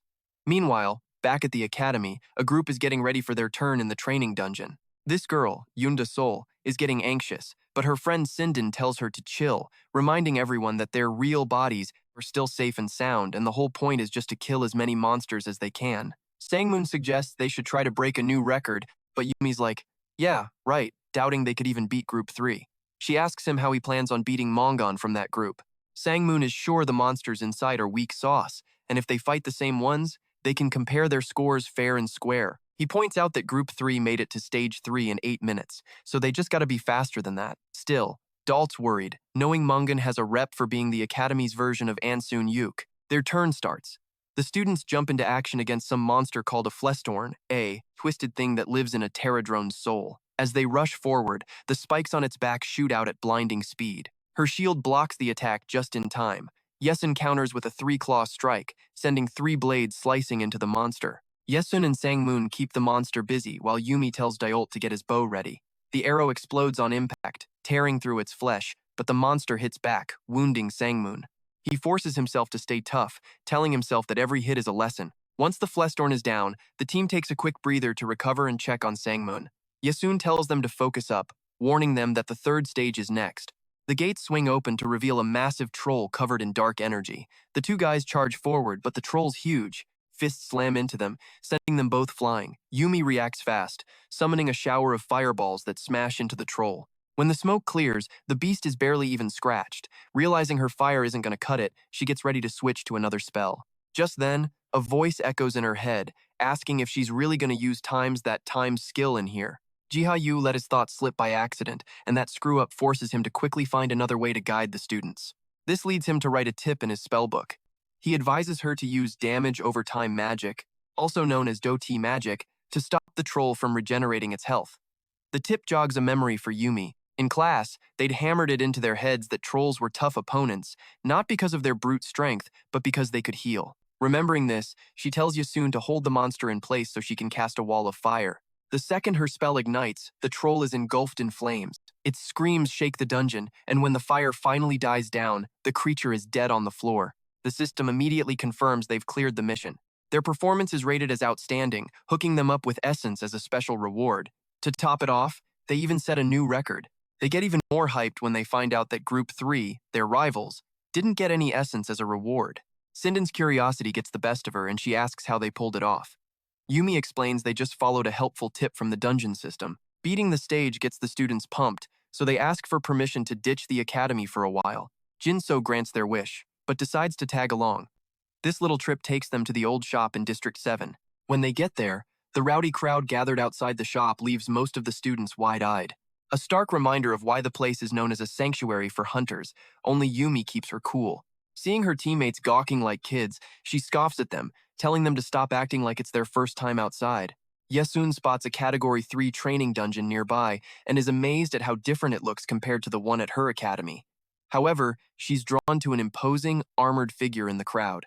Soon, the students recognize him as Kind, the hunter rumored to be an apostle of Arc, set to advance to the Holy Knight class as soon as it's available. Curious about the title, the students quickly learn that an apostle is someone who studies and spreads Arc's doctrines. At first, nobody believed him, but now hunters seek him out for guidance.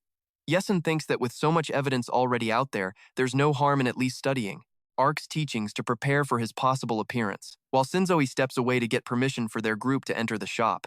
The group's attention is drawn to a massive, radiant tree on a scale they've never seen before.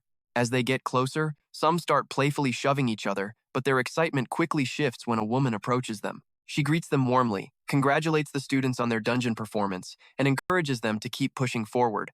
Her praise leaves Yumi nearly speechless. Talking to her idol feels like a dream. Then, Jiha Yu steps forward and casually introduces himself as the shop owner.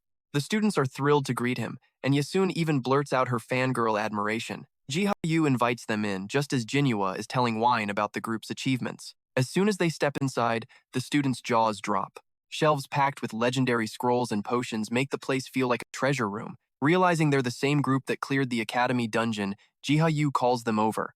With a smile, he hands them a basket overflowing with potions and scrolls, wishing them luck on their path to becoming great hunters. Meanwhile, Sua and Wine talk about the effectiveness of the tutorial dungeon, agreeing that it provides an incredible opportunity for students. The instructor expresses her satisfaction at seeing them so motivated, which Wine admires.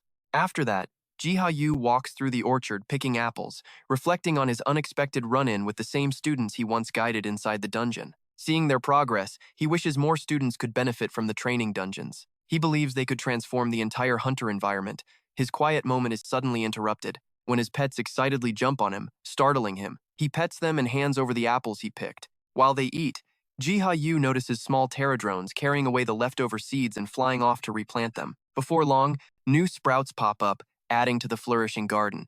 Watching the orchard, Jiha Yu realizes the fruits and vegetables have been ripe for way longer than normal. After a bit of thought, he connects this phenomenon to the presence of the world tree, which seems to be preserving their freshness. Then a familiar voice reaches his ears. It's Selena, who informs him of the amount of honey they've collected. Curious how she managed to collect so much honey so fast, Jiha Yu asks her about it. She explains that by planting more flowers, the bees can now move around freely and gather nectar way faster. He praises her effort, though Selena humbly insists it's nothing compared to the support he's given. After trading some honey for sugar, he asks about Margreta. Selena admits that Margreta has been conflicted, questioning how her struggles fit into Arc's plan, but she finds comfort in the undeniable signs of Ark's existence. Their conversation is cut short when the tall Terradrone knight nudges Jiha Yu, clearly expecting something. Realizing he got sidetracked, Jiha Yu quickly hands over the honey, apologizing for the delay. Seeing how eagerly they devour it, he feels a pang of guilt for taking their honey jar before. To his surprise, the tall knight offers him a share of the honey in return, a gesture of gratitude for everything Jiha Yu has done. Accepting it, Jiha Yu finally gets his first taste of the honey so prized by the Terradrones. A while later, an enthusiastic Terradrone approaches Jiha Yu because it wants to show him something. It draws pictures of Terradrones. He quickly realizes the drawing shows the beetles planting their crop seeds, and the creature nods excitedly to confirm. When he asks if they plan to sow seeds elsewhere, the Terradrone draws a large outline of the earth on the ground. He gets it. They want to spread the blessed crops all over the world. With the world tree's power, the plants grow faster and stay fresh longer, making them a valuable gift to humanity. The idea fits perfectly with his goal of helping the world. Seeing that his other pets are still busy fighting over food, he entrusts this task to the beetles. A few days later, Jiha Yu is in his shop checking updates on MirWiki, where it's reported that Terradrones, once exclusive to Korea, are now popping up all over the world. He's sure these creatures will ultimately be a huge benefit to the world. As he keeps scrolling, he finds a growing wave of complaints about the system. Not knowing where to start, he opens his status window and checks his stats as a World Tree sympathizer. He realizes there's a ton of room for improvement. He starts by swapping the health and vitality positions for more clarity, and then considers rearranging the whole layout to make it easier to read. While mindlessly petting Arctis, he's thinking about how there's no level system in the dungeons. Right now, hunters just get essence for killing monsters. But Jiha Yu thinks a level system would get them even more fired up.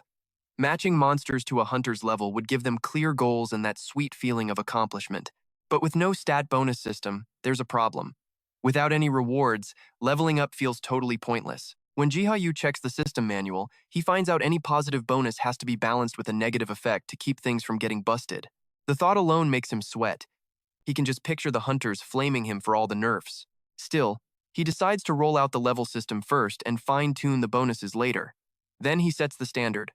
Anson Yuk, the strongest hunter, is at level 50, while noobs start at level 1. Down the line, he plans to add more features. Like weapons you can only equip starting at level 30, even if those restrictions are going to piss some people off. In the end, Jiha Yu thinks this new structure will push hunters to get stronger, grind for better artifacts, and prep for whatever's coming next. To see what everyone thinks, he posts a poll on MirWiki, asking both hunters and regular folks to drop their ideas. The replies blow up, including one from Anson Yuk himself, asking when the hell they're finally going to update health and vitality. Kim Jun checks out the new level system and figures it's just another way to keep score.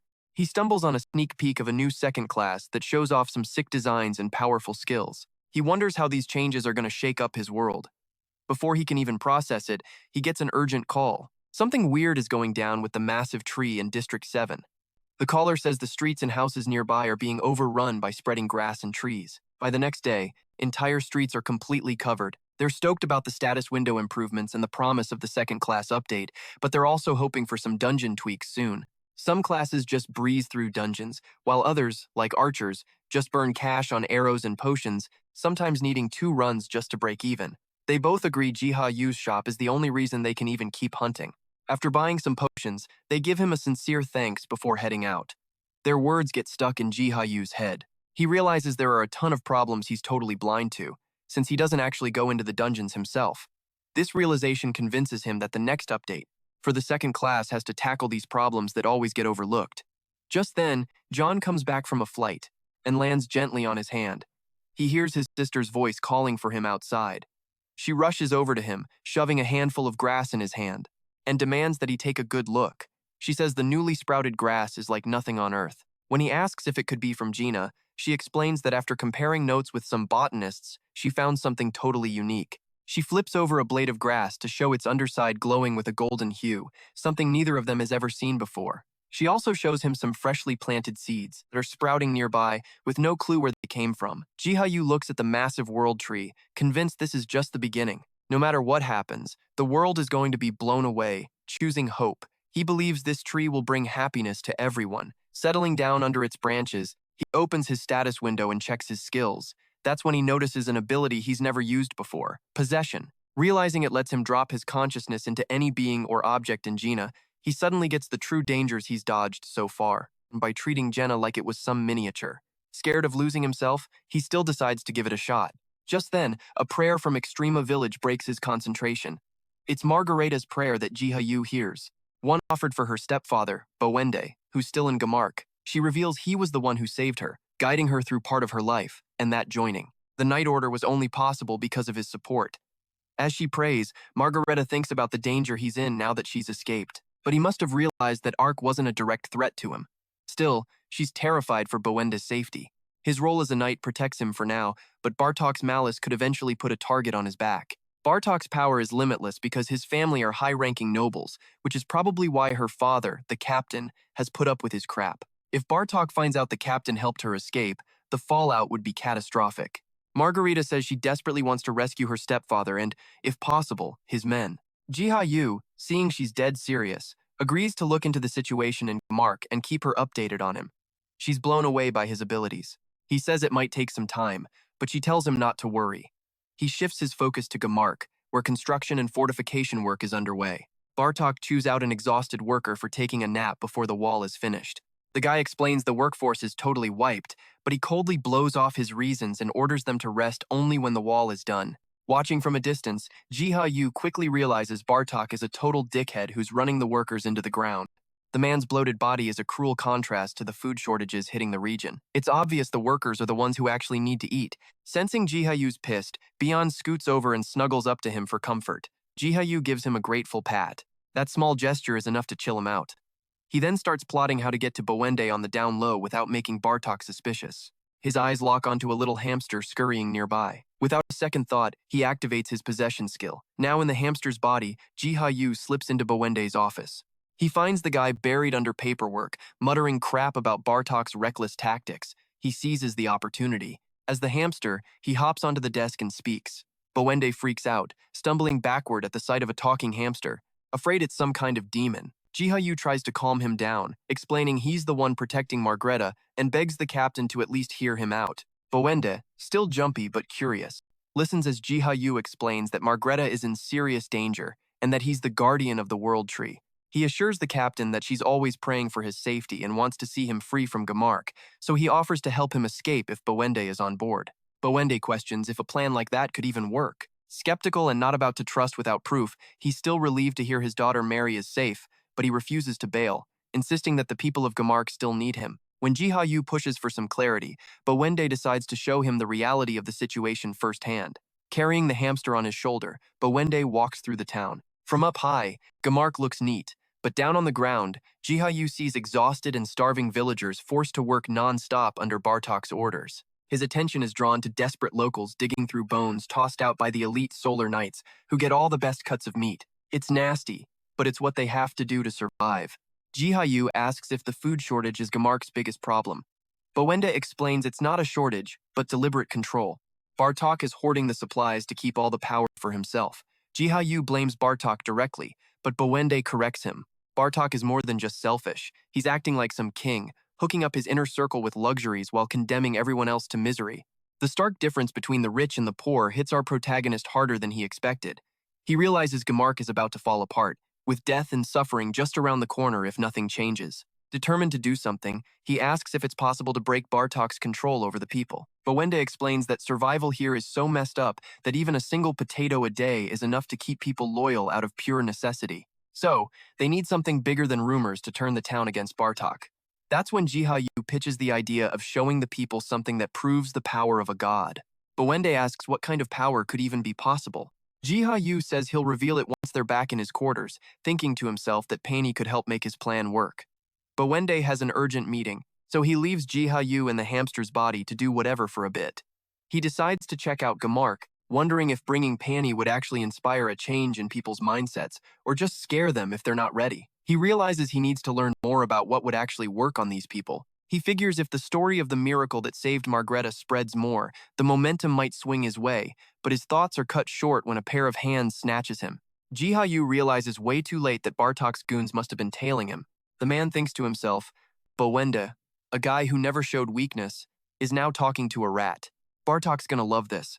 Jiha Yu panics, realizing he can't get out of the hamster's body because his possession skill is too weak at his current level. Jiha Yu accidentally makes a loud noise, making the man suspect the rat can actually talk. Thinking it's a demon, the man decides to snitch to Bartok, knowing it could totally ruin Boende and give Bartok full control of Gamark. Just then, the flowers in the garden begin to chime, alerting the nature gods. Bien realizes his master has been silent ever since he went into Gamark and suspects something's wrong. Winnie insists they go look for him immediately, and Bion agrees, reminding everyone that the garden's entire existence depends on Jiha Yu. He takes charge and assigns roles to track him down. Meanwhile, in Extreme, Margreta gets a message from a carrier pigeon sent by Boende. The letter reveals that Boende has met a man claiming to be Ark's apostle, admits he didn't realize the man's words were true until now. However, the man has disappeared, and Boende suspects Bartok's Solar Knight captured him to use as a bargaining chip. Margreta blames herself and swears to rescue the apostle, no matter what it takes, even if it means finishing Bartok herself. As she's getting ready to leave, she finds Penny waiting outside. Surprised by the perfect timing, she mounts up and rides full speed toward Gamark. Inside Bartok's office, the knight presents the rat, mocking Boende for dealing with a demon. The commander is thrilled with the chance to trash Boende's name and promises the knight a reward.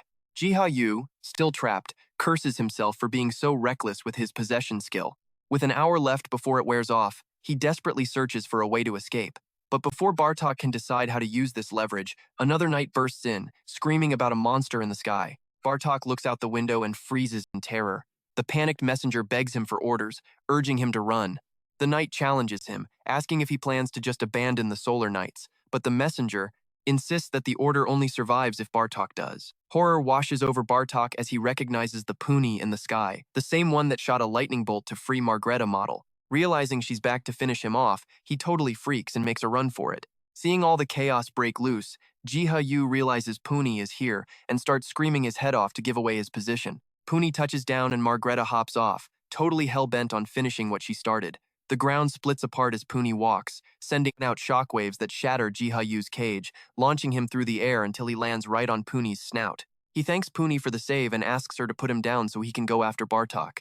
As Jiha Yu takes off, his eyes land on the battlefield where the Sun Knights are getting dropped one by Margreta, who's taking them out with stone-cold efficiency.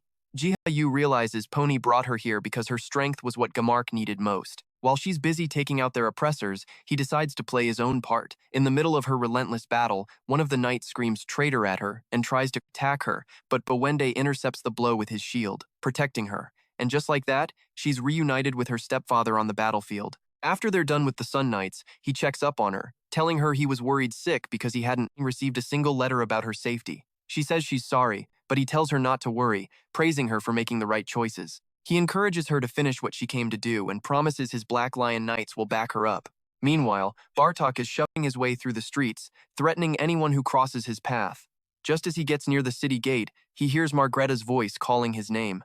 Panic sets in, and he starts running faster, convinced that if he can just get to the forest, the wild elves might tip the scales for him. Suddenly, right when he's about to make it to freedom, a rope tightens around his ankle and yanks him flat on his face in an instant. Margreta's Black Lion steps move her forward like a damn storm. Her strike knocks him to his knees, her cold blade pressed against his neck. Margreta tells him his reign of terror is over, but he ain't going down without a fight. Desperate, he launches one last attack to kill her. That little act of rebellion is what seals his fate. She unleashes her Black Lion's claws, ripping him apart and ending his life for good. His last scream echoes across all of Gamark as justice is finally served. Jiha Yu, watching Bartok die, is seriously conflicted. He never wanted Bartok to die, but Sunchuk's warning rings in his mind. Being too nice can totally backfire, and loose ends are dangerous. With that realization, Jiha Yu accepts that the hunter world is way harsher than he imagined. His respect for hunters just gets deeper, and he decides he's going to watch their path way more carefully from now on. Just when his possession ability is about to run out, Margreta notices something's off with the hamster, but before she can do anything, Jiha Yu pops out of its body. Focusing on the displaced villagers from Gamark, Jiha Yu now comes up with a plan. Using a map, he directs the Terradrones to find any survivors and guide them to Strem village, promising honey for each person they save. The beetles are kinda sus about his promise, so Jiha Yu sweetens the deal. He'll give them honey whenever they want. With that guarantee, they're on board. Thanks to them, the whole housing and food crisis is solved super fast. But now there's an even bigger problem. The massive culture clash caused by everyone from Gamark moving to Strem. Jiha Yu is worried that the Strem villagers might resent having to share their home with people who used to be enemies of Ark. To find out for sure, he talks to Selena. She figures their devotion to Ark is stronger than old grudges and says Strem will welcome the newcomers. She admits things might be tense at first, since the Gamark people are outsiders, but she assures him that as long as they build up their faith in Ark, they'll be treated just like family. Relieved, Jiha Yu promises to get everything ready so that Strem doesn't get the short end of the stick. The next day, on Prince Adinskal's orders, houses and roads start popping up near Strem village. He gets right in there, working alongside the crew to get things built faster. A little while later, one of his men comes over and tells him the site he requested is done. Adinskal inspects the finished job and congratulates the villagers for also clearing out the pasture so the newcomers have an easy path. They in turn try to give him the credit for his leadership, but he can't take it. He remembers totally panicking when he first heard that 2,000 immigrants were on their way and how unprepared they actually were. It wasn't his leadership, it was Ark's apostle who sent the beetles to help them clear paths and build houses at an impossible speed. Thanks to them, the whole settlement is ready right on time.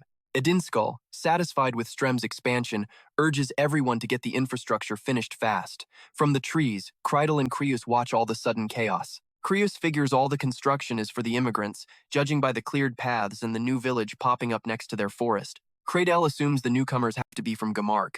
Kreus says he's worried about the potential culture clashes, but Kreidel insists it's just Gamark trying to move in on their turf. He decides he's got to do something to keep their bond with Strem. He's only motivated by two things: his insane craving for Strem salt, which he's already binged on, and his theory that people blessed by Ark might know where the world tree is. Just then, Jiha Yu, in his hamster form, strolls up to the elves, shocking the hell out of them by talking. He invites them to a joint council meeting with the villagers that same night. When night falls, both sides gather in Extreme Hall, their eyes glued to the entrance as they wait for the Apostle of Ark to show up. Suddenly, the doors burst open and he struts right in. The villagers and elves just freeze, mistaking the Apostle's true form for a leopard until they spot the tiny hamster on top of it. He calmly explains that he's just possessing the animal, though his true self isn't all that different from them. The meeting kicks off. Each community shares its current problems, and together they discuss the best way to help the people of Jamarca adjust to their new lives. Watching the dialogue unfold, Jiha Yu thinks that this is the first step toward his dream, a Gehenna where all races can coexist with respect and in unity. He promises to make that future a reality, whatever it takes. Sometime later, the meeting wraps up.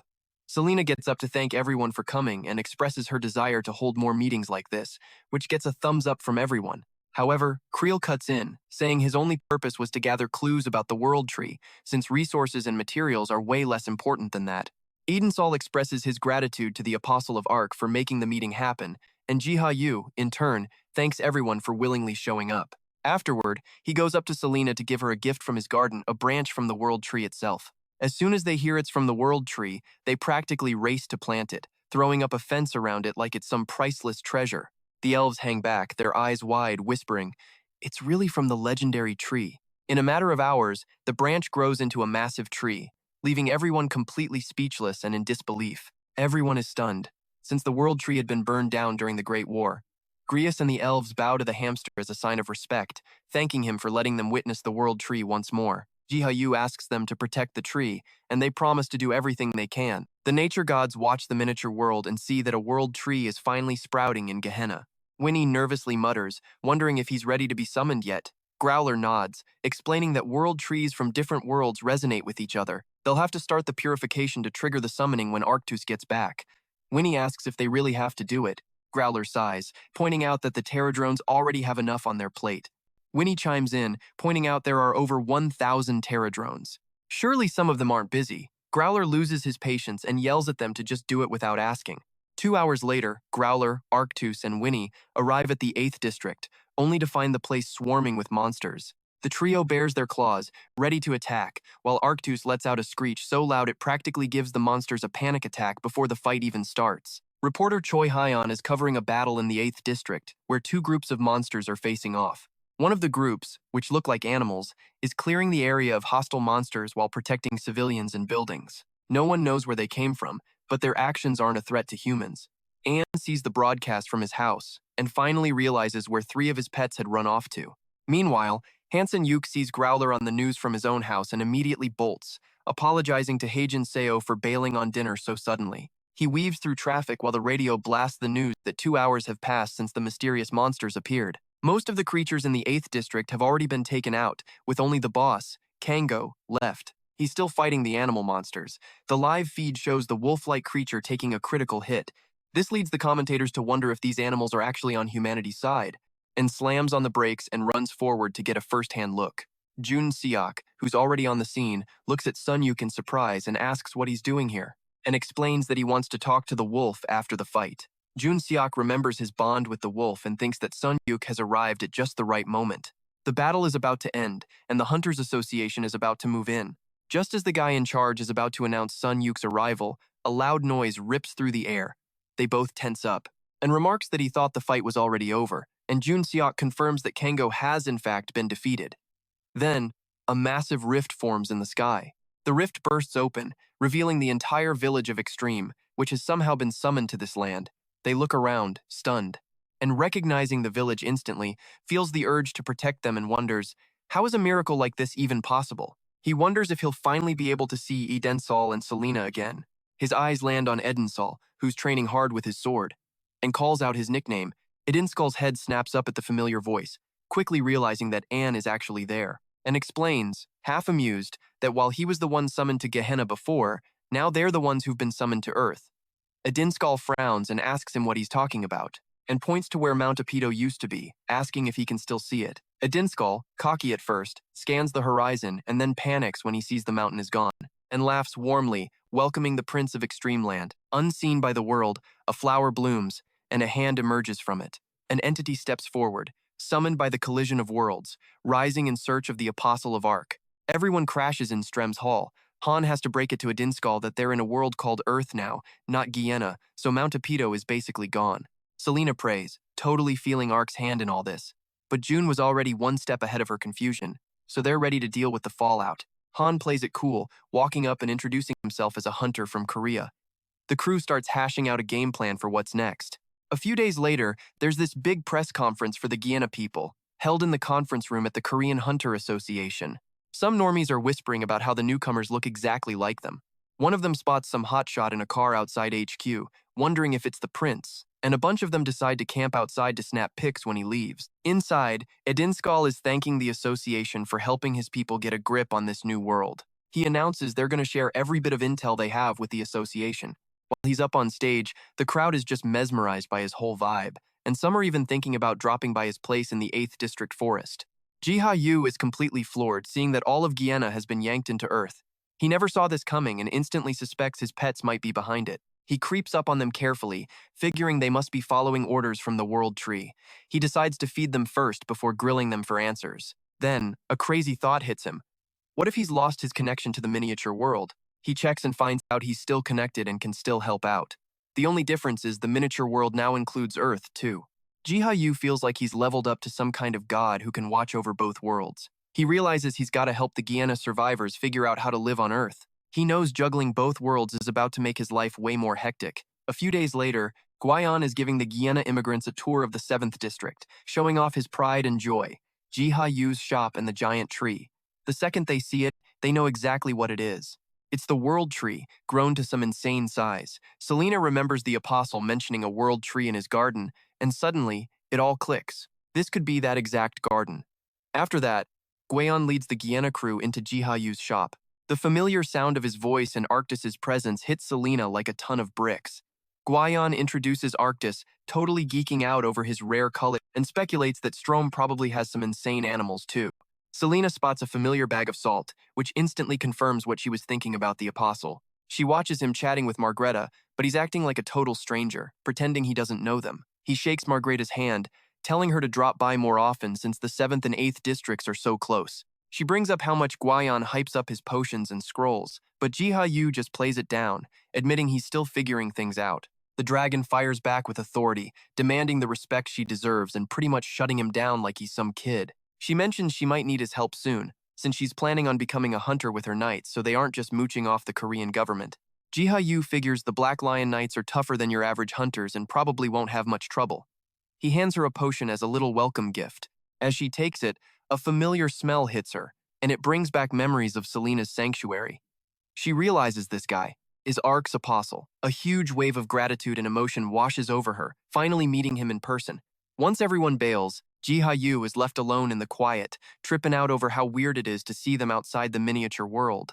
His eyes land on a note on his desk. He opens it and sees it's from Selena, asking him to come to Strom. She's got something important to tell him.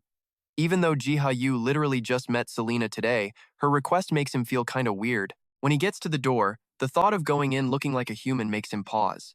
The second he hesitates, Selena and Margreta throw the door open and welcome him in.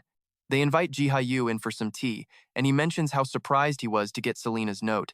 He's curious, so he asks Selena what she wanted to tell him.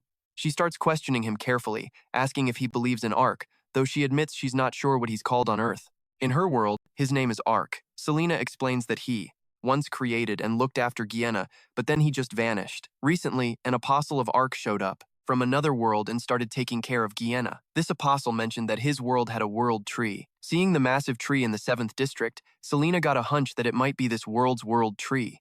She admits that at first, she thought the world tree near his shop was just a coincidence, but the bag of salt he had, plus Arctis, totally confirmed her theory.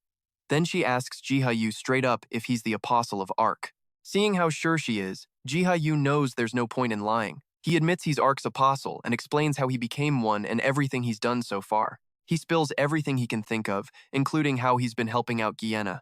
So relieved to finally have someone to talk to about all this, Jiha Yu feels like this huge secret has been lifted off his shoulders. Selena drops to her knees in front of him, totally convinced he's Ark himself, and begs him to forgive her for ever doubting him. Jiha Yu, totally awkward, tells her to get up and tries to make it clear he's not Ark, but Margreta just pushes him harder, insisting he planned the whole thing. He confesses he was just following the World Tree's lead, throwing in a bit of his own judgment. Margreta worries that if people find out who he really is, he'll never get a moment's peace, but he keeps helping everyone anyway, despite the risk. He asks for a favor, and both of them jump to do whatever he says. He just tells them to call him G and to keep his whole God mode thing on the down low. Selena gets why he wants to live a normal life and totally agrees things would get insane if everyone found out who he is. He promises to help them out with whatever, but gives them a heads up that he might need a huge favor from them down the line.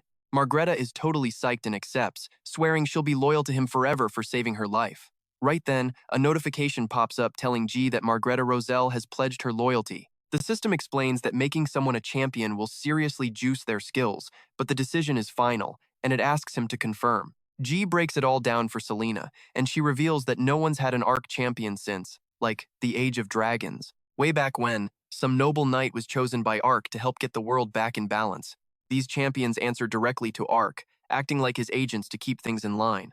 G asks Margreta if she's dead serious about becoming his champion, stressing that it's a one-way street. The girl is totally fired up, declaring he basically gave her a new life and promises to serve him till she dies. He's a little thrown by how intense she is and turns down the offer, not wanting her to stake her entire life on him. While Selena tries to act like she gets his decision, you can totally feel how crushed Margreta is. G patiently explains that he doesn't want to just take over someone's life and dreams by jumping the gun and making them his champion. He insists they need to build some trust before making a huge commitment like that.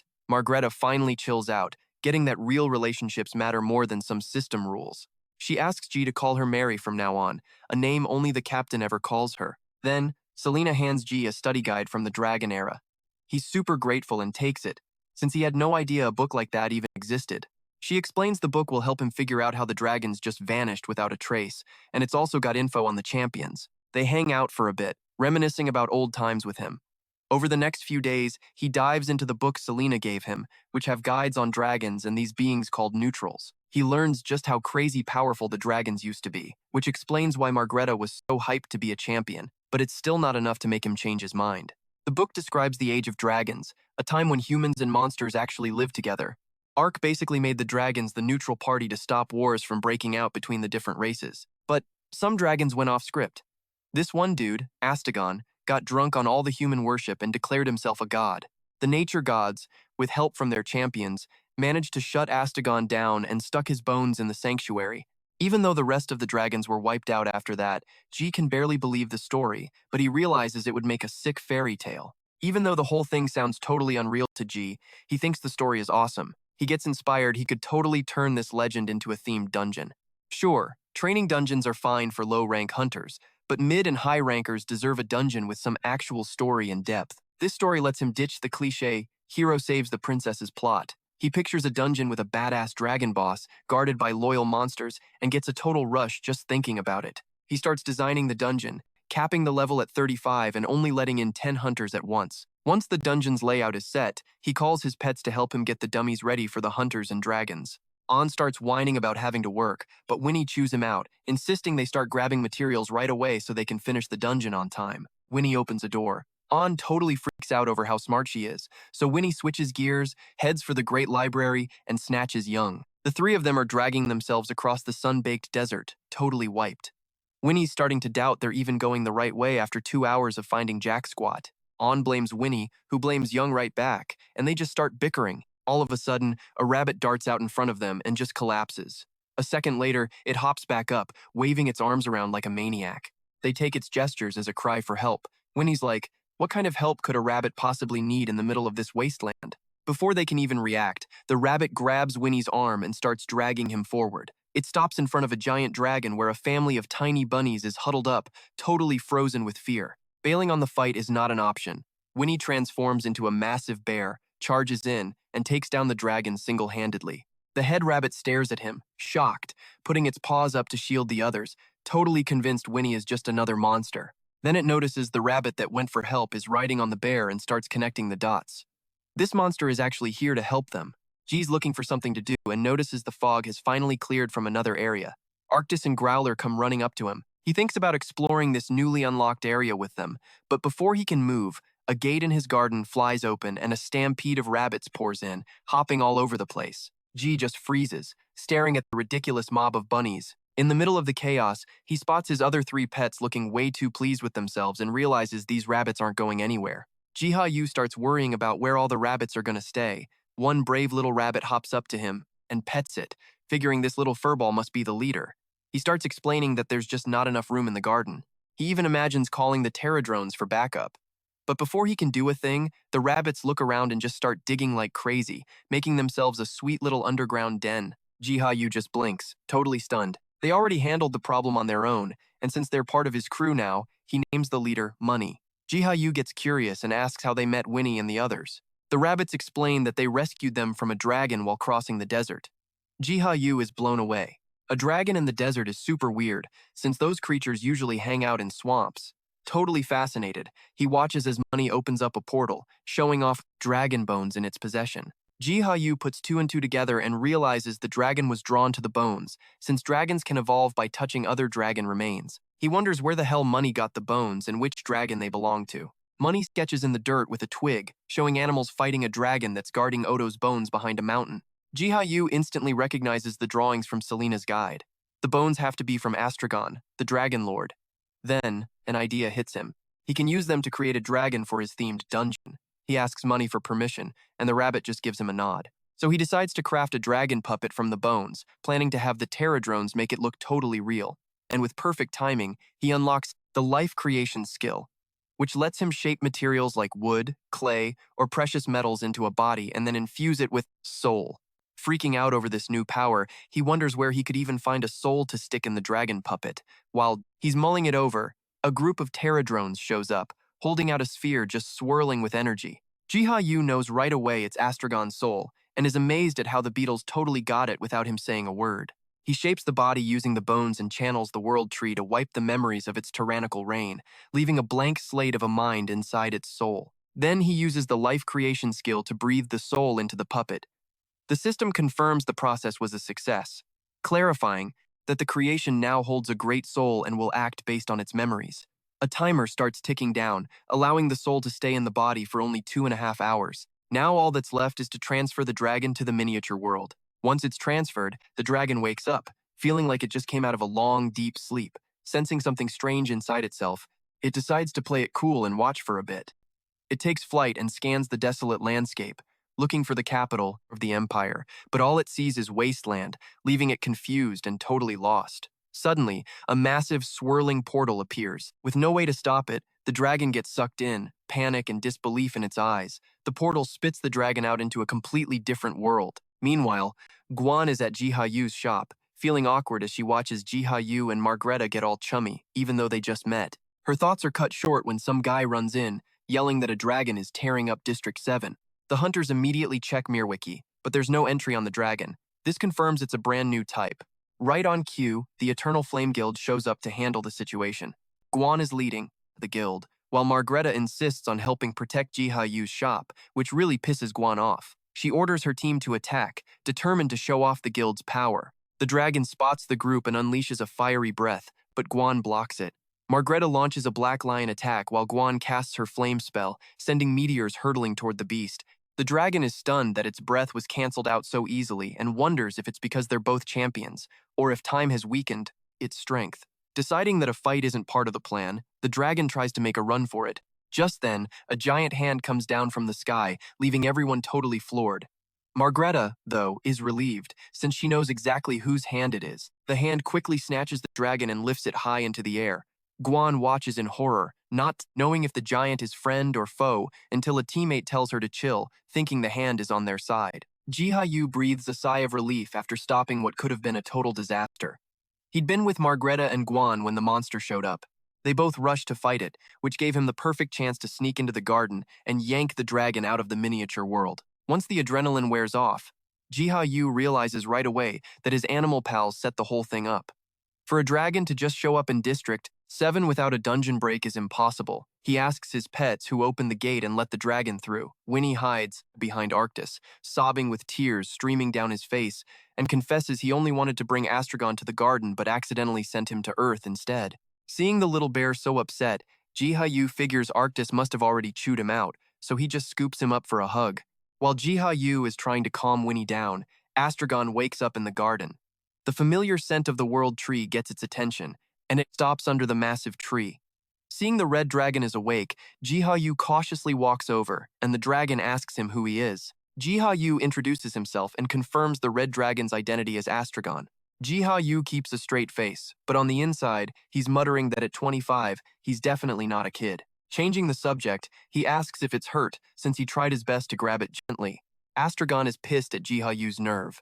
After grabbing him, he grills Jiha Yu about the garden and the metal-beaded necklace around his neck, and why his body has shrunk down to this tiny form. Jiha Yu struggles to drop the truth without totally crushing the dragon's ego.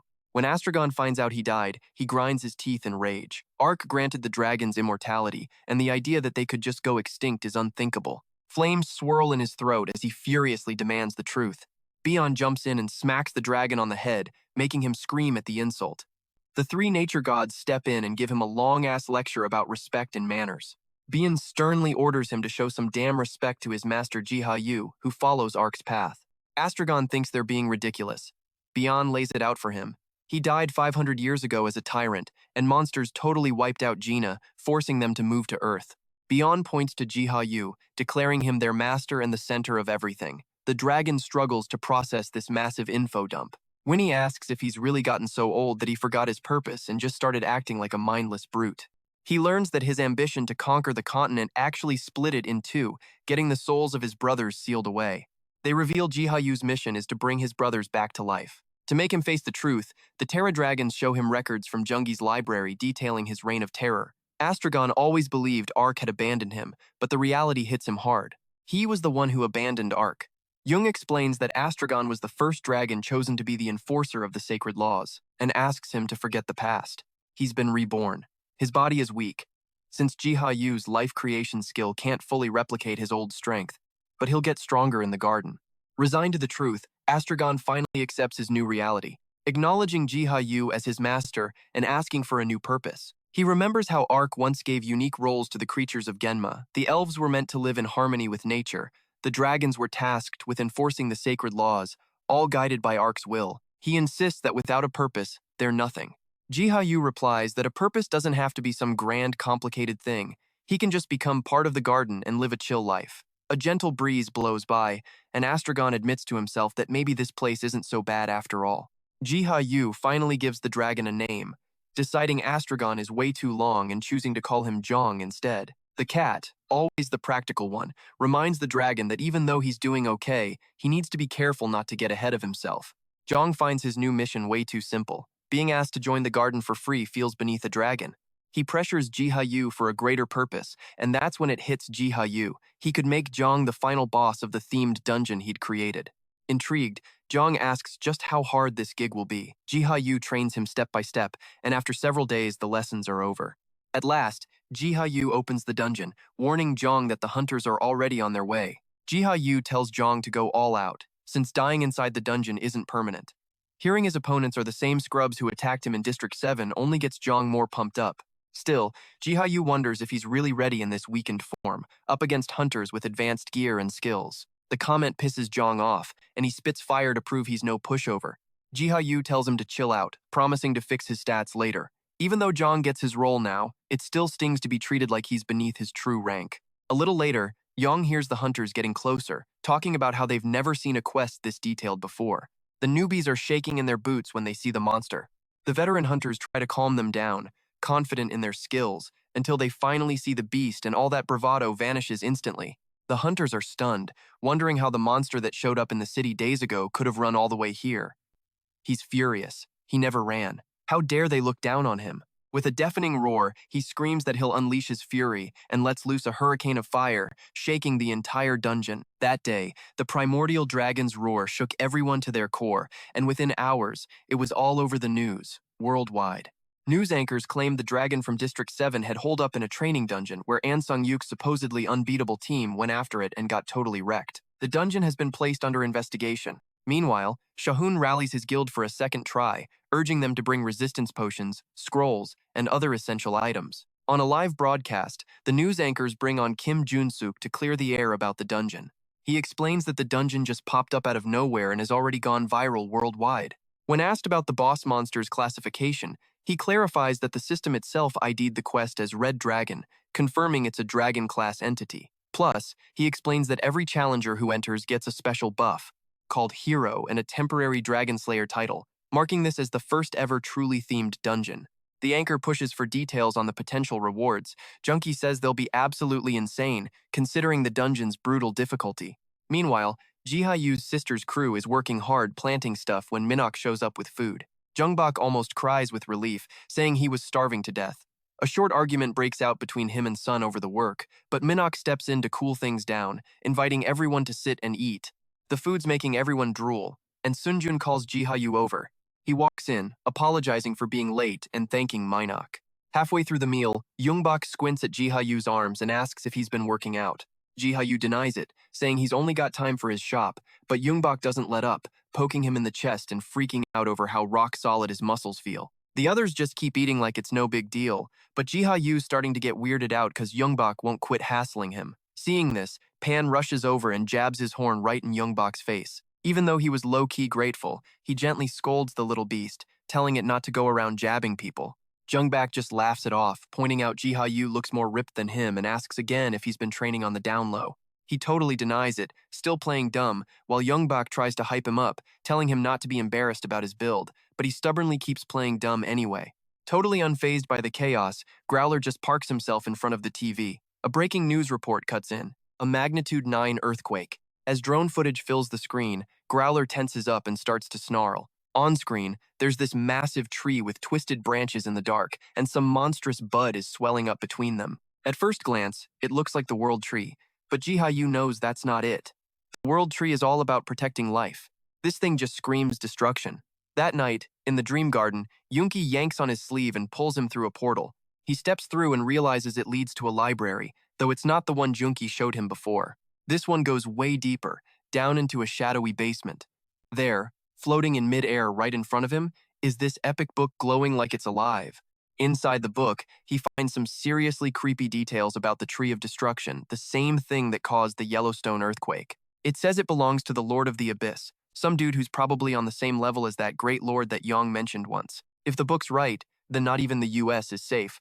The text explains that the tree literally eats the earth, and just its presence is enough to dim the light of the World Tree. Realizing he's the only one who can deal with this, he decides to call Junsuk and take the US up on their offer.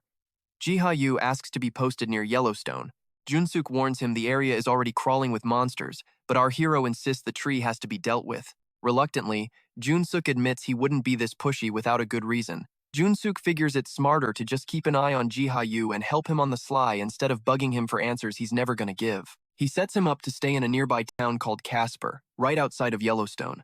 To make sure he's safe, he insists on personally escorting him and promises to get him back in one piece, a condition Jiha Yu agrees to. The nature gods hear Jiha Yu's call and feel a huge wave of relief.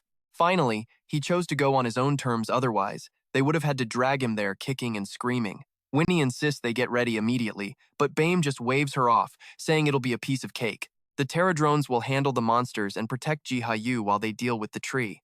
When Winnie asks who's going to be with Jiha Yu on the trip, Bame just shrugs off the concern with cool confidence, promising he's already set up the perfect escort. Jiha Yu packs his stuff and heads for Incheon International Airport. When he gets there, he's met by Asli from Hunter Management, who introduces herself as his guide and coordinator in the States. She's all professional on the outside, but inside, she's totally geeking out about finally meeting one of Korea's rising hunter stars, noticing how much nicer he seems compared to his rep. Tagging along with him is Kim Dae-kun, who's been assigned as his bodyguard. Asli can't help but be shocked by how huge the guy is. Jiha Yu admits that even though he prepped for it, the idea of going to the US still makes him nervous, which is why he's got a bodyguard. Asli tells him to chill out, just stick to the schedule and not to worry. Asli mentions that a lot of people are dying to meet him, which makes Jiha Yu tense up, wondering if everyone already knows he's coming. Junsuk jumps into the conversation, admitting he made a few calls last night. Better to double-check everything for a trip this out of the ordinary. Noticing Junsuk looks exhausted, he asks if he got any sleep. Junsuk admits he only managed to crash for a few hours, which just makes Jiha Yu more worried. Once he's settled in on the plane, Jiha Yu is blown away by how sick his seat is. He never imagined he'd be flying first class. Looking around totally amazed, he opens his backpack, and Jong immediately hops out, bitching that he almost suffocated in there. As the pilot announces they're taking off, Jong mutters they could have saved themselves the hassle if Jiha Yu had just ridden on his back. Jong grumbles they could have just flown on his back instead of making things so complicated. Amused, Jiha Yu pets him and points out how awesome it is to fly without even having wings. When the plane finally takes off, Jong looks out the window, realizing he doesn't have to flap his wings to fly, and grudgingly admits it's not so bad after all. Hours later, the plane touches down in the U.S. world. Waiting in the terminal is Logan Kleiss, the HR head for the U.S. Hunter Association, and next to him is Dreg, an exec from the Seeker Association. Behind them, a total mob of reporters and officials are all crowded around, trying to get a look at him. The insane noise and flashing cameras are making his stomach churn. By the time they finally bust out of the airport, Jiha Yu is totally wiped. Asli's all like, even world-famous hunters don't pull crowds this huge, basically saying his popularity is off the charts. They finally roll into Casper, a small town with some seriously creepy, desolate vibes. Asli explains that Casper used to have like almost 60,000 people, but the population totally tanked in the last decade, leaving only a few thousand behind. Now the town's basically just a base for seekers who hunt monsters near Yellowstone, and he adds that they'll be showing up here soon. Determined not to look like a total noob, he slips on the enchanted translator ring, a gift from Junsuk. With it, he can pretty much understand and speak any language out there. Junsuk had also asked him to craft some scrolls for the Seekers once he got there.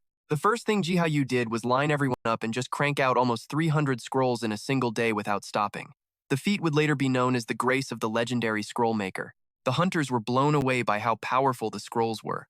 After 4 straight hours of making scrolls, Ji's shoulders finally started to ache. Just as the exhaustion was hitting, someone offered him a drink. Grateful, he accepts, only to get hit up for a favor. Ji, being the polite pushover he is, agreed before he even knew what it was about. The man's smile never left his face as he lured Ji to a secluded spot in the suffocating heat, draining his energy. Just when Ji started to wonder about the detour, a black van screeched to a halt behind them. Before he could even react, the guy shoved him inside. Heavy hands pinned him down, and a voice told him he'd be making scrolls, not for the world, not for the hunters, but for them, forever. The van peels out, and Ji's only comfort is knowing that Jong, his dragon, is still with him, tucked away in the suitcase. He forces himself to ask where they're taking him. The men just laugh in his face and say he'll find out soon enough. Realizing there's no way he can escape alone, he decides he'll have to count on Jong. Just as he's about to reach for the zipper, the van slams on its brakes. Some vines snake around the tires, locking the vehicle in place. The leader tells his guys to watch Ji and gets ready to hop out, but before he can react, the plant lets out a deafening shriek. 2 of the guys up front are frozen solid, and a second later, the vines wrap around them and yank them right out of their seats. Ji seizes the chance, scrambling out of the van, only to freeze at the sight of the creature towering over him. Jong, totally sick of being cooped up, leaps out of the bag and eyes the wild plant, asking if that's the monster they came for. Ji confirms that for now, it is. Jong, who's seen way worse, tells Ji to get behind him. The vines lunge at them, but Jong unleashes a blast of fire, torching the monster to ash in seconds. Overjoyed, Ji gives Jong a massive hug to thank him. Jong just blushes, a little overwhelmed by the affection. As they're trying to figure out how to get back, a sudden noise grabs their attention. Ji looks up to see a massive Terradrone hovering above them. With the immediate threat gone, it quickly flies them toward Yellowstone, the site of the earthquake and the corrupted tree. Ji reminds himself to focus on the real reason he's here to take out the threat of the Tree of Destruction. The glowing book had revealed that long ago, the World Tree, unable to protect the whole world, gifted some of its power to chosen trees to act as guardians. One of those trees was the Tree of Destruction, which had been corrupted by the High Lord, who, even though he was created by Ark, straight up defied his creator and claimed the title of Lord of the Abyss. All the nature gods close in on the evil tree, tearing through its twisted vines as they go. But they notice the tree isn't attacking them head-on. Growler warns that maybe it's trying to lull them into a false sense of security, while Beyond suspects it's sending a message. Their suspicions are confirmed when the tree starts to shift. The bark twists into flesh, the vines pull back to form limbs, and a brown-skinned woman with flower-shaped horns appears before them. She is Organya, the High Lady of the Abyss. She mocks the gods, calling them cute little pets. Beyond demands to know her purpose, but she dodges the question, pointing to the Terradrone carrying Ji. She asks if the power it's giving off is some fake power they cooked up after Ark left the world. The gods immediately realize what she's getting at. Their master is coming. They brace themselves to protect him, but Organya beats them to the punch. Sprouts shoot up from the ground, wrapping around the gods and holding them fast. As the Terradrone descends, she doesn't waste a second. In a flash, she snatches Ji, trapping him in her palm. Organya stares at Ji with a hungry curiosity, wondering how he can act like a god when he seems so fragile, so pathetic and unremarkable. Ji struggles, but her grip only tightens, pulling him closer as she breathes in his scent, which only makes her more intrigued. He refuses, but every move he makes just brings out her malicious grin. After all, humans have their own pets, too. She brags about how much better the world would be with her in charge. Remembering the devastation she caused, he swears he'll never let it happen, but she's still confident that humans will crave her control. Just as she's about to crush him, Jiha Yu's scent triggers a long-buried memory. The warmth coming off him reminds her of her father's hand. She remembers Arka patting her on the head, telling his kids to never, ever forget the purpose they were born for. She clutches her head, totally confused about some duty she forgot. She lets go and looks up, silently asking her dad for guidance as she starts to fade out. Free from her grip, Jiha Yu starts to fall, but the Terradrone swoops in and catches him at the last second. With Organya gone, Arctis tells the crew to focus up and torch the Tree of Destruction. Jiha Yu, safe on the ground now, pets his companions for being so damn brave.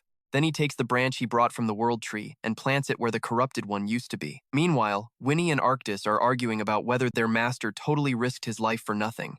Arctis is not backing down, insisting that since his master walks the path of the Ark, he's untouchable, even by the Grand Lord. Jong admits he doubted the plan would work, thinking they'd already failed the second Organya captured him, but now they've actually taken her down. Then Jiha Yu calls them over, and they see that the world tree he just planted has already shot up into this huge, majestic tree. He thanks everyone for helping hold down the fort. Jong, totally overcome with emotion, runs at him and hugs him so tight they both fall over. Back in the Dream Forest, a Terradrone starts recording what went down.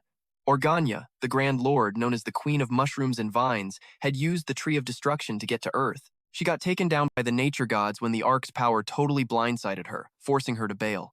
He remembers how Organya treated him like some pet, which makes him wonder if all the Grand Lords see humans that way. The question about his forgotten duty is eating at him. He remembers what Yan said, that every race has a purpose, and without it, they're incomplete. Worn out from all the thoughts swirling in his head, he decides to just get some rest. Jiha Yu wakes up in his hotel room only to find Zhang's huge red face inches from his own. A scream rips out of him before he can even think. Thinking fast, Jiha Yu fakes being surprised, saying the dragon just busted in. Daikun jumps in front of him to protect him. Asli zaps the surprised dragon with a lightning bolt. Jiha Yu slips out during the brief chaos and complains in his head, mentally apologizing to his super patient dragon. Asli checks on Jiha Yu and tells him the Tree of Destruction vanished from Yellowstone National Park. She adds that the agency is investigating the tree and has put out warnings. Jiha Yu plays dumb, hiding the whole truth. With nothing else to do, she tells him to head back to Korea with Daikun and is silently impressed with how selfless Jiha Yu is, making hundreds of scrolls for the psychics without asking for anything back. She says her goodbyes, apologizing for wasting his time and asking him to visit again. Once they get back home, Jiha Yu finds Zhang throwing a fit in the dream garden, giving him the silent treatment. He gives him a gentle, apologetic nudge, reminding him what a disaster it would have been if someone saw a dragon hanging out with him. Zhang pouts but grudgingly accepts a meatloaf as an apology. Jiha Yu slumps to the ground, thinking he's pretty much a dragon sitter now and wondering what happened to the proud, arrogant dragon he used to know. He refocuses on the next task. The rabbits already did their part, digging up the bones, so he assembles them into dragon shapes and breathes life into them. One by one, several more dragons awaken around him, their eyes glowing with new life. Jiha Yu's life creation ability levels up to level 2, letting him handle more complex creations. The Dream Garden is way too small for the 48 dragons, and their energy is too much for the Terradrones to handle, so he decides to move them to a nearby sanctuary big enough for them to roam and play freely. Trying to get their attention is totally impossible. Every dragon is just doing its own thing. Yang finally transforms into his full, terrifying form, instantly scaring them into submission. Jiha Yu can only hope they can all get along without killing each other. Later, at the sanctuary, the rabbits have dug another deep hole like they do and have uncovered a bunch of dragon bones. This hole, though, is deeper than any of the others. Curious, Jiha Yu jumps in to check it out and finds himself in a massive underground labyrinth. He notices the walls feel man-made, and the entrance looks like it was designed to trap or protect something. He decides to get some info before going any deeper. Yang brings him a book about the Great Labyrinth written by Ark, which is all about the stuff that happened before the world tree was planted. The book's full of abstract drawings of followers and seals that point to some ancient evil, but there's no text to go along with them. Gina once existed in some primitive state. Ark, not digging the vibe, defeated the ancient evil and its followers, sealing them inside the labyrinth. Jiha Yu is hit with a wave of disbelief. The old scriptures all said Ark created Gina, but this book says otherwise, so basically, the saints who wrote them were just wrong. The world was clearly around before the world tree. The book explains that the ancient demon sealed inside the great labyrinth would unleash total chaos if it ever woke up. Traps would go off, and its followers would unleash hell. Still, Ark makes it clear that nothing can escape the great labyrinth. He mentions the demon lord can be used for practice, but the door is sealed. Jiha Yu wonders how to get in until a Terradrone mentions a hole in the wall. He sends a few Terradrones to check it out, but the hole is too tight for them to fit through. Kia figures out he can just possess some tiny animal to sneak in, so he doesn't have to risk making the hole any bigger. Feeling pretty much invincible with his possession skill, he takes over a hamster and starts cautiously checking the place out. Meanwhile, the animal companions sense the demon lord waking up, totally burned out from their run-ins with the last 33 lords. Winnie wonders if there were a ton of old demon lords, and Zhang's like, yeah, about 100 survived only after they took each other out. Winnie assumes the demon lords will steer clear of hunters, but Bian points out that some might actually try to make a deal. They think it's kinda hilarious watching the lords try to escape, as long as the chaos doesn't spill over into their world. Bian is sure Kia can handle it, no sweat.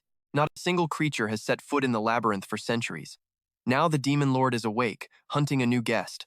He orders his minions to capture Kia, who's still totally clueless that he's surrounded by evil forces. To catch him, one tries to stomp him, but its hoof just bends like rubber against a protective barrier and it screams in pain. Kia barely registers a sound and decides to take a quick peek before heading back to his own world. Another monster's machete snaps in half mid-swing, and the little hamster gets away, leaving the followers stumbling after him. Trading, the Demon Lord's chief of staff, reports that they've ID'd the intruder as a tiny hamster, but every time the soldiers try to attack, they're the ones who get hurt. The hamster is so untouchable that not even traps go off for it. The Demon Lord realizes this is messed up. Normally, he'd snatch any intruder without breaking a sweat. He orders Claren to open a path to the throne room and use the soldiers as bait to lure the hamster in so he can see it for himself. Claren hesitates, knowing the labyrinth's heart is inside the throne room, but the Demon Lord just repeats the order, giving him no choice. Driven by curiosity, Kia wanders into the throne room, even though every instinct is screaming at him not to. The second he's inside, he feels the presence in front of him, the Demon Lord. He introduces himself as Krasis, Lord of Iron Blood, and harshly claims they woke up all because Kia trespassed. Kia quickly tries to apologize, but Krasis cuts him off, demanding to know who sent him. Certain he's there as a messenger, our protagonist admits he just stumbled upon the place by accident, but Krasis doesn't buy it. He asks what era the hamster is from and insists on knowing why some mortal is standing before a being who spent 2,000 years soaked in blood and violence. Kia admits there's a lot to explain, but first, he asks for Krasis's help. The Demon Lord is just baffled. What kind of help could a mere mortal want from a demon? Kia reveals he's a gardener for the World Tree and has a fragment of Ark's power. Krasis watches him suspiciously, labeling Kia a servant of the archdemon. Our little hamster figures he'll clear up the misunderstandings later, since Krasis thinks Ark is some archdemon. He declares he's going to make the labyrinth useful for his work and offers to help the demon lord escape in exchange for his cooperation. The demon is bewildered. He underestimates him, insisting that the archdemon made this labyrinth impossible to escape. He assumes Kia is just there to mess with him, positive that getting out is a pipe dream. He remembers the book's warning: no one really dies in the labyrinth. Anyone who dies is just revived at the entrance. The book makes it clear the curse is eternal, though it's still a mystery why Ark decided to lock them up for 2,000 years. He speculates that maybe the labyrinth was shown to him to end this cycle, so he goes back to his garden and makes it rain on the miniature world, flexing his power for Krasis. Krasis stares in disbelief, unable to wrap his head around how this is even possible. When Kia returns, Krasis gives him a death glare, muttering in disgust, thinking he's the archdemon himself, his eternal enemy. He insists he's not Ark and proposes to remodel the labyrinth, promising to help Krasis escape if he cooperates. Fed up with the endless silence, Krasis decides he doesn't care if the hamster is lying. He's clinging to the hope it offers and agrees to help. After a while, he summons the great lords, though only 3 show up: Penelope, the Lady of Illusion, the Lord of Intellect, and Krasis himself. Penelope jokes, asking if someone finally decided to let him out. Krasis explains he found an animal with power similar to Ark's and asks for help for the one who made it rain in the labyrinth. The demon lord confirms it, but clarifies they're getting out, just not right away. He thinks it's funny how they're the only ones who can barely use any power in this realm. The Lord of Intellect asks who this intruder is. Krasis plops the hamster on the table, and both lords just stare, jaws on the floor. Since only a demon lord can enter this place, Penelope exclaims that if he can see them and get in here, he must be connected to the archdemon. Introducing himself as the gardener of the world tree, Kia watches the lords try to process the fact that the world changed while they were asleep. He explains how Gina was wiped out by the great lords, leaving only a few survivors behind. The great lord of intellect finds it ironic that a world created by the archdemon was destroyed by its own creations. Penelope smothers the hamster and jokes that he took this tiny form as a lesson in humility. Kia insists that power shouldn't be abused. She figures anything he asks would be better than sitting around doing nothing and tries to hit on him. She wants him to spill his plans, but he's immune to her powers. He explains that soon, hunters will start entering this labyrinth, and that his job is to help humans get stronger and hand out rewards. He's thinking that together, they'll create the ultimate labyrinth for hunters to explore. Kaldor Tristan, the Ark champion and a warrior who's way beyond human, is still trapped in the labyrinth. After centuries of silence, weird noises start echoing everywhere as the monsters wake up again. The sudden action makes him feel like it's his first time here, with tons of beasts to kill. Penelope sneaks up on him, is amused to see a human who's still alive after more than 500 years. Kaldor blows up, blaming demons like her for cursing him and leaving him trapped here. She makes fun of him, saying the new master of the labyrinth is the one making all that noise. Kaldor demands to know who this new owner is, but Penelope can only say that not even the High Lords know much about him, though she warns he's remodeling the labyrinth as they speak. Hearing this, Kaldor shoots to his feet, raising his sword to the sky and demanding that whoever is watching show themselves. What he doesn't know is that the one watching is hiding on Penelope's shoulder. Now the sounds seem to be coming from underground, which confuses him. Then he hears his name being called, clear, deliberate, and impossible to ignore. Jiha Yu reads aloud from the book, talking about Kaldor Tristan's past. He's from the outskirts of the Deus Empire. He led the Wild Boar mercenary group and became a champion. At 25, he fought dragons and high lords. Then he entered the Great Labyrinth to hunt the demon lords, only to be cursed and trapped for centuries. Hearing the voice so close, Kaldor feels an instinctual urge to kill. Still, Jiha Yu can't help but admire the powerful aura radiating from the Ark champion, with his stats clearly displayed right in front of him. Kaldor yells for the speaker to show themselves, his voice rough with frustration, and Jiha Yu watches in awe at how he's kept his strength and sanity after 500 years. Penelope gives Jiha Yu a nudge to reveal himself.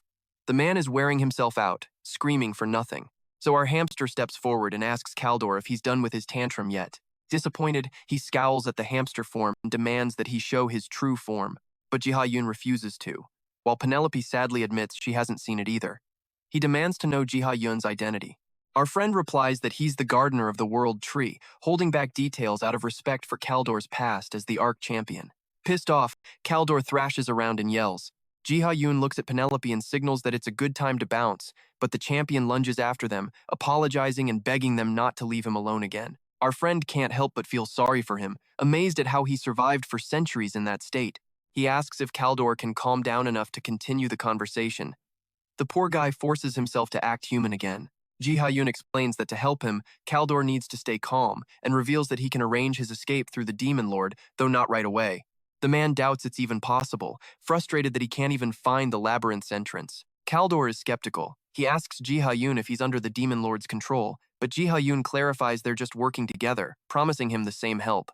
Kaldor flat out rejects the idea of working with the Demon Lord. They turn to leave, suggesting he can just stay here for another 1,000 years, but he instantly regrets his defiance and apologizes. Jiha Yu apologizes too, admitting he desperately wants to free Kaldor just as much, but says that with Gehenna practically destroyed, there might be no point anymore. Kaldor is horrified and urgently asks about the dragons and champions who should have acted as mediators. The hamster tells him the dragons couldn't stop the High Lord's rise from the abyss, not because they were weak, but because the mediators ditched their duties. Jiha Yu repeats that Kaldor has nothing left to go back to. Gehenna is gone, with only a few survivors left. Kaldor stumbles back, asking if he's doomed to stay here forever. Jiha Yu explains there's a new world Kaldor can go to, though he can't share any more details for now. Kaldor feels a huge sense of relief, realizing the survivors must be there too. His spirits lift as he determinedly asks if Jiha Yu wants him to keep wiping out the demon lords until they finally stay dead for good. Jiha Yu clarifies that his task is to guide the people from the other world who will be coming here. Although Kaldor is worried about his intimidating appearance, he's stoked about the chance to get out of this hellhole. He agrees immediately, already planning how to train the newcomers, and decides the first step is to shave off centuries of wild hair. Meanwhile, the nature gods are watching them from the miniature world in the garden. Liam recommends activating the system, and Growler agrees that with the world tree fully grown, they can start experimenting. As their master gets ready to bring hunters into the labyrinth, they get to work. They remember how the sponsorship system used to work. Before warriors would enter the labyrinth, get essence and upgrades, and the best ones could make contracts with Arco, the nature gods. They get ready to implement it, agreeing to use essence as currency. The Terradrones get hyped immediately, imagining how much essence they're going to farm. Growler suggests picking the warriors ahead of time to avoid losing them. Yang worries they might get greedy and share their power with them. Penelope insists they're only there to motivate the hunters to keep going, not to get in the way of their growth. Arctis is making it clear this system is only for people who are actually worthy of having power. Even though their training method is up to them, he ends the talk by reminding them to think about what their master would want. Everyone just decides to wait and see what goes down. A few days go by, and Sungyuk finds an invitation to the Great Labyrinth waiting on his doorstep. Sungyuk rolls up to the Great Labyrinth on a Terradrome, shocked to see a bunch of other people have gathered there too. They're all asking questions about the place, but nobody knows squat. Daokun points out a table at the entrance where some decked-out Terradrome is set up. Buyun asks if they're for sale to use inside. Sunghyuk whispers that maybe it's running a side hustle because the master stopped feeding it. Buyun grabs an item from the table and the Terradrome shows her a drawing, basically saying it cures illusion spells, the kind of magic Penelope, the succubus, uses to control people's bodies. Buyun stares at the glowing stone, figuring she'll probably need it to get through the dark, messed-up caves in the labyrinth. She asks for the price, and the Terradrome points to a sign demanding 4 essences. Pissed off, she tries to haggle him down to 3, even giving him her best death stare. The little guy avoids eye contact and just points to the sign again, sticking to the price of 4 essences. Sungyuk convinces her to back down, and she slams her essences on the table. He notices a lot of other stuff for sale, which makes him wonder what the hell else he might need in there. Daokun brings up the rumors about the Demon Lord and some seriously powerful monsters living inside, so the group decides to just go in and see for themselves. Once they're inside, the labyrinth opens up into a massive forest, and some lone dude is just chilling on a rock like he's been waiting for them. Buyun whispers that he looks like Bulende, but like a homeless version. Kaldor greets him, and the group feels this insane aura coming off him as he speaks. He introduces himself, asking if they're the hunters from Earth. He admits he's heard about their exploits, but doesn't know their names. Then, with this creepy certainty, he points right at Margreta and asks if she carries the name Ruster. Margreta's breath catches in her throat when Kaldor says he knew Marlin, a champion who looked exactly like her. The truth hits her, and she demands to know if he's the champion of the Ark. Kaldor admits that he is, even though he's been trapped here for 500 years. Daokun vaguely remembers some old stories about that title from centuries ago, while Gwangun is still skeptical, doubting any human could live that long. Kaldor just brushes off their concerns, reminding them that if they want to get into the labyrinth, they're going to have to trust him. Sungyuk can feel that the guy radiates danger, but for some reason, he doesn't seem like an enemy. Deo-kun challenges him, demanding proof that he has any right to the Arc title and declaring his own loyalty to the Arc. He hurls his axe, which crackles with pure energy, and when it lands, the ground splits open from the impact. Everyone is just stunned by that kind of power. Kaldor asks if they're ready for a real conversation now. Sungyuk feels determined to uncover the labyrinth secrets and what Kaldor's role is later. They follow him into the woods. The mention of the champion of the Ark awakens something in Margreta, since it was once her ancestors' proud title, a legacy she's desperate to reclaim. Right then and there, she decides to prove her worth in the labyrinth to claim the title for herself. When the fight starts, the monsters don't stand a chance. Sungyuk's sword and Gwangun's fire magic take them down with ease. How easy the battle is freaks him out. It shouldn't be this simple, but then he senses an invisible presence watching them. He gets flooded with notifications. The Fang of the Mighty God declares that he's not wrong, while Growler demands that he get better. Growler's unexpected presence totally shocks him, leaving him wondering why the hell he's here since he wasn't summoned.